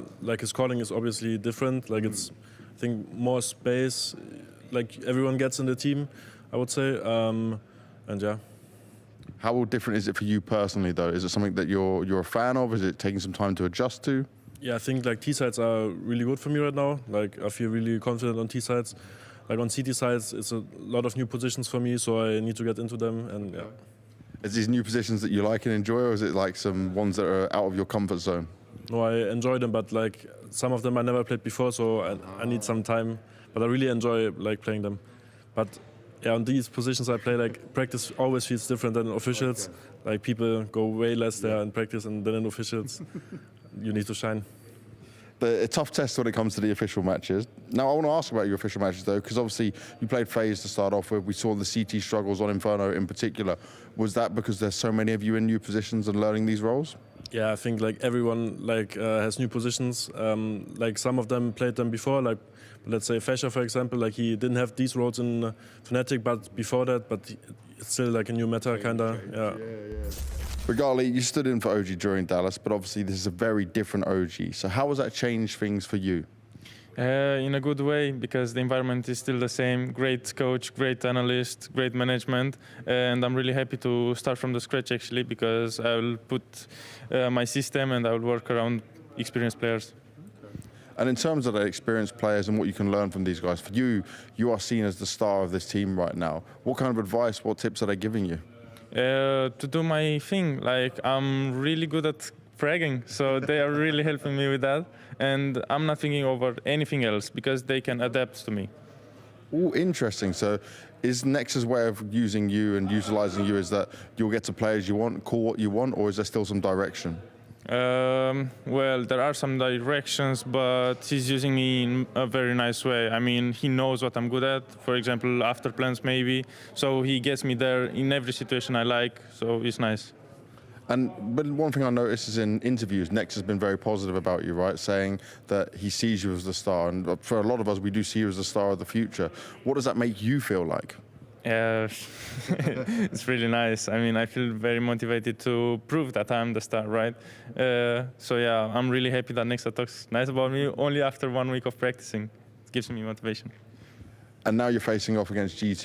Remember the Manasi Regali duels from the Academy League days. You got a little bit extra motivation to show yourself in this game? Yeah, I mean, I really want to win a game after all with this lineup, and then everything comes. So yeah, I'm really extra motivated as well. Now, that is a lot of pressure added on one man's shoulders here, and he's just getting started. Yeah, and he doesn't seem to feel that pressure so much. That was like one of the most candid and genuine interview. Like... He's just like, yeah, I do what I'm doing, I'm good at, and fragging, you know. And, yeah, he gives me role I like, so he's nice. I'm like, oh, this is so candid, it's so cute. I can't. It's not a puppy, though. You can't take him home. He needs to do the damage on the server. It's not a puppy, that's true. Think about the guy he's replacing in Dexter, right? A complete different attitude, a complete different voice in interviews. So it's kind of nice to see Regali, and I think what we saw in the first game was relatively positive. But now it's the ultimate test, though, right? When you're going up against the likes of G2 and Manasi, you are not going to get away with the same things. I mean, listen, at this point in time, we're talking namesake, right? And I think we've been wrong a couple of times already in Copenhagen. Namesake, FaZe should win, Astralis should win, G2 should win. Turns out they don't. So I think we have to be a little careful. They have proven to us in that first map against FaZe that whenever you leave the door open, they'll get right into it. And something that was mentioned by Kido in the interview, which is true, I believe, is that Nexa is very good at calling with a base preparation team. Yeah. Sure. Like one-trick pony strategies that you can very quickly put together, a couple of apps pop, a couple of B contact. He knows how to do that. Later down the stretch, when months pass, sometimes it's a little bit limited, but from the very beginning, we've seen him have very good T side, and I don't see why today would be different. Am I right in saying that I look at Nexa as someone who's good at using the pieces he's given? You don't need to give him all the star pieces. He can make things work. I think that's a fair sentiment. I think what he's done in OG in his first tenure was great. He remained to make the team competitive despite the team not being that great on paper. All good, James, all good, as long as you stay alive. Nexa is definitely a guy that can make certain stuff work, but I think he has limitations as well, and I think we saw that in G2. I, for once, was arguing that it would have been nice to see Nexa given a little bit more time within G2, maybe have Manasi next to him and see what he could have done with him, but he never got that opportunity, and ever since he's been, I wouldn't say stuck in OG, but he hasn't really been progressing in his career. Now, when we talk about progressing in their careers, though, it's G2 right now need to progress back to where we saw them at. Okay, they're still ranked highly as being one of the best teams in the world, but it was the missing the major. It was the recent results. It was the mood swings we saw on Hooksy. It started to get very scary for a roster that's so star-studded. I agree with you, and the reason I worry is that I am not getting the vibe that I would like to get from G2. And let me explain. When you think of this roster mania, the way we labeled it, right, so many teams have changed rosters. There's literally only Heroic at the very top and FaZe that didn't really make a move. Vitality made a move. Everybody else just scrambled to get their shit together. Sorry to use that word. If you're G2, you must feel like there's a golden opportunity right here. So many teams are going to start from behind, have to rebuild, go through the strategies and all. You are in prime position to go and grab a couple of ranks up, play these semis, these grand finals. And I don't get that vibe. I don't get that feeling. So maybe I'm just seeing too much or reading too much, but this is not what I'm getting. Well, let's read a little bit more into it by seeing what Hooksy's feeling. Hooksy, after the player break, right, a lot of teams want to be able to refresh and go through strats and get themselves in a better position. What has it been able to, for you to work on for G2? What have you been able to improve on that you were lacking?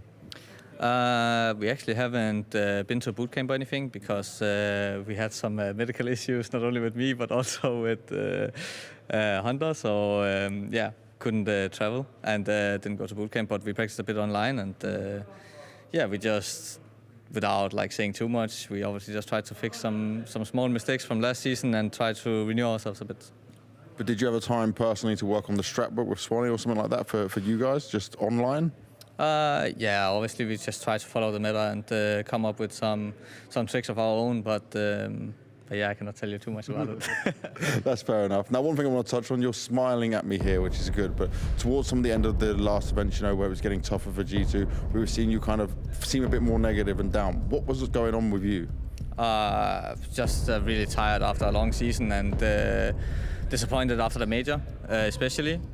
Put in a ton of hours and work to just fail is always disappointing. And yeah, I think just needed a break, both personally, personal life, and also from CS and all the traveling. So, but yeah, we're back after what, 3 weeks or something. So with way more energy. And just real quick, I know with the G2 deciding to keep this whole roster and keep things going, was that a big confidence booster for you though to help with that mood improvement? Yeah, I guess like just I don't know. I've just focused on getting the mood up in all the ways I can actually, because I think it was something that kind of killed the way we play as well towards the end, as you said in the other question. So yeah, the mood is just really important, and you'll see today that I prioritize that as well. And that is a very good sign, because this is the man we needed to see be involved and to boost the rest of these guys up to deliver the way they're supposed to. I'm buying into what Matthew is saying. The vibes from the G2 camp right now doesn't strike me as being too good. And I think that's also why Hooks is mentioning right here that the mood within the team needs to be raised a little bit. We know that the past 12 games they've played, over the last couple of months, G2 haven't looked that great, to be completely honest. They only won 5 of the past 12 games they've played, and the only tier 1 team they've beaten in that period was Cloud9, who were already effectively a dead team. Outside of that, we saw them fail to Fnatic at the major. We saw them, as Huxi said, not do anything, or at least not do as well as they were expected to. So I think it's been a very rough period for G2, and that's also why it was surprising to me they didn't make a roster change. I thought it was an opportunity for them to come in and start the season fresh. Yeah, some smiles here. I like to see that. We hope to see this mood to stay, right? You want to maintain. It's great to be smiling and be all fun at the very beginning of it, but then when things get a bit complicated, sometimes they have the tendency to close off in their turtle. We have the results that you were talking about, Jacob. It's true that there's more red than green. Deep analysis. Yeah, and the only wins they have is against Imperial, 2-1. Cloud9, they were effectively a dead team after bowing out of the major going into that Dallas tournament. So overall, it just hasn't been looking great at all for G2 recently. And it's a team that 4 months ago had one of the longest winning streaks of any team in history of Counter-Strike, just 4 to 5 months ago. And we're talking about them struggling right now. It's night and day for G2. Is this a must-win? Is this all confident? Is there any way you can see G2 dropping this? No, listen, we don't have to use words like must-win right now. That would be silly. We're all aware of the format that we're in and how it works, so we don't need to gaslight anybody, but we would like to see more positive signs from G2. I think the map pool is okay for them, but I would be ready to give a map to OG. We'll see. I'm calling 2-1 G2. Ooh, 2-1. We'll have to see how it goes. G2 looking for the 2-0, but it can always go the other way. We'll wait and find out how it's going to go down with Scrawny and Launders after the break.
Time to see whether OG can weather the storm of G2. A G2 that I think our analysts have very aptly put, you know, haven't been owning as of late. But the Unicorn odds favor them as the winners of this series regardless. It was Mathieu Maniac to say he's thinking G2 2-1 because that's just how much credit he's giving to the downfall of G2, Launders. It's hard to just consider them as dominators in the space right now. Yeah. Which is odd, because when we're talking about an OG that's not looking like star potential, this is an OG that many were uninspired by, and yet, because of G2's inability to just dominate the space, we're sat here thinking maybe they could do it. Yeah, there's some, I mean, of all the 3 teams that, you know, didn't make roster moves, FaZe, Heroic, G2. Heroic at least ended off last year doing really well. The last season playing really well. Whereas like G2 were better in the beginning of the year, but since then it's been sort of lackluster. And same thing with FaZe. Again, getting the Grand Slam, but outside of that, not too much.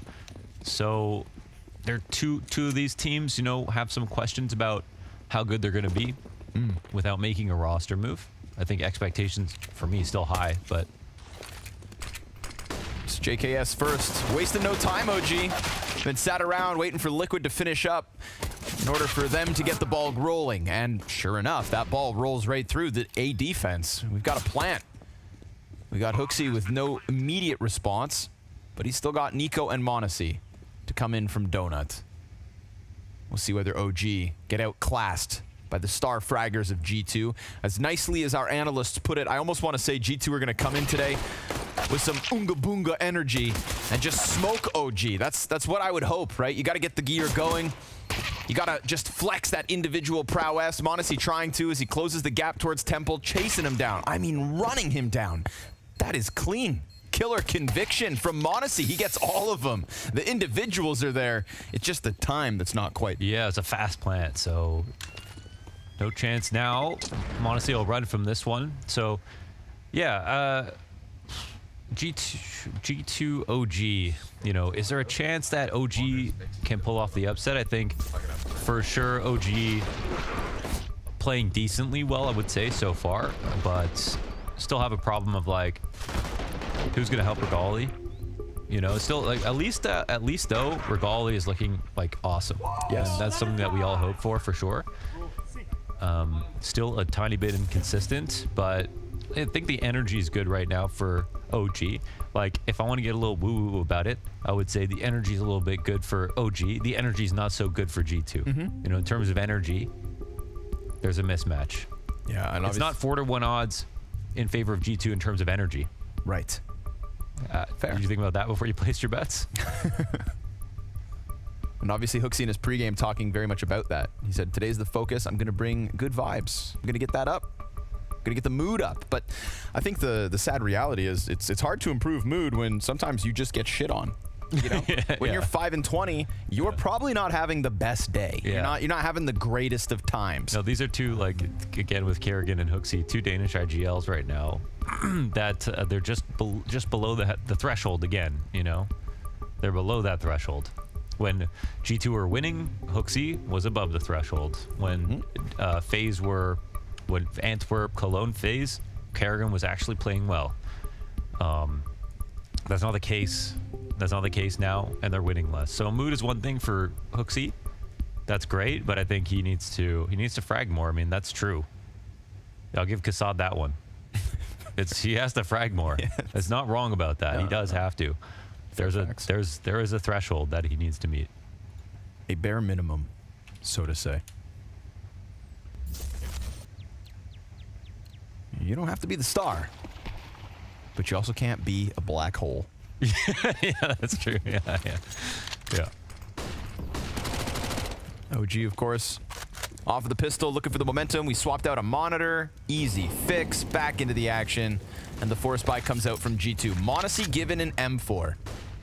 After that round? Yeah, I understand why. I love the way he just jumped into Temple like that. Chase that. At least they can get the M4 back, but yeah. Can they, though? He did just buy that with his own money, though, because he got 4 kills, right? So they got the fresh smoke. They go grab it.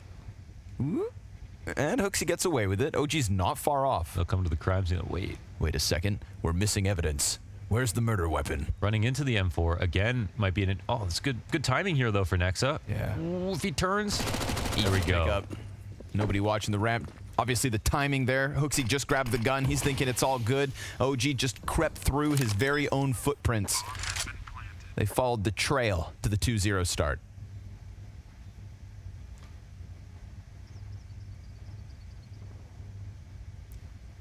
The jury's still out on who will be Regali's right-hand man, who is the star of this roster that's meant to be alongside their opper.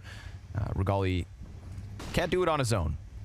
You know? Yeah. And if we have that debate, right, if let's say it's not going to be Fasher as he departed Fnatic in not so great form, then we're looking at Fiku or Keto. And never before have we ever really looked at either of these individuals to be the top fragging rifle of a team. Yeah, well, So, I think it'll be space to be taken up. We'll at least see who's intended to be in those positions as the map pool, as we get to see more maps that OG play, because we'll see what's, you know, who's getting the star CT spots. And then, like, there's a lot of ability for somebody to come through as like a new story, and then they get the better spots on paper. But yeah, we don't know exactly who they're thinking. I think that I assume they were going to try to set up Fiku, Fasher first, but I don't know if that's totally clear just yet. Who will be that guy? Who will be him? And I wonder who they choose first, and then, you know, how long that first pick gets that spot. If somebody, oh my, hold on, Nico, whoa, P250 into the AK. There's a bunch of more players to peek. Oh, nice second kill from Regali. Gets the headshot they need, but it's still a 1v1. And Hunter's working with Kovac blood. Okay, he's got no armor, so he's gonna put him. Let's see how he plays this. But you know, a rotator spot might not be ideal. Maybe with the minute left, he's hoping that Keto takes a long time so he can make a big rotation. This can be a nice play for him to get through mid, go for a big flank, and if Keto does take that much time to put the bomb down, there might be a chance for him to win. Oh, Keto's walking it back. It looks like they might fight each other on the jump up. Let's see if who's ready. Ah, it's Keto. Damn. Well done, just to be careful. Yeah. Figured it out, nice and slow. Hunter tried to get fancy. Gets caught on the jump up. Okay, still massive cost. Nicely done by Nico. Just gets away with the AK. Swings for Nexa and takes him. Yeah, and Nico's done some nasty stuff so far in groups. So And if Regali didn't get that second kill with the last few bullets, then we're talking 2 OG members in sight, 2 rifles in sight. Maybe then Hunter doesn't walk away, holds so many what could have beens, but Regali picked up a little slack there. 6-2 is his start. Keto 4-1 with the clutch. We got guns in the hands of G2. JKS in transit, and oh, Hunter right behind him. Yep, he gets the cover. JKS, oh, nothing. Fiku double entry. Wow, big one. Damn, the double down certainly helps. There's no chance at any donut pressure. We've already got a T locked into this place. Mid is completely under wraps. You want to take it to donut, good luck, but the save beckons.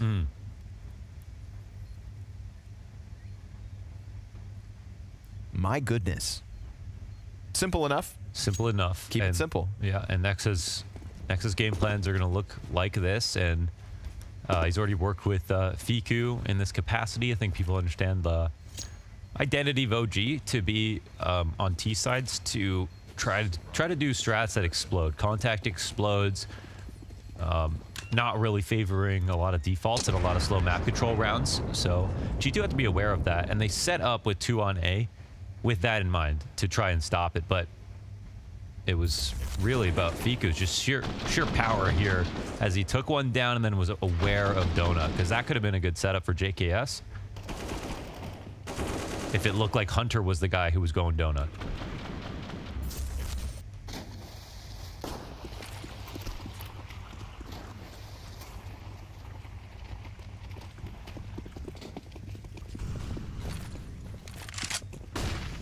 Fast? No. Nothing too crazy.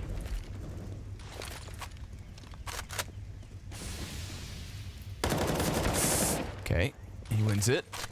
It wasn't the instant kills we come to hope. Oh, that nade bounce is so good. Oh! And he finishes it. And Nico's got a lot in the tank today. Love that. You can see the confidence for sure. I mean, we are talking about Nico. We got to squeeze now. Fasher will find a gap. And m0NESY's not totally aware of this, but oh, now Fasher will make his presence known. Get some good damage in. And m0NESY can afford to just wait him out. They don't really have to clear this out, but HooXi's coming in. Yeah, G2 very comfortable with as many players that they had in that B lane. m0NESY quickly scrambles back to A just in case, but you got JKS deep A main. Now, B site players just relegated back onto lane, so Utility will do a good job of blocking off their vision. And Keto's going to take the responsibility of the long peek. Nobody there. That's the bomb plant. Take what you can get in a 2v5, and we'll see what more they can do. Anybody want to sprinkle magic on this one? Nico, dead. Fiku, double. Third player back there. And JKS coming around with that long flank. Ooh, Fiku in a 1v4, down to 2 kills left. m0NESY's creeping in, and JKS crawling up. Sure enough, Fiku, props for the first 2 frags, and a little bit of money here for OG as well. Chipping away at G2's first round.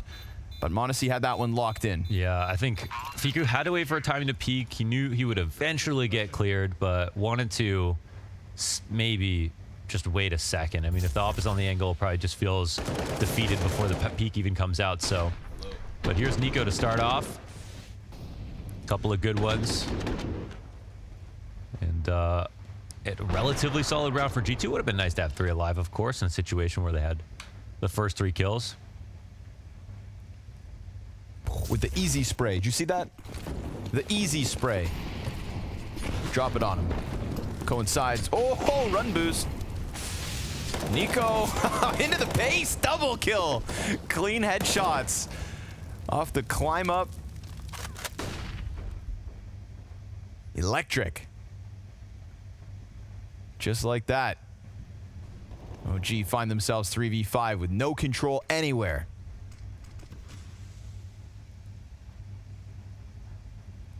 I think we should make that an Olympic sport. Human run boosting. Human run boosting? Yeah. Yeah, like in... it's like a mixture of the long jump, but also like the pole vault. I guess you could, like, if you glued a board to someone's head, then you could try to do it. But you are just balancing, right? Like, if you just start running, you just you know, maybe I'm overthinking this, but... Yeah, you think you'd fall over like a quap. But yeah, like a quap. But, you know, if it was an Olympic sport, I bet people would practice and get really good at it. Yeah. But you know what I mean? If the guy on top starts running. Oh, no, he shouldn't. Oh, okay. Yeah, and then it's not really like a run boost. It's just kind of balancing. Yeah. You're just kind of jumping off a running person's head. Yeah. It's funny. It looks sick. There are weird Olympic sports. There are. I heard they got Wii tennis. No, the weirder sports are the Olympic esports. Yes. Now that stuff is... Yeah, you thought it would be games that you know, but they got their own versions. Yeah. I would take Olympic Rocket League. Just thinking about what real athletes think of us, man. It's just sad. Counter-terrorists win. They will never understand. No. Danish politician once told us we are sportsmen. Exactly. No one can take that away from us. The run boost that had Nico moving real quick into the jump up, double kill clean. Yeah, like the way he's rifling right now, yeah. He doesn't think he's going to die in these engagements. Well, it wasn't long ago he had that absolutely astronomical ancient performance. Yeah. Who's that versus? My memory fails me. I'll go look. As OG put an attempt down on mid. It's a little bit slower. m0NESY's got a good angle for this.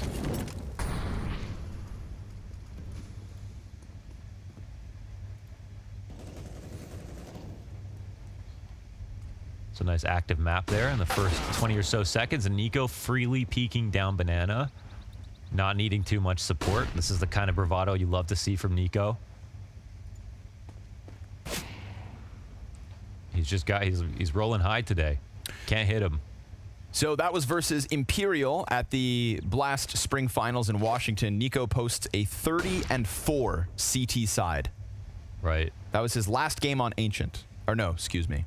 Second to last since this moment. Very fresh. See if he can go even better. He would have to get 22 more kills without dying once more, which sounds impossible, but then I remind you, it's Nico. It's Nico. He's one of those guys. Another shot gets missed here. 2 OG players remain. One spotted. They take over Cave, but my audio's fucked up, guys.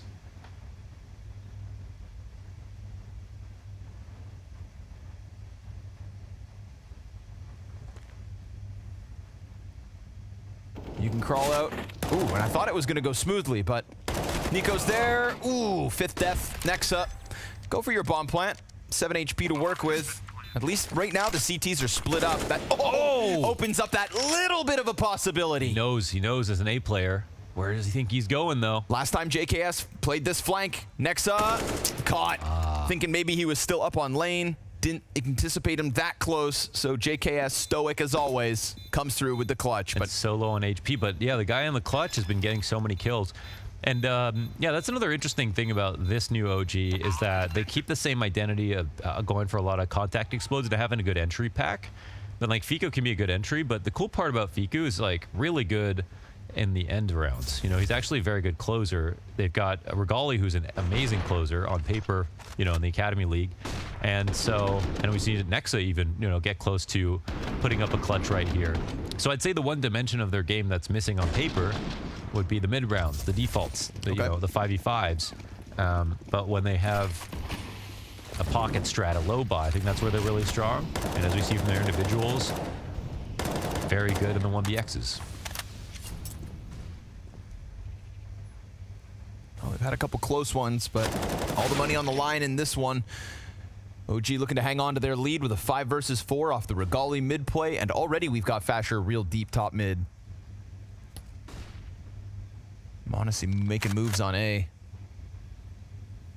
Because JKS, as he has been a few rounds already, very deep inside A main. And so as they inch ever closer to him, he'll be important, and so was Fasher, serving as that anchor top mid. Nexa, waiting for the angle, but Modesty just peeks in and kills him, and then JKS tries to do the same thing.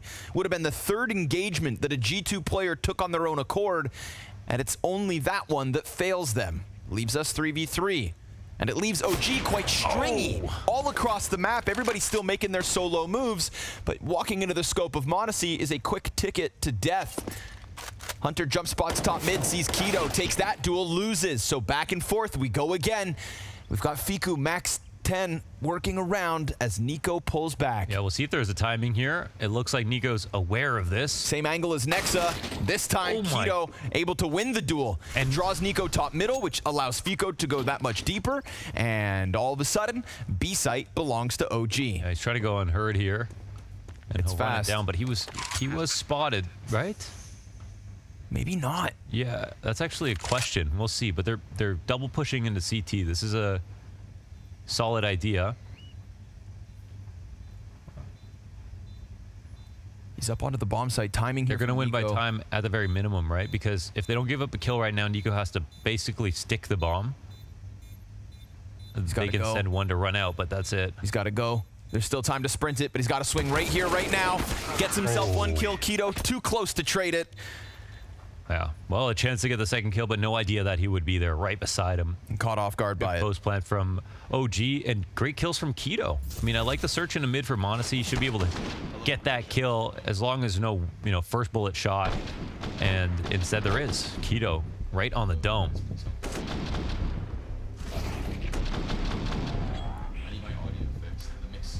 Oh, that's you gotta go close to your monitor. Yeah, but I don't mind the search for Modesty. You can see the frustration, but it was a perfect crosshair placement right there for Keto. Sprinkling in a little clutch.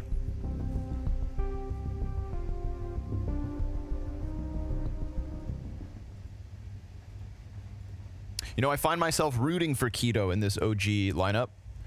I keep trying to set him up as, being one of the better players on it. I think that there's space to be taken in this OG team because there's so much uncertainty as to, you know, or maybe it's not uncertainty, but like confidence in that the Fasher Fiku star rifle situation is as solidified as maybe you want out of the gate. You know, Keto, look at the numbers. Numbers don't always lie. 10-3.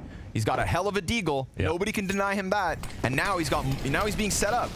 Could be, you know, higher chance than when he was ever on big.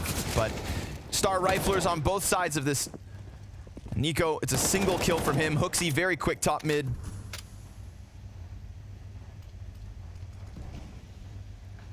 No. Fasher. Oh, nothing from that. And now bomb stagnates top mid. There's so many players. So many swarming inside at the site. JKS is going to finish him off, and it's a solid one from G2. Yeah, they make it happen with a mixed up buy, sort of. You know, the CZ in play, just a couple of rifles, good round out of Hooksy, and they shut it down. And again, we know that it's going to be fast very often for OG, so G2 are going to be on full alert of these types of plays and ambitious to go B, you know, almost solely because Nico exists. He's been really insane inside the site, but this time there are sort of multiple points of resistance. Everyone doing well, and big smile on Nico's face right now. So that one's clean. Back to pistols here for OG. Maybe a quicker little A pop. You've already got some footing in it. For once, JKS isn't deep on it.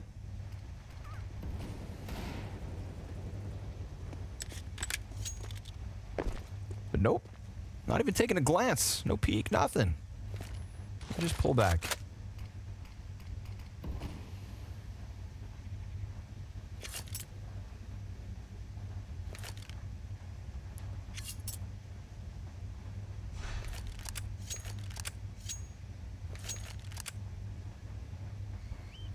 If you had a flash, you go top mid.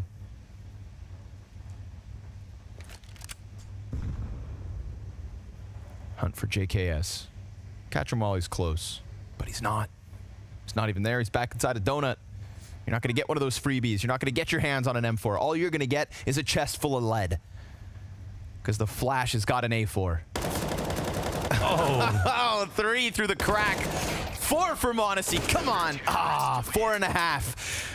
Easy little hold. Yeah, most of the damage on that. I like how he dealt with that. Let the first player cross and go for a deeper angle on the pack that's going to come through. Worked out well.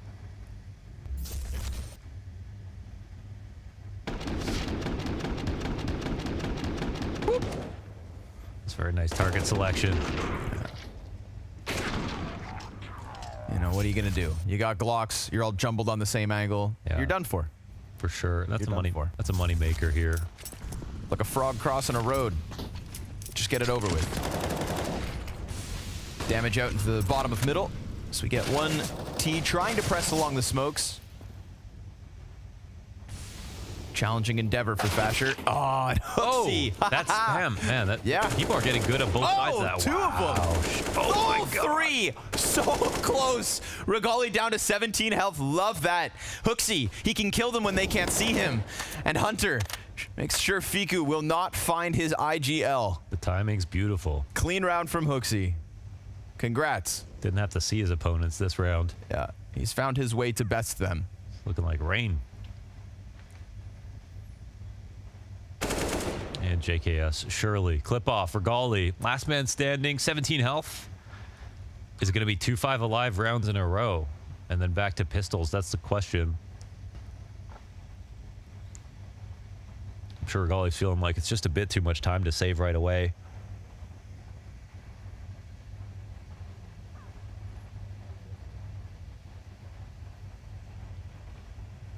Monacy. Caught out. Was expecting a deeper angle, preparing himself for that. So at least 1 death versus G2. He's got time to go save if he wants to. They're going to give him that save. Yeah, any damage is good. Ooh.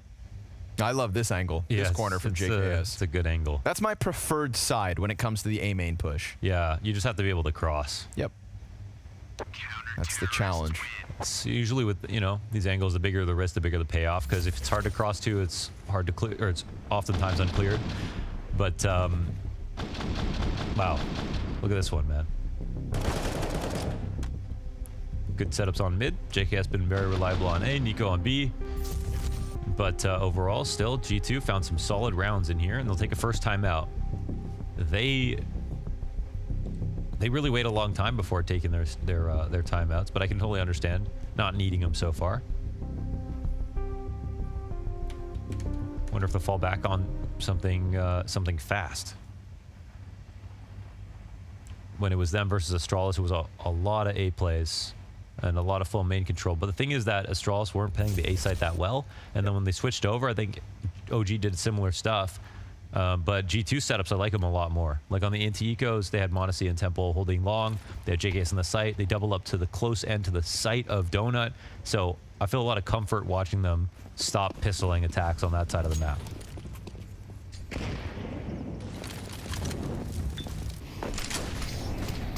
Nico sees the sea of utility, gives himself one.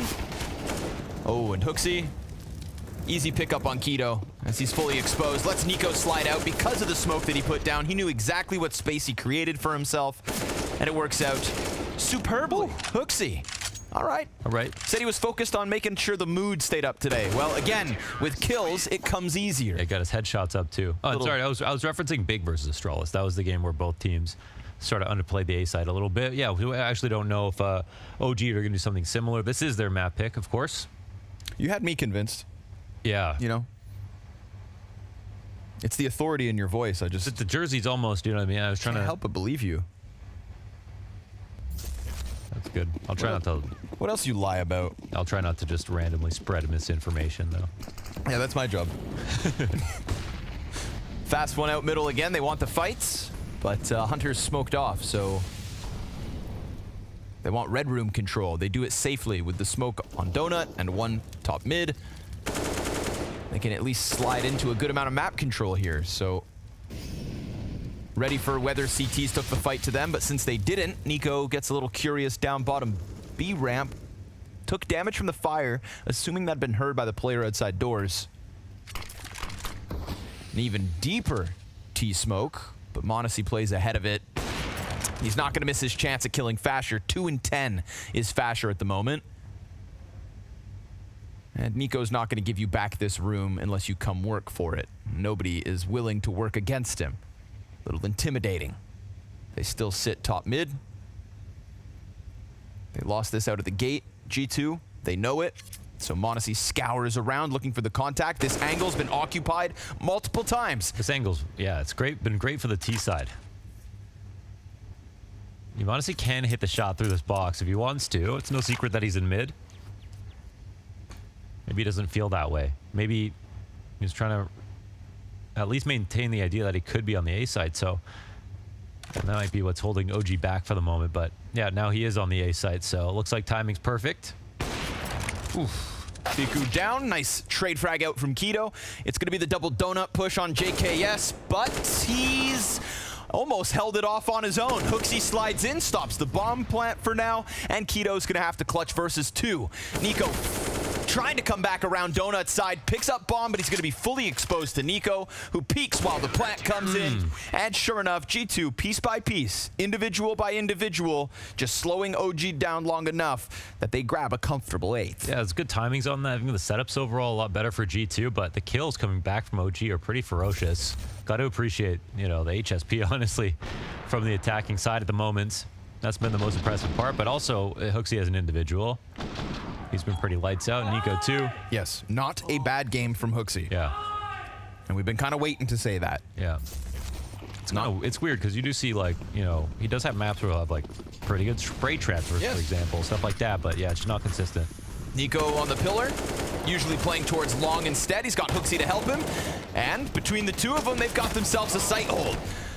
Gun goes dry, Hunter arrives, and they're still trying to press up from ramp, but that won't happen. Kovac 1 or Kovac 2, pick your poison. Okay, and they can look back on this half with a smile after it's all said and done. I mean, it was 5-5 at one point, but now OG started to get starting to slow down, basically. Yeah, we're not even getting bomb plants anymore. Yeah, no bomb plants. 6 rounds straight for the CT side. Yeah, m0NESY 16-6, Nico 14-8. That's the op floating between middle and A site, and then Nico just being a rock wall on B. Yeah, definitely. G2 have dominated inside of mid for the most part, apart from like that one round from Keto. But second timeout now will be called. It's one of those games where I'm not sure if there's a good and bad idea. They've had success on all 3 fronts at this point, but just not dominated one side or the other, so.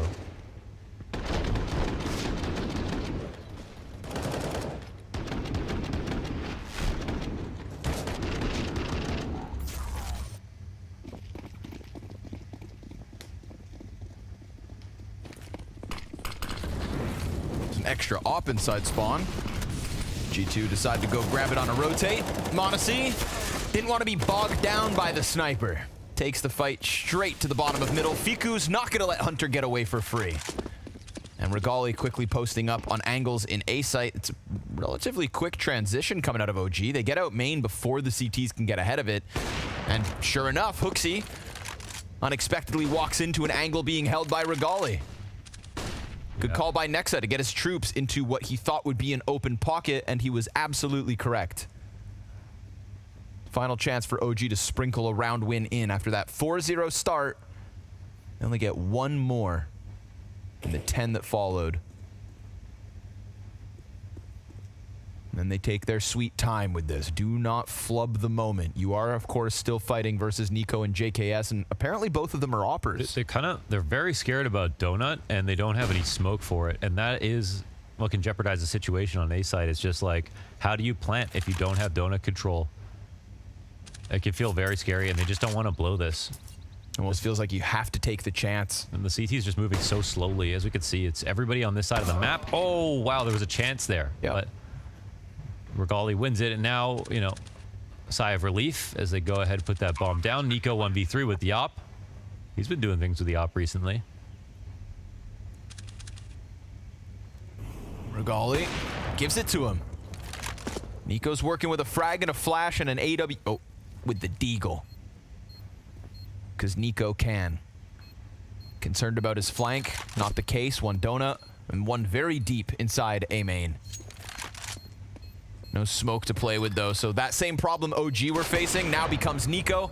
He tries to catch Fiku on the jump up. He knows his time is just too limited, but this is the last round of the half, so go. No? All 3 die, and it's 6 in the end for OG. Nico wanted his clutch. Not able to finagle that one. We'll see you on G2's T side.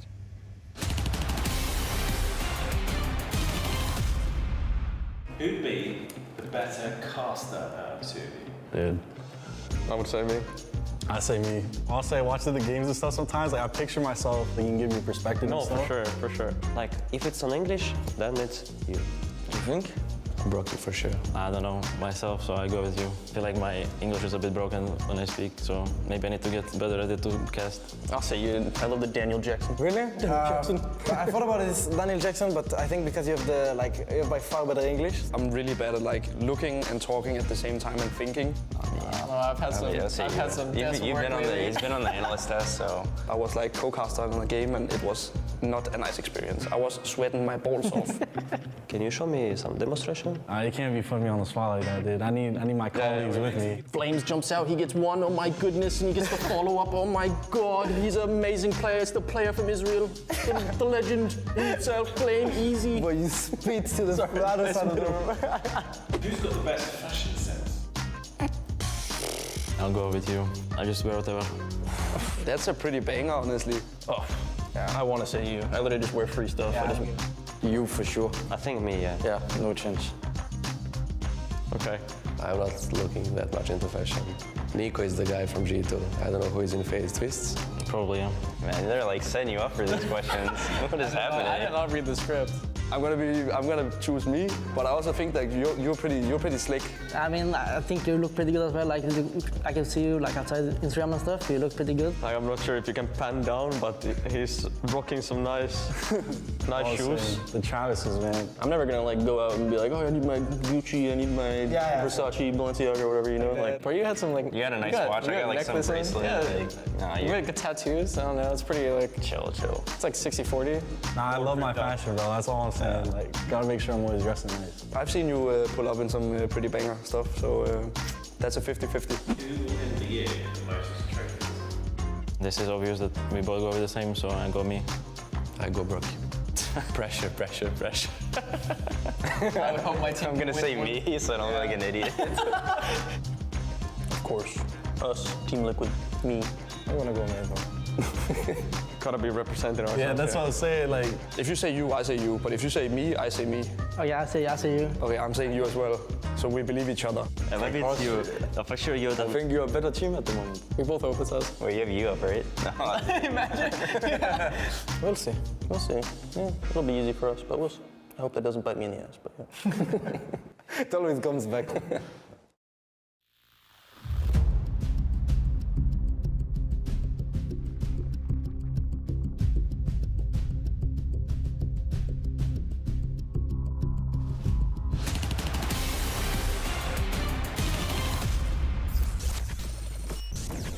Come down the street together.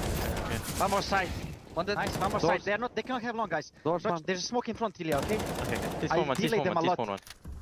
Come on, peek on recave, okay? I'm ready to pick up, yeah. They smoke us off. I'm trying to go. They're stuck. They're not on site, Bum. Let's go help. Let's go. Let's go. Maybe let's open. I'm swinging for you. They don't have us. They don't have us. We swing on. Nice. Nice, guys. Good job. What do you want now? So bad. Bro, I turned off. You should have died 2 times. I need drop, guys. I love this like big brother, little brother energy that comes through between Nico and Monacy. They're cracking jokes. Also, shout out Nico's comms there. Very clear. Made sure he painted the whole picture, even though he was dead. Added in that extra sentence, and did so calmly. Full control from G2, it felt like in this one. After that 4-0 start, of course. OG had an open door, but it got shut pretty quick. All in all, it was like a pretty good start, maybe a decent half in the end. Problem is, it's their map pick, so, you know, we're expecting a little bit more, but you got to say G2 are playing very well today overall, so not an easy sort of the most favorable form for them to go up against. T-side now for G2. I've seen them lose these. Let's see if they can put together a pistol and get off to the right start here on T-side. Right, that would make this one quick. You got Monacy popping off, you got Nico popping off, and you've got Hooksy right there in the rest of the pack. So that is the win conditions coming into alignment for G2. Smoke falls down onto Donut. Keto doesn't press the issue, but runs through. Oof, okay. Nexa's flash was thrown in the middle of all that somewhere. Doesn't make a damn difference. Yeah, would have been nicer for Nexa if, well, yeah, if everything happened a little earlier there for the CTs coming through, but no, that's the round G2 wanted. And Monacy, it looks like he's gonna get set up for another ace. Go for the ace. Here it is. Locks it down. Monacy. The ace from the Berettas. Unfair. He's got 2 guns.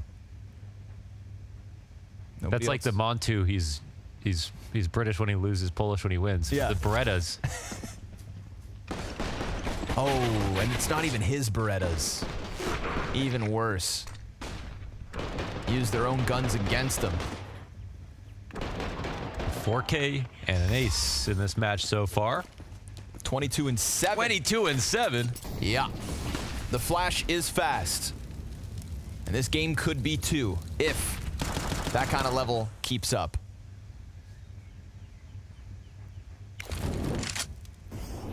Force buy out of OG. The Eagles in 5-7s. Bunch of smokes down early. Now Colonel in the sights.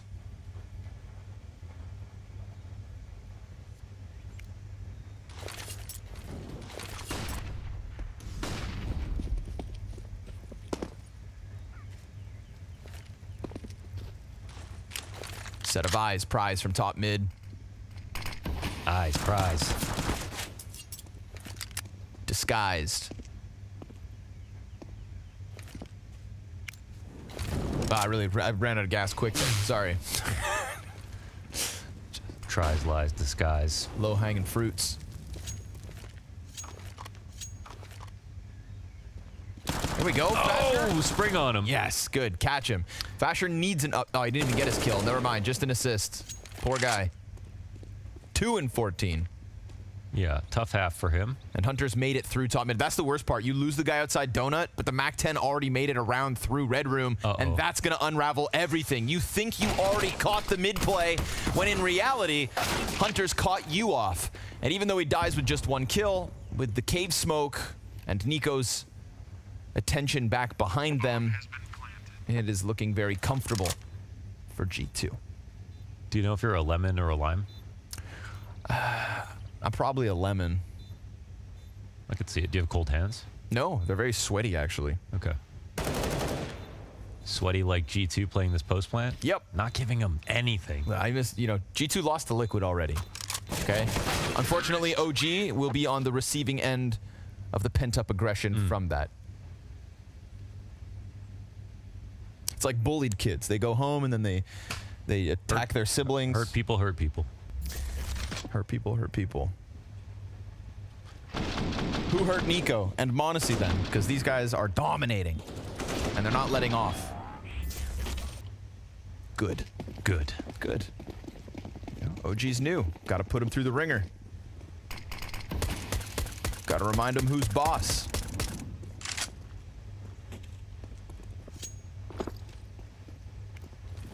I don't want to go through another season where G2 kind of falls short.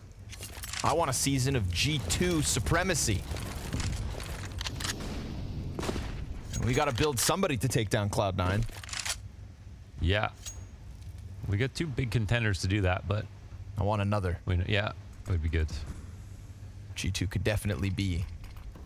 This is the spot in the 5v5 you get lodged into here and a good time, and it's looking very good for the T side. Okay.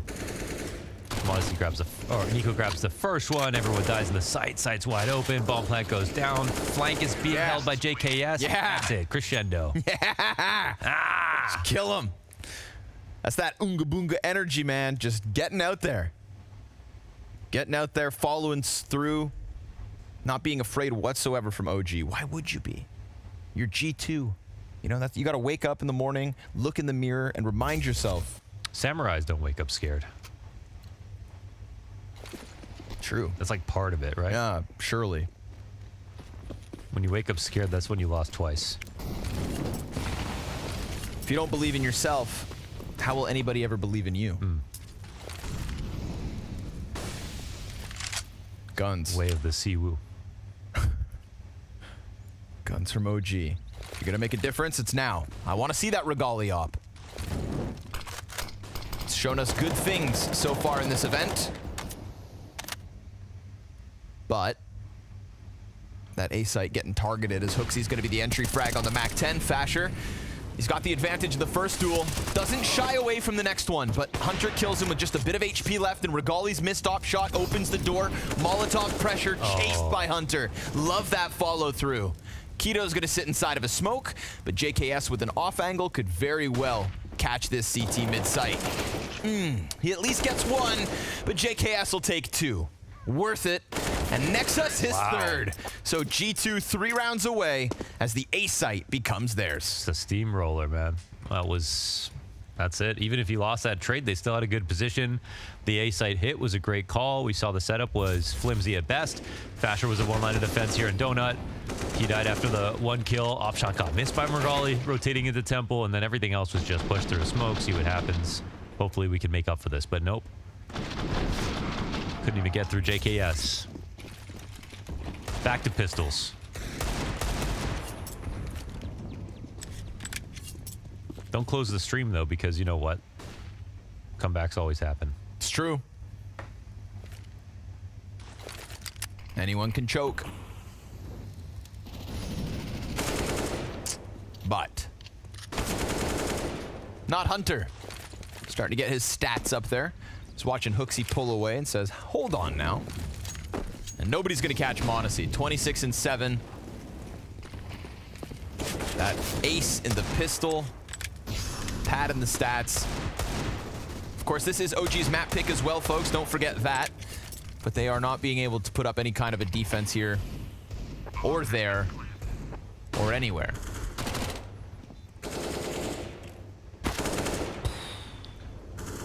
Simply can't shoot back in this instance. Good, good. This is what you want, isn't it? Even as an OG fan, you have to sit back and accept that this is the G2 everybody wants. Making mincemeat of the new OG project. Yeah.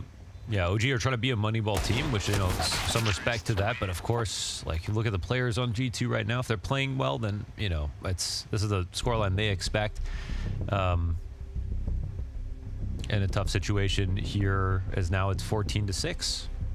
So they'll get one more bye. They'll have an op for Regali. But we don't even know, like G2 can do anything still. They still have lots of stuff they haven't tried. And we haven't seen anything in the way of responses, so I don't know what the call will be. But I think if they take it to mid-control first, that would be a great place to start. I think that's where G2 will definitely be thorough enough with the right players and do a great job of taking it. If they want to do a set piece, fine, but we're basically still early in the half and the game's almost over, so.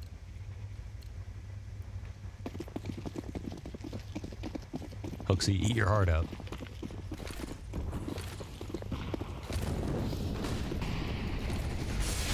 They're going to challenge. Regali's back's open. Oh, Fiku's looking to give that cover, but didn't kill him fast enough. There you go. He ate the flash. Utility assistance. JKS, though, caught off by Keto, playing green. That's nice. Nice spot to play, especially when the op got shown. That's why JKS sped up. On top of it, of course, it's just going down to a 4v4. It was a good time to lurk out, but an even better spot played from Guido. Now advantage OG. As G2 still keep tabs on middle. Rotation back will be heard, and these are the options open that are so great. Like, we just had 3 players all ready to take every part of the map right now, and Nico's still deep in a cave, so they have time to do this, and but we're also looking at pretty good retake grenades here for OG. Just having a smoke and a incendiary doesn't mean they'll win if it comes to a retake, but it means they have the right to play this setup. But right now there are nades for the exact 2. Smoking Molotov, couple smoke per side. CTs are going to have to give you the bomb site, and then we'll need to see the retake attempt. Looks like that's exactly what we're going to get. Simple. Reliable. Potentially deadly. m0NESY fake plant. Gets some spam out of the smokes.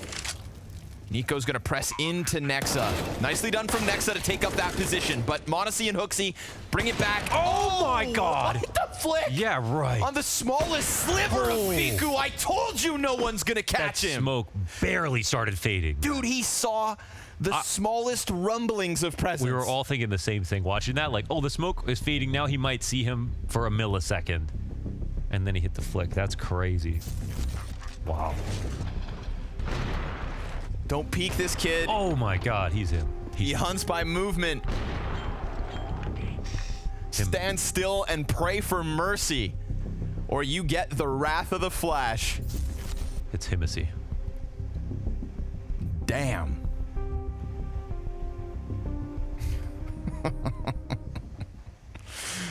GG, go next. I know shots like that in CS2, when there's any shot through the smoke, like I know he's gonna hit some crazy kills where he catches a glimpse for 1 second, then he hits a flick. Yeah, open up that porthole, see what happens.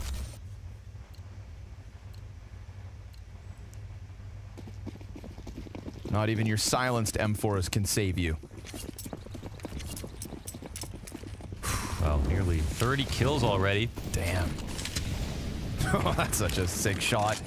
And already Fasher's dead, so... And there it is, 30. Yeah. No 31st. CT's got aggression down the ramp going, but Nico's right here to pick up the slack to avenge the young gun. Good protocol to clear everything out safely and take it back fast. And Nico knows that they had pushed down, so this is kind of huge. I think he follows through, right? Because they're not going to leave the ramp and then go back and watch it. Yeah, they've got these guys stuck as well. He's going to Sure. Well, he's not going to go farther in case they went back to CT spawn, but I think, yeah, why not? Yeah, starts to activate. Safe bet just in case, but still sees nothing. Hunter gets jumped at. He's going to do it on his own. Clean double kill. All right. From Kovac too. And Keto, well, poor guy's got too much to ask of him. It is 4 players between him and a continuation on Ancient. We are going to go to Inferno, where we have already seen G2 throughout this year put up crazy T-sides. Presumably that's where they will start the map as well. And maybe if this individual level follows through, poor OG, that's all I can say. Keto's gonna try his absolute damnedest, but gunned down by the Aussie. m0NESY, take a bow. Hell of a game. 30 kills, 9 deaths. I was sat here trying to bring up that whole, you know, Nico repeat performance. It's m0NESY instead that dominates. A warm welcome to G2's individual level for the second half of this year. We'll see if they can close this BO3 quick.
Well, OG came through on Ancient to try and show us what they could do, and even though that'd been a tried and tested map for Nexa with previous rosters, this G2, and especially m0NESY, said, hell no, you're going down, you're not going to stand a chance when it comes to this. Damn it, we're going to fall into that trap again, aren't we?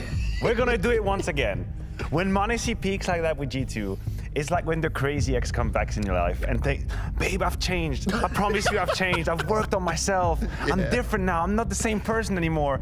And then you just consider that, okay, let's go, let's do it again. And then, oh God, it didn't work out. This is exactly where we are right now. Another episode of m0NESY is so good that he destroys everybody. And what can we do but clap? That is insane to watch. Clap then. No, I mean, I'm going to destroy the microphone. We just have to respect it, right? We just have to respect that little guy. He's just destroying everyone on the server this time around, and G2 needed it. We talked about it coming into it. The vibes they're giving us right now are not necessarily the best, but when you have a guy who dropped 30 kills and 139 ADR as an AWP player in a game against like this, against OG, where you even struggled in the beginning, it's very impressive. How many times, how many events? I want the internet warriors out there to find out for me, how many events have we seen m0NESY have a map, tell maps like this, where he takes off. He's a literal rocket going into the moon. And then when that happens, it's like the game doesn't even make any sense anymore. He's too strong at times. He's just too powerful. You see the plays that he's making here. He's literally deciding of the rounds on his own. Multi-kills on multi-kills, another one, and another one, and another one, and another one.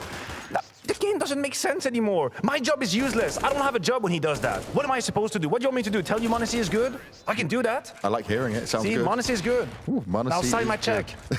That's it, paid off in full. Well, what we should look at though, right, is, okay, you say this can't happen again, but this required no one else really on the other support staff to be chiming in. So that's just a good sign that he spent his energy here. We go in the second map. Job done. I guess so. I guess so, especially because OG actually did apply pressure in the beginning. I was not feeling comfortable about G2 after the first 10 rounds. When m0NESY started to heat up, sure thing, we could see where the game was headed, but up until that point, before he went ballistic on the server, OG were the one in charge of the game. G2 were pressured, couldn't really find their footing on the CT side, lost a couple of key rounds, lost a couple of 2v2 scenarios, and you're thinking to yourself, uh-oh, G2, are we here once more? It took m0NESY to bail them out. Jacob, I love what you're trying to do. We're trying to build this like story of a tense game. It was a 4-0 lead into a 16-6 loss. That is 16 out of the last 18 rounds going by the wayside. I would argue with you that maybe the first few rounds of G2 were disputed, hard, They were back and forth, and if anything, Nico had a couple of moments where he massively stepped up before m0NESY took off on his rocket to the moon. But once we passed that point, it's like, you know, the turbulences were off, the captain just took off the seatbelt sign, you could just have a grand old time. And a couple of these very good moments from Nico happen exactly what I'm talking about. We're talking about round 5. This is where they actually had to come back into the game. Yeah, and this is what it's about, right? When m0NESY got going, the rest of the team were there alongside him for sure, but he was able to do his thing while they were all there supporting. Round 5, round 6, round 7, right now, I'm not lying to you. He was the one that had these multi-kills to make G2 come back into it and take control of the game. Sorry, I'm excited. I have a lot of energy right now. That's good. You know, you probably popped an energy drink before, you had a little coffee, got yourself ready for it. But I will say that no one was ready for this version of G2, and this is what we wanted to see, though. This is what we expected to see on the first day, right? Yeah, I guess it is. The question remains, is it sustainable? Is it sustainable to have m0NESY popping up like this in order to win a game? I'd argue it's not. We saw Nico But was it needed to be in order to win the game? That's the thing. Yeah, kind of was. I'd still argue when OG is up 5-3 and when they're up, what is it, 5-2, when Nico popped off, all of a sudden had 2 rounds in a row, he even won a 1v1 in that scenario. That game could have tipped the way of OG at that point. Then m0NESY took over. He had a 4-kill, he had an ace, he had a pistol round where he went ballistic. Those are game-deciding rounds. So sure, G2 were dominating, but it wasn't reflective in the scoreline how close OG were to make this a game. As I said, is it sustainable for m0NESY to drop 30 kills every single map? No. Is it a great thing that it's an ability he has and he can power out once in a while when G2 is struggling? Definitely. Can we talk, though, about Inferno here? Because we actually see G2 pick it this time. This is a positive sign for us. This was the tried and tested map that they would dominate everyone from start to finish previously. Yeah, I agree with you. For the longest time, this was the map where we knew what we were going to get out of G2. We were very confident about it. Strong defense, an ability to post good T rounds. But so far, the T side has been a little complicated here. I mean, on Ancient, as you mentioned, m0NESY had already taken off. They had the leads, they had everything they needed. But the series, that first series where we saw them struggle and faltered through, that was mainly through T sides being complicated. T sides not finding the solution, not being able to close around, not being able to close that lead that they had in the last map. So now you're moving on to Inferno, and we need to see a bit better because they will start on that T side. Well, one thing we want to look at then when it comes to this T-side, and Danny's got something for us here, it's Nico's approach to the T-side, especially around Banana. So, Mahone's own time it is. That's right. So G2 picked Inferno, and Nico, he's normally the person that works towards that banana side. And I just kind of want to give you some insight as to how he actually works this map. So right here, what we're going to see initially, the start of the round, typically on the default, he's normally going to throw this Molotov, typical car Molotov, but this Molotov lands a little bit deeper, doesn't exactly land towards car. It actually lands right about here. What that does is essentially cuts off any CTs from being able to push towards that half wall position. Another thing to watch out for here is this smoke. Now this smoke isn't a smoke that Nico throws. This is typically thrown by his teammate. His teammate will throw the smoke here towards that car position, and what that does is it makes it difficult for CTs to really aggress towards this half wall position, because if they want to push, they first have to smoke the Molotov, and then they have to deal with the smoke. So that's the first thing, and that allows Nico to basically take banana for free.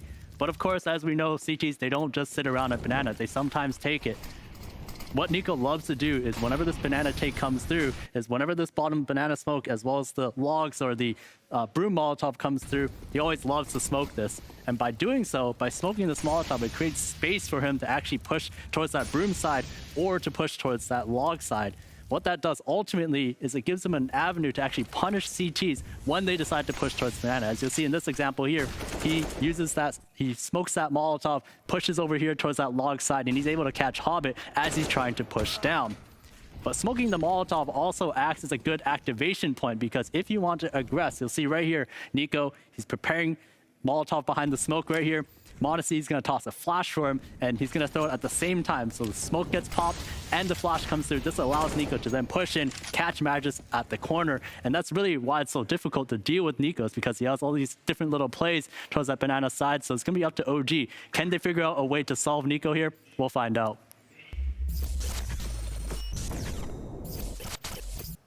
And solving Nico is no easy task as well. And if he's on point and he's sharp like that, then OG going to have one hell of a tough time. Yeah, it's always a win condition to shut down Nico and Banana. I mean, unfortunate coincidence that Danny is analyzing rounds where G2 is losing 1-10 and 1-12 on the T side of Inferno. I was like, Danny, you're so good at finding positives. I respect that about you. But you're right, I think you're on the money, James. If you're OG, then main part of your plan has to be to shut down Banana and make sure that Nico do not have any room to stretch his legs, because we know how he can take over whenever he's allowed to have these duels. But we were talking about OG, and we're hearing all the positive things from them in interviews about these new positions, these new roles. It's going to be better suited for these players.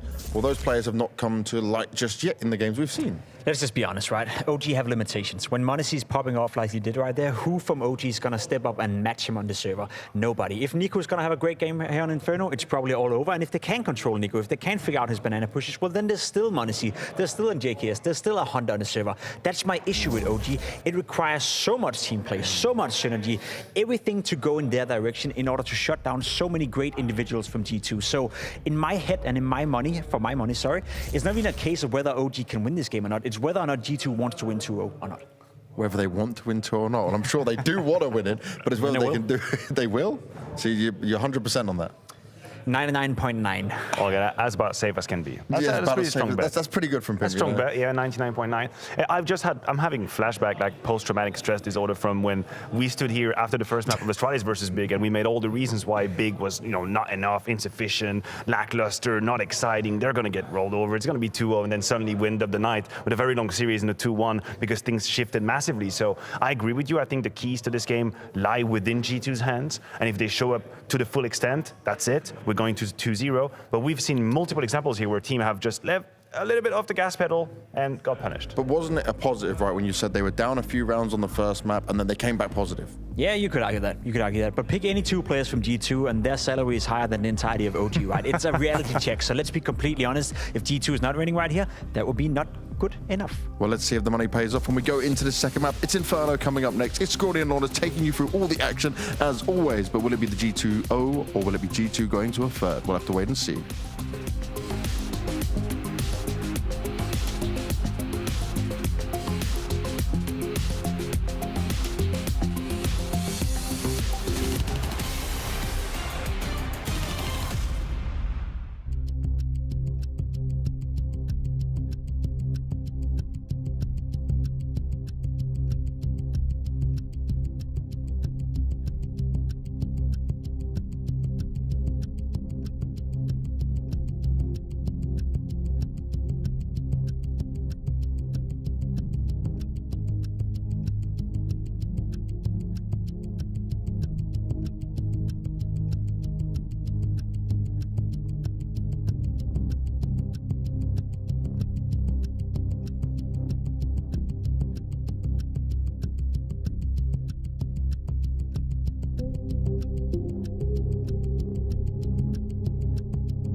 Well, I hope you guys are still enamored with the Modesty show we had on Ancient, because for all we can expect, that's gonna continue here on Inferno.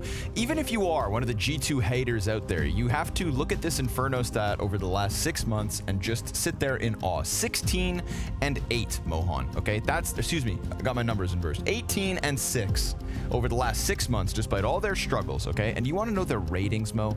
1.24 Monacy, 1.22 Nico.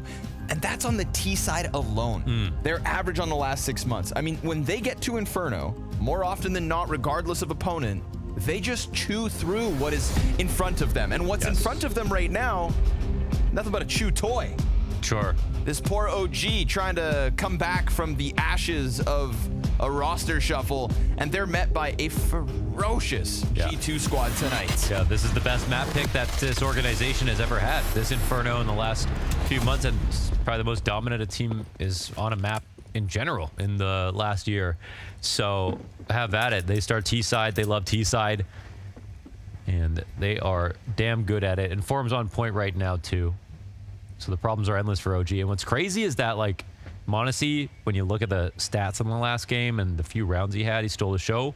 But, like, earlier on, Nico looked like he was going to be that guy. He was going to have 30 kills. So there's still room for that here, as he'll be playing on Banana. Feels like it's going to take some kind of structural collapse from G2 or the best OG we've ever seen to stop this one. That's the paint. That's the picture that's getting painted. Monacy, love the movement, dude. He's so slick, so slick. Now look how scared everyone is. Just drops down. Nico Hunter also comes through. Monacy gets a second headshot on the Glock. I mean, this one is perfect. That's insane. It's perfect. Yeah. They're perfect. So the pathing to mini pit right there, if you come out of the halls, you're doing the same, wow. You're doing the same thing. You know, you're trying to strafe into mini pit. Once you're tucked in mini pit, there's no one big pit. You're such a scary prospect that you can peek at any time. You have a headshot angle, and it's a pretty long one, and you're relatively safe, and the flashes to assist them into the spot, and you saw an X-ray. The CTs are just so scared, like, we got to deal with this now. We got to deal with this now. There's more players coming in from the left, and the craziest part is Monacy does more than enough. Gets 2 kills. They're all facing him. They can't kill him. Updated Unicorn odds, 13-1. It's a really cool play. I don't think I've seen them do that before. That pistol? That pistol, yeah. Coming out of the break with fresh stuff. Is it Hunter that still calls pistols for G2? Oh, yeah, that's right. Because that was a thing for a while. Yeah. I think it's a good way to do it. I mean, it's always nice for an IGL to have, like, someone call ecos for you. Someone to call pistols. Because it doesn't infringe on, like, your greater plan for the half. Yes. But also helps with ideas on those rounds that can get kind of repetitive, especially when you're losing. It sucks to be an IGL and have to call, like, 6 ecos in one half. And you have a scapegoat. If things go wrong, push the blame. Yeah, it's by far the most important part. Keto gets smothered by Monacy on the approach. Another clean one? Yep. No stopping this one. We might get a masterclass. I love jinxing because like the jinx doesn't work. Well, like, jinxes shouldn't work. It's not real. You know what I mean? Yeah. So 16-0. Whoa. You very rarely call your 16-0s because you have a good track record. Yeah, which is crazy. I've sat next to you while you've called a few. This is a big moment for you, viewers. Launders with the round 2 call. Gonna prove that jinxes are not real. Tooth Fairy's not real, Santa's not real, Jinx is not real. Yo, dude, what the? Sorry. Feeling violent today. It's this G2 performance. It's got you all riled up. I completely get it. Yeah. Gives me bloodlust. Yeah. You know? I feel like going out and hitting somebody. I bet against Liquid, and then they owned, and then I said FaZe are mid, and then everyone got mad at me, and so now I'm angry. Santa's not real. Tooth Terry is not real. Who else isn't real? Tupac's still alive. What else? I don't know. I don't want to contribute to this. I'm not crushing any dreams today. Earth is round. Sorry to destroy your dreams.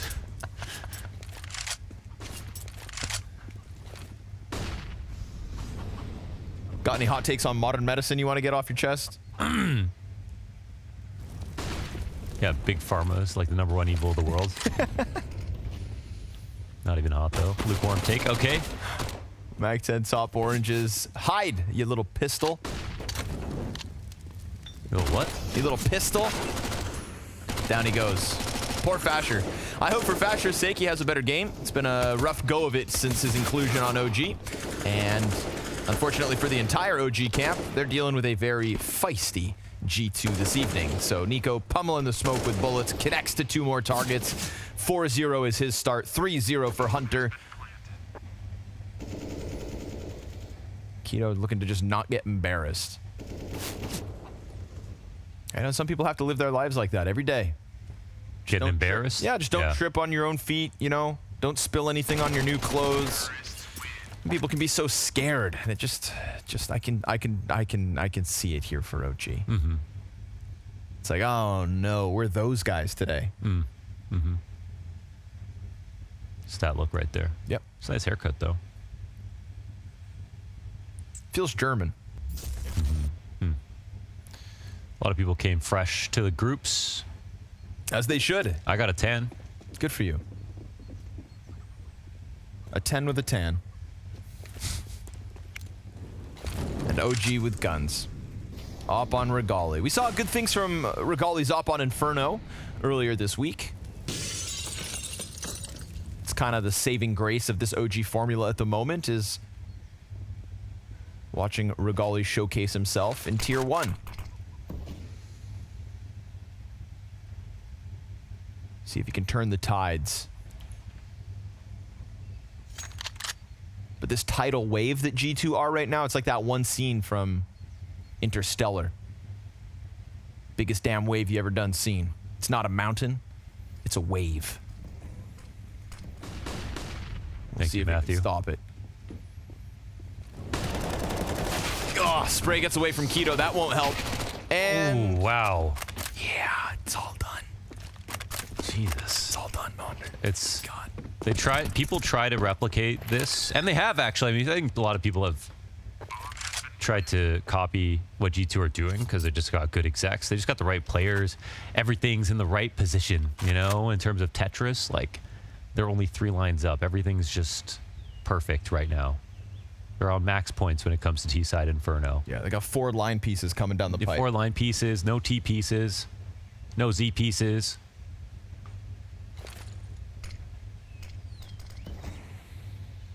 Flow state. They're streets 112 right now on T-side Inferno. They skipped 113.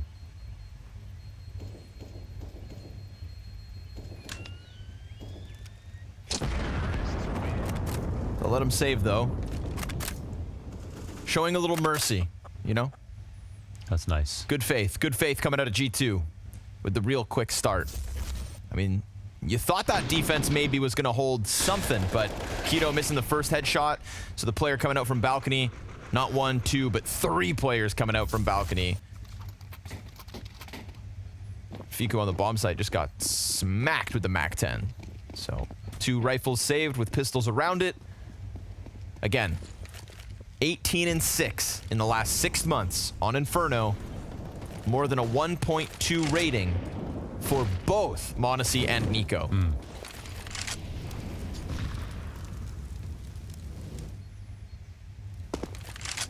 Daunting challenge ahead. Nexus behind sandbags, holds off. It is the solo peek here from Nico. Could definitely get caught off. He's not watching, and there we go. Execution to the back of the head. So 1 rifle's already found its home. Desert Eagle can't hang on. A-site can't hang on. Yeah, they were ready to go on A, even as clearly as it looked like they were testing B and just defaulting. So that's it. Little bit of info into the explode. And just like that, 2 guns left. And they've got all the incentive in the world to simply save. And they'll get hunted because G2 have some money, I guess. Oh, maybe not. No one's going through CT spawn. OG can carry it forward.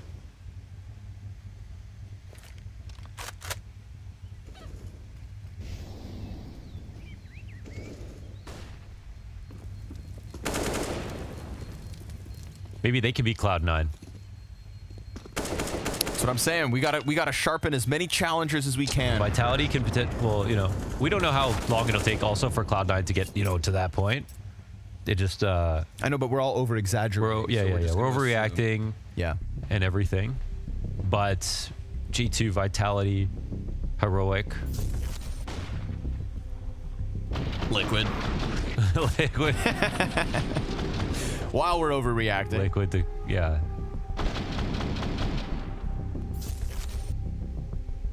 Well, things are shaping up for this season. Yes. To be extra spicy. Yep. The remainder of CSGO. God. And when you least expect it, oh, we're going to dump CS2 in the mix. Wow. You never know when it's coming. Never let them know your next move. We talk about all the teams, of course, that could kind of challenge what's supposed to be this incoming Cloud9 super team. But what about if the game change upsets Shiro's ability, Axile's right? You don't know. You don't know who's going to get buffed? We literally don't know which pros are going to fall off in the next game. Yeah. And which pros are suddenly going to be so much better. I talked to Modesty a bit about it, and he was like, same shit. So I think they're feeling good about, in general, trying it even as something new. Good. It is the first time where we've changed Counter-Strike versions, and the new game is basically just trying to emulate the game that came before it. Yeah. You know, it's trying to be as close as possible. No CS change has ever done that. It's always been, this is a new game. Mm-hmm. Well, it's new, but it's also as familiar as possible. Love that. Oh. Nico, familiar with pressure on Banana. So he knew that they were coming for him. He drops Fasher. And we've got a 4v4 here. Keto in the corner. Hooksy's coming in quick. And sure enough, between the two players on brackets, we've got a chance for OG to win a round early. Hunter slides out balcony, may get caught by the Moto player. Yeah, Fiku's going to make sure that he goes down. And so, suddenly, it looks like 6 rounds into this CT side, OG have got one. Ah, nice round out of Keto from underneath balcony. He sort of fluffed the spray when he was on balcony that last rifle rounds. Got some revenge. It's a shame as well because he was, because he was playing so well on Ancient actually. At least during the first half, things sort of like slipped away from them. Okay, so he did indeed end first map as the top fragger. And the only player not negative.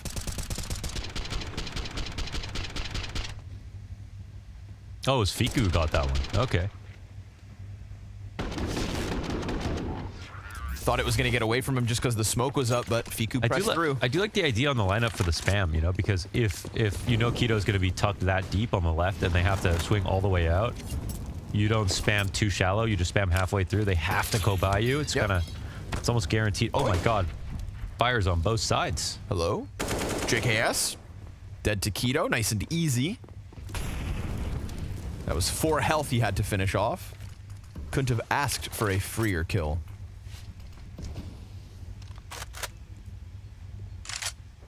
So maybe it is now that the CT side begins. Nico looking over. Oh my God. Love it. Wow, Jump spot to catch Nexa in no man's land.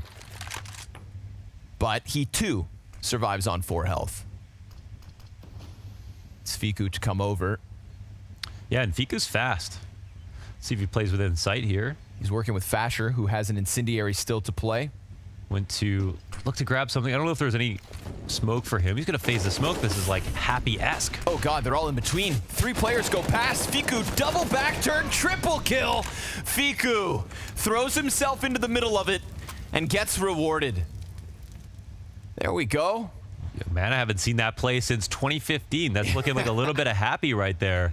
Phasing a smoke on Banana to make that happen. That's how almost all Inferno rounds were won, you know, in the French period of CSGO. So really cool on the timing. Great shots as well. And now Nico, just a prolonged death and loss for the team. Great round out of Fiku. Beautiful play. He's happy with himself, you can tell. The only reason that play kind of fell out of fashion is just because harder to pull off when you knew it was coming. People started dropping flashes as they were running through the smoke, so if anyone was facing forward, they get blind coming in. People kept leaving one back to catch. Usually was Happy from trying to make that play happen. But that's why the meta can be... the the meta can cycle back to things. Things aren't objectively bad and then they get pushed out. They can just be too obvious, and then when they're less obvious again, you can try them again. Right. Cyclical.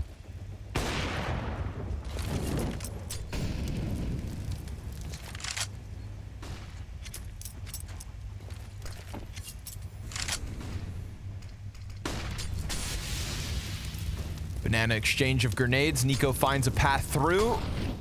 There's a lot of Molotovs falling down from the skies. Just went ahead and dodged 3 mollies like it was nothing. Yeah, he pulls back a bit. Hooksy got hit by the frag. Ooh, Regali dies to m0NESY. Keto was so close to trade that, but Hunter's also in the middle. And that arch peek, Fiku's stuck. He was going to get smoked off. But yeah, they get Got pick control. JKS out from apartments. The bomb routes around through apps. They have a player on banana. CTs are going to overreact, and the T's, oh, they're chilling. JKS. Yes, sir. Man. That's that little pit position, right? Yeah, it's so Take powerful. On your own accord. Controls the arch rotation. Great fights versus the site. It's solid. Little back and forth. Regali missing an op shot. Got chased by m0NESY. Yes, Keto was close enough to trade, but m0NESY also brought back up. And then we had a Fiku versus Hunter moment, but Hunter laid down the smoke and forced Fiku to just fall into the crosshair of JKS. So back to winning ways. A 6th on this T side already. What was your favorite meta in Counter-Strike? My favorite meta? Because there was a time when we started casting like 6 years ago where it's like, you didn't even watch that long. But now you've watched. Yeah, I've watched. It's been like 8 years, basically. Yeah. So what would you say is your favorite? I feel like I'm going to get shade, man, but I enjoyed the Krieg meta. Just mute him. I thought it was fun.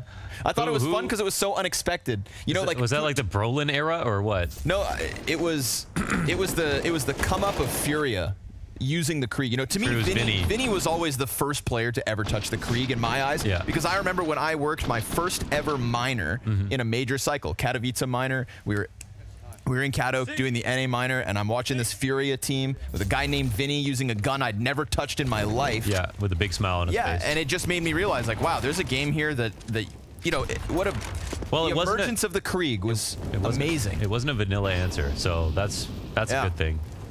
I'm not saying I think it was the best meta. No, your favorite. That's just. I did say that. I asked for your favorite, so. You know, I didn't realize a game could evolve that way. I like that. Okay. Krieg. Well, here's the Nico meta of fighting oppers on top banana as a rifler. He loves to do this. In the situation where he doesn't die doing it as well. And I guess they might not have been able to read the money perfectly here. We see a lot of pistols for OG.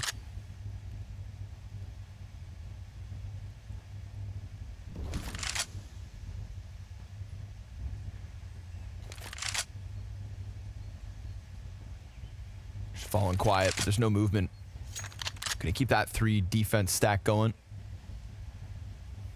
And that's where both guns are. You know, sometimes we see those rifles split up amongst the pistols, but if it's gonna go south for G2, you'd think that happens at the B site. As I say that, Fasher does indeed pull away. Just a couple grenades thrown, makes him second guess himself, smokes come through. It's gonna leave a Deeg stranded on site. Nexa, can you do it on your own? Or is that CT peak massive? Fasher, 4. He floats back and forth, but he comes in big when they need him. Oh, that's massive. Yeah, he found the perfect timing. I was looking at him in CT spawn. I thought he was going back to get a grenade. He throws flash early, but there was no nades to pick up. So he had to just pick the perfect timing. Edge to the corner of the smoke, pushes through, spray transfer, and he's on the board. And we're finally saying his name in a positive light because not a great first map. Not much to say up until this point, but now he's here to play. So that's 2 now. 2 big multi-kills coming out of OG on the front of that B site.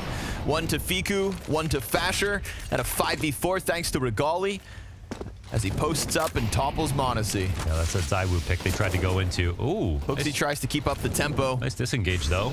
Distracts Keto for the apartments player. Wow. And Hooksy's not going to let off. Love this. Transitioning through. Shot in box to kill Fiku and open A. Just when you think you have a chance to stop them, it's Hooksy that goes charging in. Yeah, man. And he is, when he's playing well, he's obviously very capable. And last map was great for Hooksy as well. This one's doing a bit better too. when things are going right, he cited the fact that JKS was helping him with his aim specifically, like trying to make that a priority and improving his aim in like January, February around Kato, and that's when G2 are the most dominant. Guys like him and all our favorite IGLs who don't frag that well, like they're obviously better at thinking about other people. They're more cerebral. I mean, they're not like this. They don't have the same kind of confidence that star players do. And they usually have to work harder to get their mechanics consistent. You know, you just, one of the situations, very few players can kind of have it all, right? There's Fallen, who was, Glaive was even top 8 in his prime. Fallen was top 2. Or there's like a lot of, there's a few IGLs. Jame is one of them as well, but not everybody's got it like that when it comes to IGLs. And it's clear they've got to work harder to keep their mechanics at a good baseline, but what's important is they recognize it and they do put in the work there. I heard Stanislav talk about how like he specifically takes away from his time preparing for the team to make sure that he can put up as an individual. And I like that philosophy a lot. You know, you could easily just say, oh, well, I'm the IGL, but no. No one wins 4v5 these days, so. It's a nice couple of entries out of him. Is there someone in Boiler right now? No.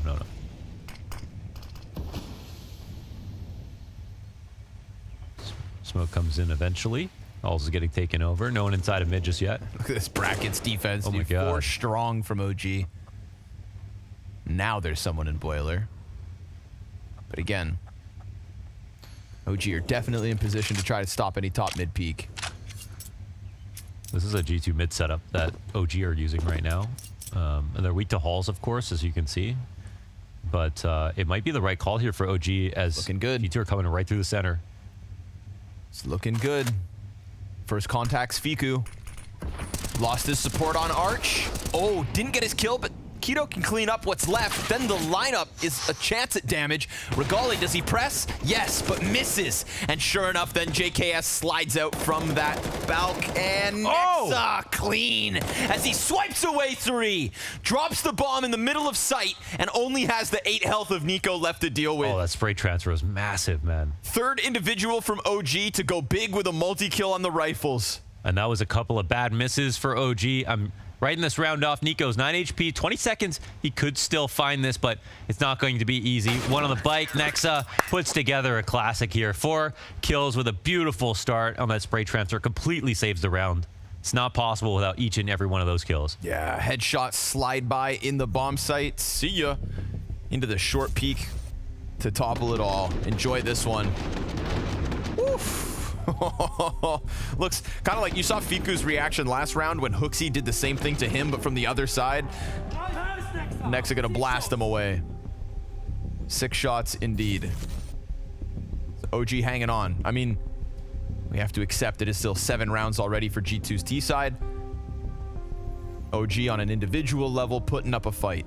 Yeah, and we have seen when you referenced that map record, I haven't looked at it just now, but a lot more of their wins happened earlier on in the year, right? Like they have looked more human, and it's a huge reason they got knocked out of some events that their Inferno started to fall off a little bit, even though they were so powerful on it for so long. So they can't get too comfortable about the fact that they're so good on T sides because they were figured out by one team. I can't remember who it was that we casted. And then I think others started to learn. Heroics beat them twice, including the first time Cloud9's got a win over them, FaZe, Imperial, and Vitality. So yes, Heroic probably cracked the code. It was that, and then even when we saw Imperial do it, I was like, okay. Also, we talk about their 6 losses in the last 6 months.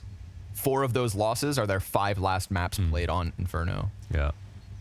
You're dead on. Looking to get that war machine back online. T-Smoke front B site. We've kind of seen B underplayed ever since those kind of near back-to-back pop-offs between Fiku and Fasher. A couple sets of eyes sizing up the B site. And it's a good call to do it. I think maybe in response to the heavy presence we had on Brackets last round. Ooh, Fasher jumped on. At least kills Nico. Hooksy, good recovery as he kind of jumped around oranges and bomb goes down. So very little defense here for OG. Some kind of quick switch mistake. Surely wasn't trying to pull out his knife right there. Really unfortunate considering he's the first and last line of defense on the B site. the round goes with his death, and he at least gets the 1 kill, but that's it. No chance to come back and try this. OG copy and paste their same G2 setup on mid. And it's funny in calling it the G2 setup, but it might have been Nexa's G2 that really started doing that for mid setup in the same way. Yeah, he is playing against his old team here.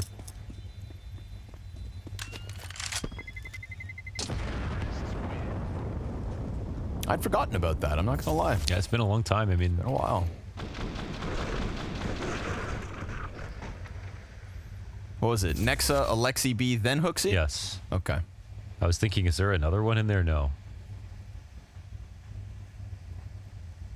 And Hooksy's lasted longer than Alexi did. Yeah. Alexi had like the first 6 months of 2022, I think. Okay. Something like that. So I think Hooksy had all of winter, the Rio major. Yeah, he's 2 majors plus July. So yeah.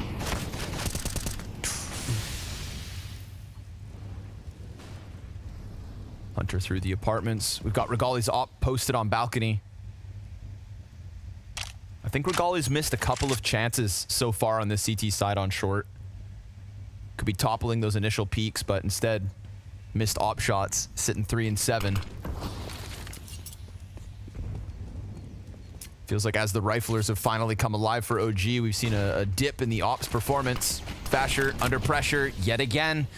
Hanging on to the new box, calling for help. Nexa's looking to wrap around coffins, and Fasher clears the first one, spams on point, and Fasher would have heard it, but he didn't shoot. And Nico decides to take the initiative instead. And as he initiates the gunfight through the smoke, he wins. Nexa pressures bomb, stops the plant, and Nico comes out with a headshot. Clean as can be. As he softens up Fiku, Regali's going to clear the site of all the T's, and now JKS will have to come and join Hooksy if there's any chance left for G2 to take this 13th round. Yeah, they're trying to get a big flank in place, but they really wanted that bomb to get planted, and the coffin smoke came up, so they'll join forces now, but Hooksy's low. He's got an op in hand. Can't say I haven't seen the Hooksy op before. I definitely have, but it's a rarer cameo. JKS peeking to CT. He's been sharp. That's 1 down. But got dinked. Gets a little awkward now with the lowered HP. Regali patient as ever. Bomb's got 4 seconds to spare. Needs that plant. Yeah, he could probably get this. Regali's going to try to come in, but he has to worry about Hooksy. So the plant goes down, and okay, Fiku pushes out to kill them both. Yeah, it's not Hooksy back in the corners. It's not Hooksy hiding banana. It's Hooksy exposed on the wall. And so, quick clear from Fiku. And a 5th to OG.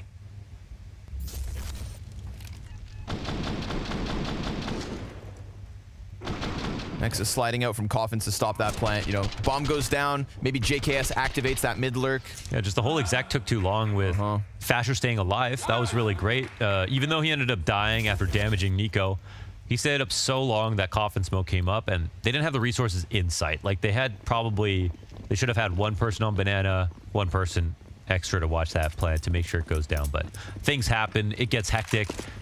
That's CS. Yeah, that's CS. But it looks like all is well with the worlds. Kassad rests easy. Hooksy's on a Tech 9. Everyone else has AKs. 7 rounds back and forth now between these teams. No consecutive round wins. OG hanging on for dear life.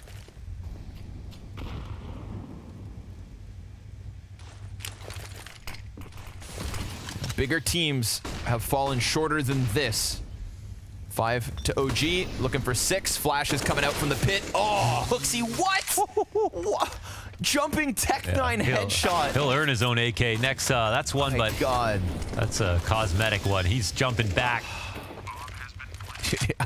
I just feel bad for Fiku. I really do. Their entries are great. Maybe Fasher can pull something off here. He is sliding out with nobody watching him for the time being. But like, there's Nico still in ult, so Nico will come at this eventually, but Fasher's got an opening. I guess they got the guard down towards mid because Nico's been watching this. Yeah. But it's still going to be hard to get. He doesn't think that, so. JKS is holding it from the back corner. If Fasher actually takes a swing at sight. Hunter falls victim. m0NESY then comes out from pit. You know, it's at the final few seconds of the bomb, and JKS, perfection. Wow. Sat back in sight as all his teammates start to scramble and get caught off guard. Who other than JKS to just be goose-egging the bomb and guaranteeing 9. Yeah, he's been a problem all map. And that's 9 rounds. Great entries, great explode on the A site. There are so many great demo rounds, you know, for your team at home to like copy, because like in terms of entry pathing, what people are watching, nade timings, the dry running has been beautiful here for G2. Everything is going off without a hitch, and for the most part it's just been wickedly successful. I think outside of even hitting really hard shots, the timings are the hardest possible to defend against, and that's why most of the kills are going their way. So OG will take a timeout, but still won't be easy. Because they decided not to save last round, tried to press it to get 6, maybe 7. Now we're going to have limitations for OG to close out the half. I'm looking at pistols here for the majority. So all in all, G2 with another excellent T side.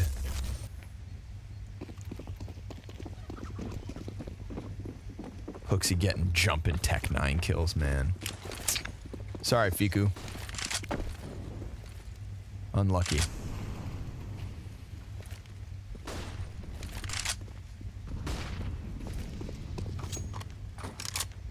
But of course, like you said, when the pathing's that good, give yourself the best chance. Util goes down. Kind of off the mark. Pistols push through, and Nexa brings Hooksy with him. Fiku's up next. That M4 and the MP9, the 2 primaries that OG have to work with, so far removed. Fiku, it needs to be the master class.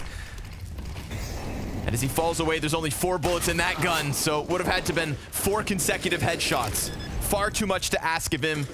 G2 on the brink of 10 on this T side. Not even a kit for the retake. You can smoke off Banana if you're keto. No, excuse me, he's looking for that long flank. But no long con can be played here. No kits. No more rounds either. Get it over, boys. She's toast. And G2 follow through from that ancient performance where OG had no chance to at least an Inferno first half where some individuals popped off here and there. We had Fiku and Fasher inside of this B site with multi-kills. We had that nice one out from Nexa. But even when those stars perform and align, it's only 5 on the CT side.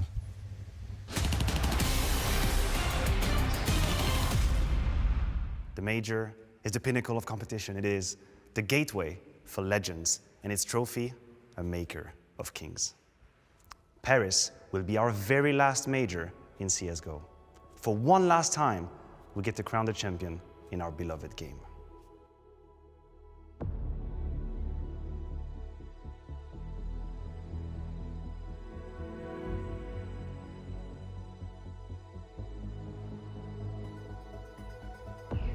Thomas, il est où? CS have been in my life forever. Counter-Strike in my life for 15 years. I've been playing this game for 2/3 of my life. I grew up with Counter-Strike. I didn't really know what I wanted in my life. CSGO was that answer for me. It's what I've always done. It's my whole life. I've done a lot of things in CS and I sacrificed a lot to get there. For me, there's something that activates inside me. I think this comes down to I want it so bad. My life is Counter-Strike and I live and breathe it.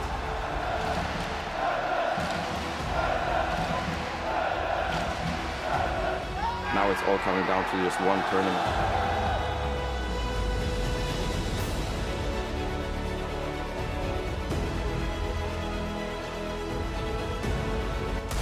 Interesting position. Oh my God!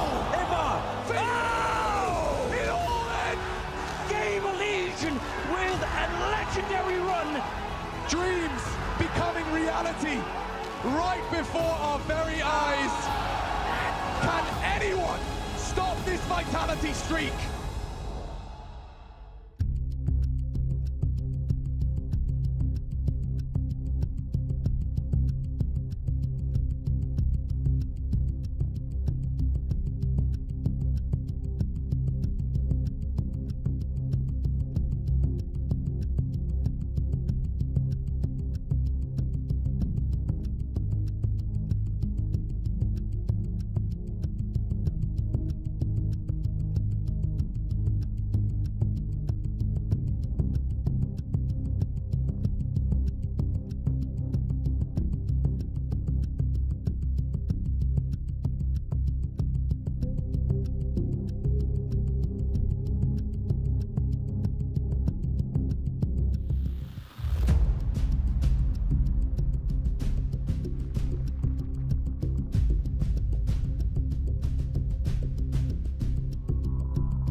Down a map and down 5 rounds. It is a tough night for OG as they have been put up against a ferocious-looking G2. A G2 who only lost 5 rounds on that T side, and 3 of those 5 come by way of individual pop-offs between some of the OG players. Outside of that, round to round, G2 simply better. Simply better, yeah. What you expect, I think it could have been even worse, that's for sure. I mean, it called a 16-0 on round 2, so, you know, maybe that was a little bit too much, but at the same time, 5 rounds, that's actually more than some teams can say when G2 are on form on Inferno. So we'll see what T-side can offer. For some, the easier side. Pasher actually struggled on the CT side last time they played and actually did great finding B entries on T side. Love that. Been waiting for a chance to praise him. We get this nice wrap around through the CT spawn to make Hooksy uncomfortable. Hunter's posted 1 kill. Now all of a sudden, Hooksy trying to stay alive from tree.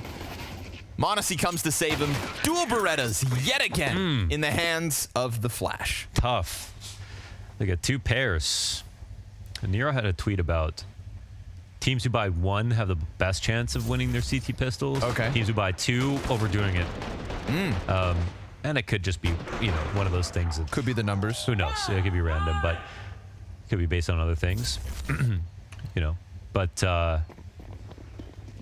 G2 going against the grain here, you know. This is a G2, of course, who is looking to run the lower side of Group C. There is still very much a fast lane entrance to the Blast Fall Finals on the line.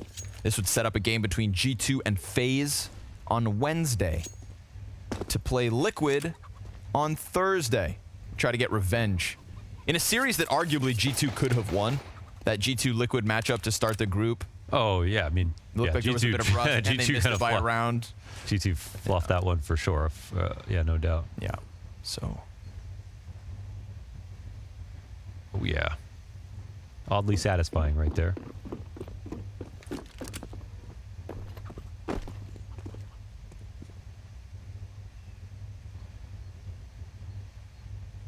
Five Glocks, no flashes, nothing. The meat grinder awaits, gentlemen. Jump in.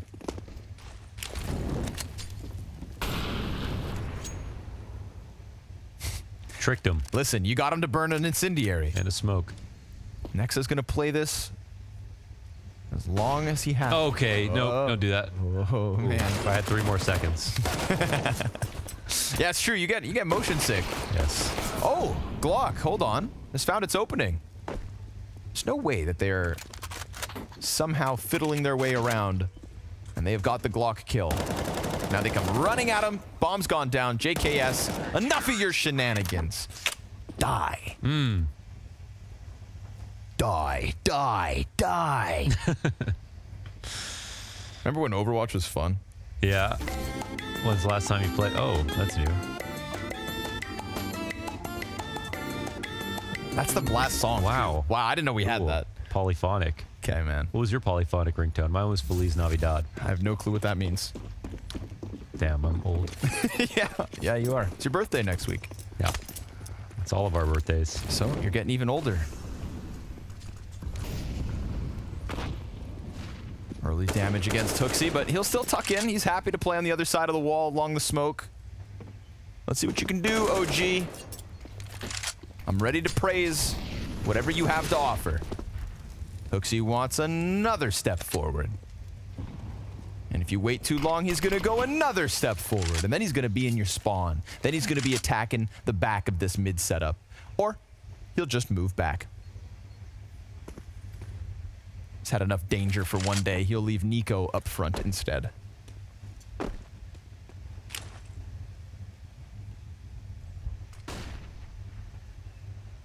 Well, halls could be a great idea here for OG.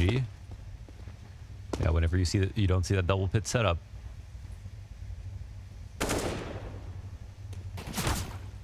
I thought he was going to leave. Some? Come get it. So JKS is watching this at least, but it still can be strong if they get pick control because they swing on lane now. It's tough, and they got out. So, oh, but Regali goes down. m0NESY almost lines up the next 2. Opens the door for Hunter to help out of Arch. They and handled Nico that killed one down well. Banana. He's upgraded into the AK. It's Nexa versus Nico here. Oh my god, bro. You've got him stuck in the corner. Tough, He's tough. on 18 HP. Had to be first bullet, and it was. But he's Nico. It's Nico. Poor Fiku, 14 health, caught out in the open. And so G2 will quickly dispatch of the first gun round from OG. You know, that speaks to how good the rotations are on the map. Of course, like, it was the right call for OG. They kind of got out of halls really carefully, but as soon as G2 started hearing things, m0NESY walking out and then keeping JKS in lane as well as in a safety protocol, and then having Hunter wrap around from Arch with an HE ready to nade pit, it just made that look like there was no advantage at all.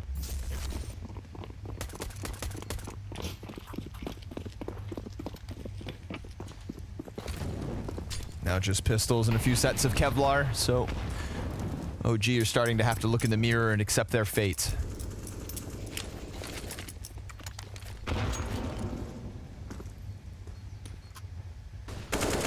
And 4th place in the group as well with a loss here. The showdown awaits.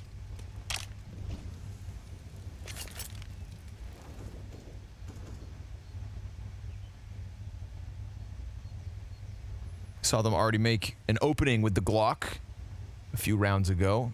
We'll see what utility they can burn. Maybe get a kill. Pop a couple heads on this B site, get a bomb plant. Who knows? But Hooksy's going to keep his head down.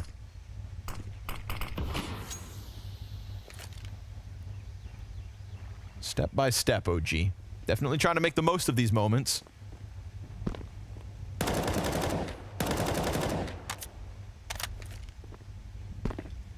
It's important to be present. And to try to make the most of every situation, regardless of the negative ones. Ooh, see, look at that. All of a sudden you catch Nico changing guns and, well, you almost hit him. But sure enough, he'll shoot back. You know, he gave Fasher a fair chance. There's the deagle. It eventually does come through, but he's got a good deagle. A little too late, unfortunately. m0NESY through smoke stops it, and then Nico's still in the sight. So easy. Inevitability of a G2 win here, seemingly step by step, ever closer. Everything's falling into place. Just one more on the tally for G2 as far as they're concerned. Another T-side attempt here for OG, looking for some dignity. Our rule is we don't talk about the comeback until 10 rounds. Yes. Yeah. So get to 10. Forget about that. We'll mention it.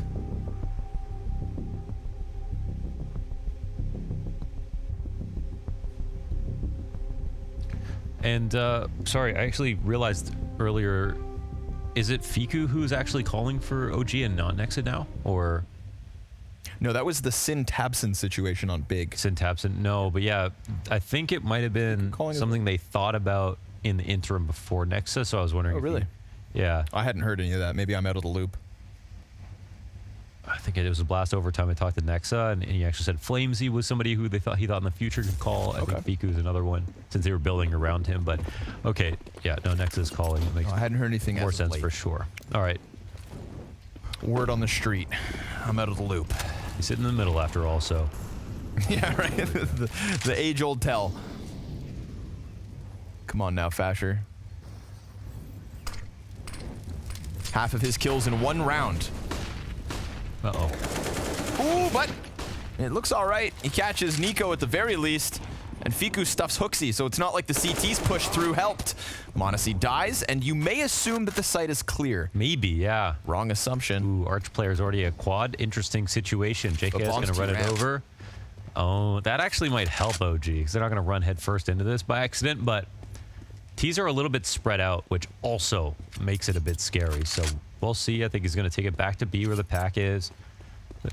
They're holding for the rotation down mid. There's no gamble here for JKS, but now they'll be reasonably worried about quad. So let's see if they even molly it. Do have full kit of utility, Hunter. He's not going to throw his emo pillar smoke.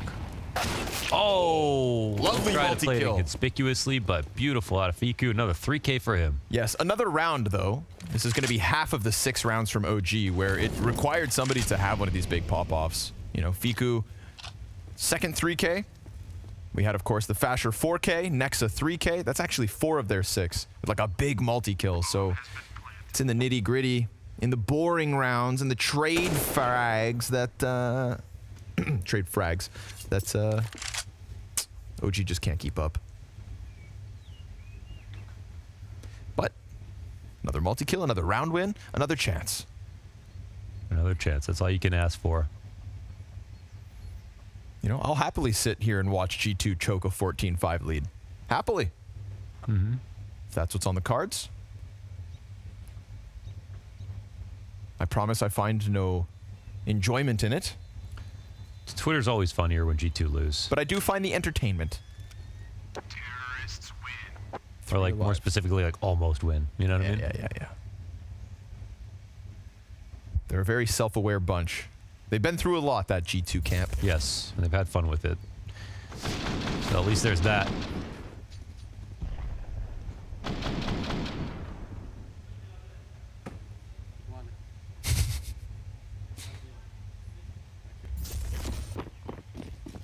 Sharp shot from Fiku to close it. Maybe Hunter didn't use his nades because he wanted to catch them off guard, but just made the Fiku push all the easier. Still plenty of weapons here for G2, of course. Chucking nades down mid and not setting themselves up for any overt banana aggression. It's just Nico. I've done that mentally. It's because of Fiku. I'm just not play-by-play, so I don't have to talk as much, but mentally I've done that. It's the Rainwalker of our match. Right? Yes. Yeah. I felt those guys struggling earlier. We haven't had to cast Liquid yet. Liquid Twitter guy is how he introduced himself to me, but he said that Rain, he said it was a Zelda reference, something like Rain, like to Wind Waker. Here we are. But I don't know.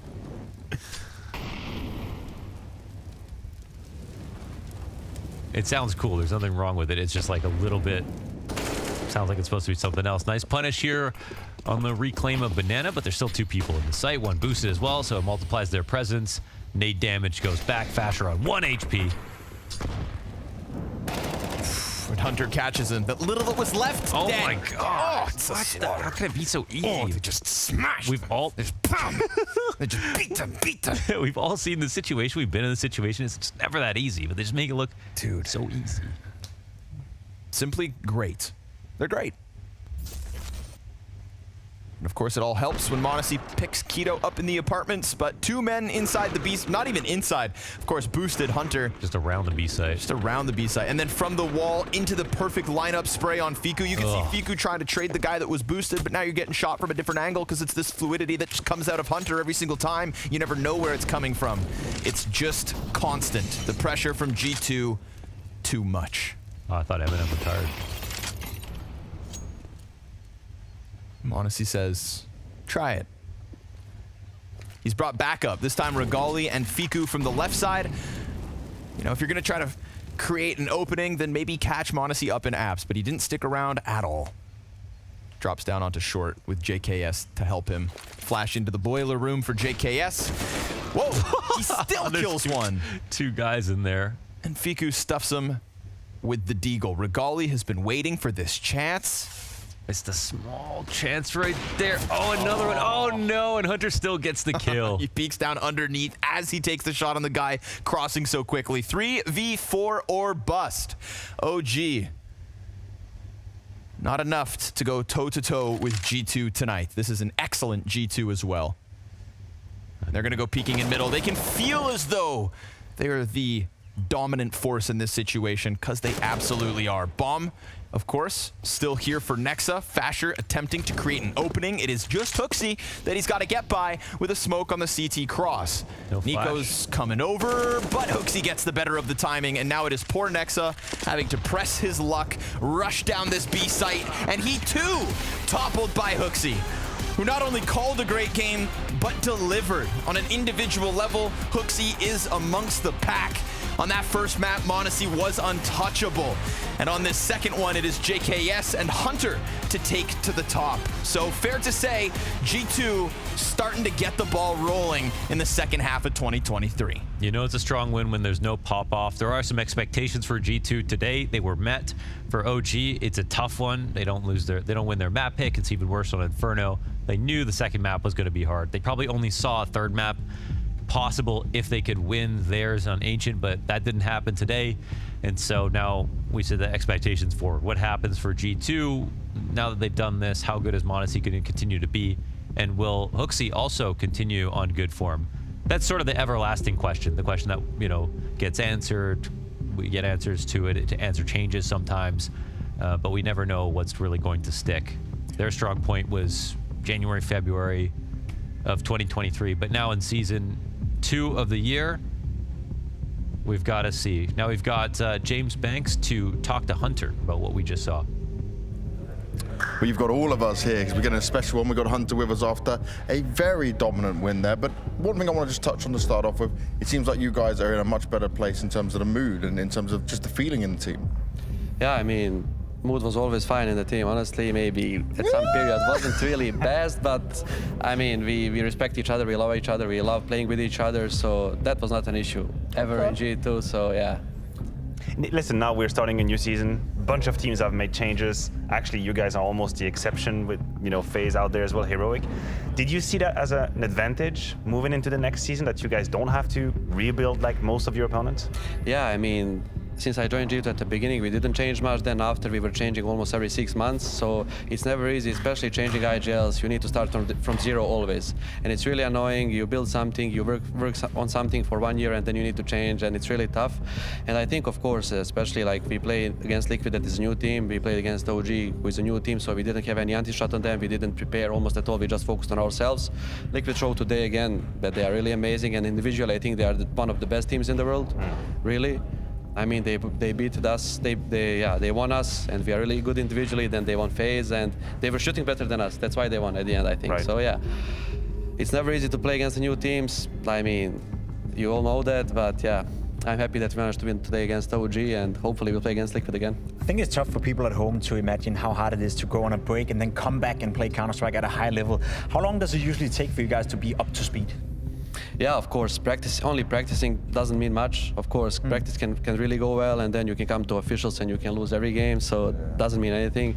From practice, you learn a lot. From officials, you learn a lot. From practice, I mean, you just practice things, that's all. And it's good because Blast is kind of event that you just play group stage and you cannot go out. Even if you are last, you can still have this last chance to play, and that's really important. So yeah, we have time to get used to it, and the biggest challenge for us will be Cologne. Now, I want to also ask Hunter, right, when it comes to, you said about you guys not having a boot camp before and then coming in and using this as a boot camp. Not having a boot camp, do you think that's why you felt like you did at the beginning? Yeah, if we are a new team, for sure we would have a boot camp, but we already practiced a lot and we know everything, so we just had a couple days of practice from home before coming here, and then here every time we can have for practice, we practice. Every time we have a day off, we practice full day. Okay. So, and we have a lot of days where we are off on this event, so that's kind of a good thing. And from our experience from January, where we went from bootcamp to here, it wasn't easy, because you are 30 days off and you are with the boys 30 days, of course, and these things are not going well. You are mad at each other sometimes. I mean, that's normal in all sports, not only in CS. So yeah, we learned from that, and I think that's good that we are using this event kind of for additional bootcamp. And we have one last question for it from our Blast TV viewers at home, and they asked if you or anyone else on the team has a lucky charm or anything. Lucky charm? Yeah. I don't know. I don't know, honestly. Anyone have something like, I don't know, like a superstition they do before a game? Some things you believe in, that you're gonna win, something you wear. You need to do every time? No, honestly, when we lose, we all kind of we are changing jerseys. So if we lose one game, then we change jersey for sure for the next time. And then if we are winning, we are keeping this jersey. Sometimes someone is not spelling really good, but it's okay if we are winning. So many G2 jerseys are needed for you guys, just in case. But if it's not a good time, you just have one. Yeah. There we go. I like it. Hunter, thank you very much for your time. Well done on getting the win today. Thank you, guys. Keep things moving forward.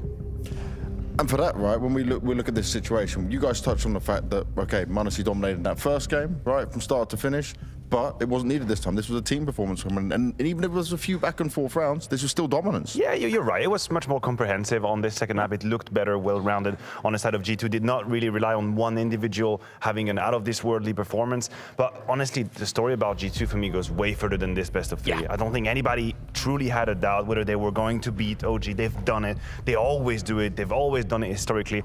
The question is where they at now. And I think we got a couple of answers from Hunter as well. What's the mood at? Where's the motivation at? How do you feel about the team? The words were great. I would love to see it actually translate into action in the next few weeks, but he gave us the right answers. Yeah, I agree. I agree. It was a positive experience to watch G2 play. And yes, winning against OG in itself, it doesn't change our narrative at all. But the way they did it, you know, it was a very convincing fashion. This game on Inferno, there was never any doubt that G2 were going to win sooner or later. So for my money, this was a positive experience coming out of G2. Way, way better than we saw on day one. As Hunter said, you're coming in, this is sort of the boot camp for them. They're slowly but surely getting into it. So I'm sure the G2 we see today is going to be much, much better in a couple of weeks. For OG though, right, this proved that, okay, you can say tactically they weren't there, you can say many other things around it, but for me was you didn't have enough punching power at any point in either of these games. No, and it is going to be the story of OG in most, if not all of the matchups that we have here at Blast. It's just the matter of the quality of the field, right? There aren't that many teams where I would say, well, OG have the skill advantage over them. You can make a case maybe for a couple, that's it max. So you rely on two things. You either rely on a crazy momentum picking up and Nexa calling great, the same way he did in the first half of the first map against FaZe, that's one option, or you have individual popping off. Hegali's done it a couple of times, but that's kind of about it. It's kind of about it. It's been limited in terms of output for the rest of the team. If anything, Keto has been more solid than I thought he would be, but the rest has left us wanting so far. It's going to be tough, OG. I think we entered into the tournament saying that they're going to fight for relevancy. They're going to fight to stay part of the top circuit, fight to stay a team that we can believe in top 10, top 15, and that's going to be a long, long fight for OG. It's not going to be easy for them. They lack firepower, but we'll see what Nexa can do with this squad over time. Well, let's remind ourselves everything that's going on within Group C and see where we're at when it comes to it. Because right now, FaZe and G2 clashing. Ooh, that's an exciting one. That's one we like. That's not too bad of a best of three, honestly. Thinking about like how both these teams haven't had the prettiest of prettiest performances, but they're coming on different trajectories. G2 bit reinsurance here against OG, whereas FaZe left us very much sad and disappointed in that Liquid game. So I don't know. I mean, the jury's out on that one. And here we have the gauntlet teams so far. All the teams that finish in last place. Astralis, a little bit of a surprise in there. OG, we kind of expected it, and EG, most likely all expected it. Yeah, listen, I would like to lie to you and pretend like I know every single group, so I can tell you exactly what's going to happen. I do believe Astralis will have a relatively favorable matchup. The Group A, from the bottom up, isn't exactly incredible, so maybe, just maybe they move further. We'll have to see how it goes. The gauntlet does give them plenty of chances with it, but let's see how we did as talent when it comes to our unicorn predictions. Damn it. Oh, you've been overrun here. Yeah, I took Look at Scrawny, big brain. It's mind-blowing for me to say that I took a risk on betting on FaZe. Like, what world do we live in? I took a risk. I thought Liquid would be the outlier. I sat in my bedroom thinking, you know what? Maybe I should pick Liquid. I can see the upset coming, but that's kind of a risk. I'm gonna stick with FaZe. And at the end of the day, it's only two of us. Stupid bees. Stupid bees, I like it. You are the vitality bees, you two. I am a stupid bee. Time to go to sleep. But before you go to sleep, CS Money Play at a Daytime. Time for you guys to rap God your way through this madness. Who we got? Yeah, let's see what we got for our third contender right here coming in. CS Money Player of the Day. The first one would be Karrigan with a nice ninja defuse. It's technically a 1v4. I have no idea what Team Liquid were doing in this situation, but Karrigan, the big brain, makes it happen, puts a smoke on the bomb and does it very simply. Sits there with a USP and he's just diffusing all over the place. That was a big bomber for Liquid. Guys at home, if you plan for CT spawn, don't go into connector! Anyway, moving on to Monacy, of course. Second choice here at the end of the day. Crazy ace he's got in that pistol round with the Glock. 3 kills in about 7 seconds. Pin up the dualies. That's a fourth. And then when you got 4, you have to go for the 5th. I think it's the rule of Counter-Strike. Way to drop a 30 bomb. Next one online would be Nexa or Sexa. Call him what you want. He had a nice highlight play today with the M4A1. 4 right here. He's transferring into the side. That is beautiful from Nexa. A 4 kill in this round that made the game at the point a little bit competitive, but it was all they ever wrote for OG. Who are you going for with that one, boys? Oh, well, I mean, Monacy took over. That was crazy. I mean, in the context... Really? That was a beautiful spray transfer from a player that we don't normally see do that. You can just walk over there. Pimp's wrong. Go over to Instagram, Blast Premier. You can have your vote, and you know what that choice will be. It'll be Monacy. We're just persuading you the whole way through. Do you know what's next? It's my time. It's the Maersk MVP time. Let's see how things have changed up. And well, right now, Nico has joined into the mix. There's still a lot of Vitality players. They've had some of the easiest games going, and Stown has been dominant. We saw him jump up there yesterday. So let's take a look at Mr. Nico, because even on Ancient, Monacy may have overshadowed him at times, but Nico was there wrecking them from left, right, and center, looking oh so good with a rifle. We mentioned how many multi-kills this man was getting, and it was absolute dominance, which he continued going on to Inferno. Danny did a little segment on it. He is a very unstoppable force when he gets going. You have to try and find a way to shut him down, and well, when it's OG, they didn't have a a chance. They couldn't shut him down. And Nico, well, he got to do Nico things. And that is our Maersk MVP potential, but Zywoo still way in the lead. Yeah, he's pretty up there in terms of stats, but we have to wait a long time to see Vitality. I know. Wednesday, I think. But they're having the chill time, man. Getting to rest. You know, they've done it. You don't know the groups, but you know exactly what Vitality is playing on. Well, I have an alarm on my phone. You know, it rings He's like, anytime. and it says, Zywoo, Zywoo. That's what I wake up to, actually. Yeah, every morning. That's what I wake every up to. morning, just to make you happy. And I'm just wake up. Oh my God! Okay, it's time to wake up. All right, no more singing on here. Let's have a look at what tomorrow's schedule is going to give us. Actually, so I don't want to talk about today anymore. It's about today. What about today? No more today. Tomorrow, what we have is Complexity taking on NIP to open the day up with, and that one is going to be a nice little rematch on the cards. Well, Big get to face off against Na'Vi for the first time. You know, they met their match with Heroic. They did better than we expected on their second map yesterday against Astralis, and now they're going to take on a Na'Vi who look beatable. Well, hopefully Na'Vi will look better than they did last time we saw them. I think they're going to struggle a little bit against Big Sorry, but I wouldn't be surprised if Na'Vi takes a win there. Let's see how it goes, boys. Thank you for having me. Hopefully you don't have to put on me anymore tomorrow. Hopefully I'll be back to my normal role. We'll see how it is. If not, Frey gets another day off. See you tomorrow.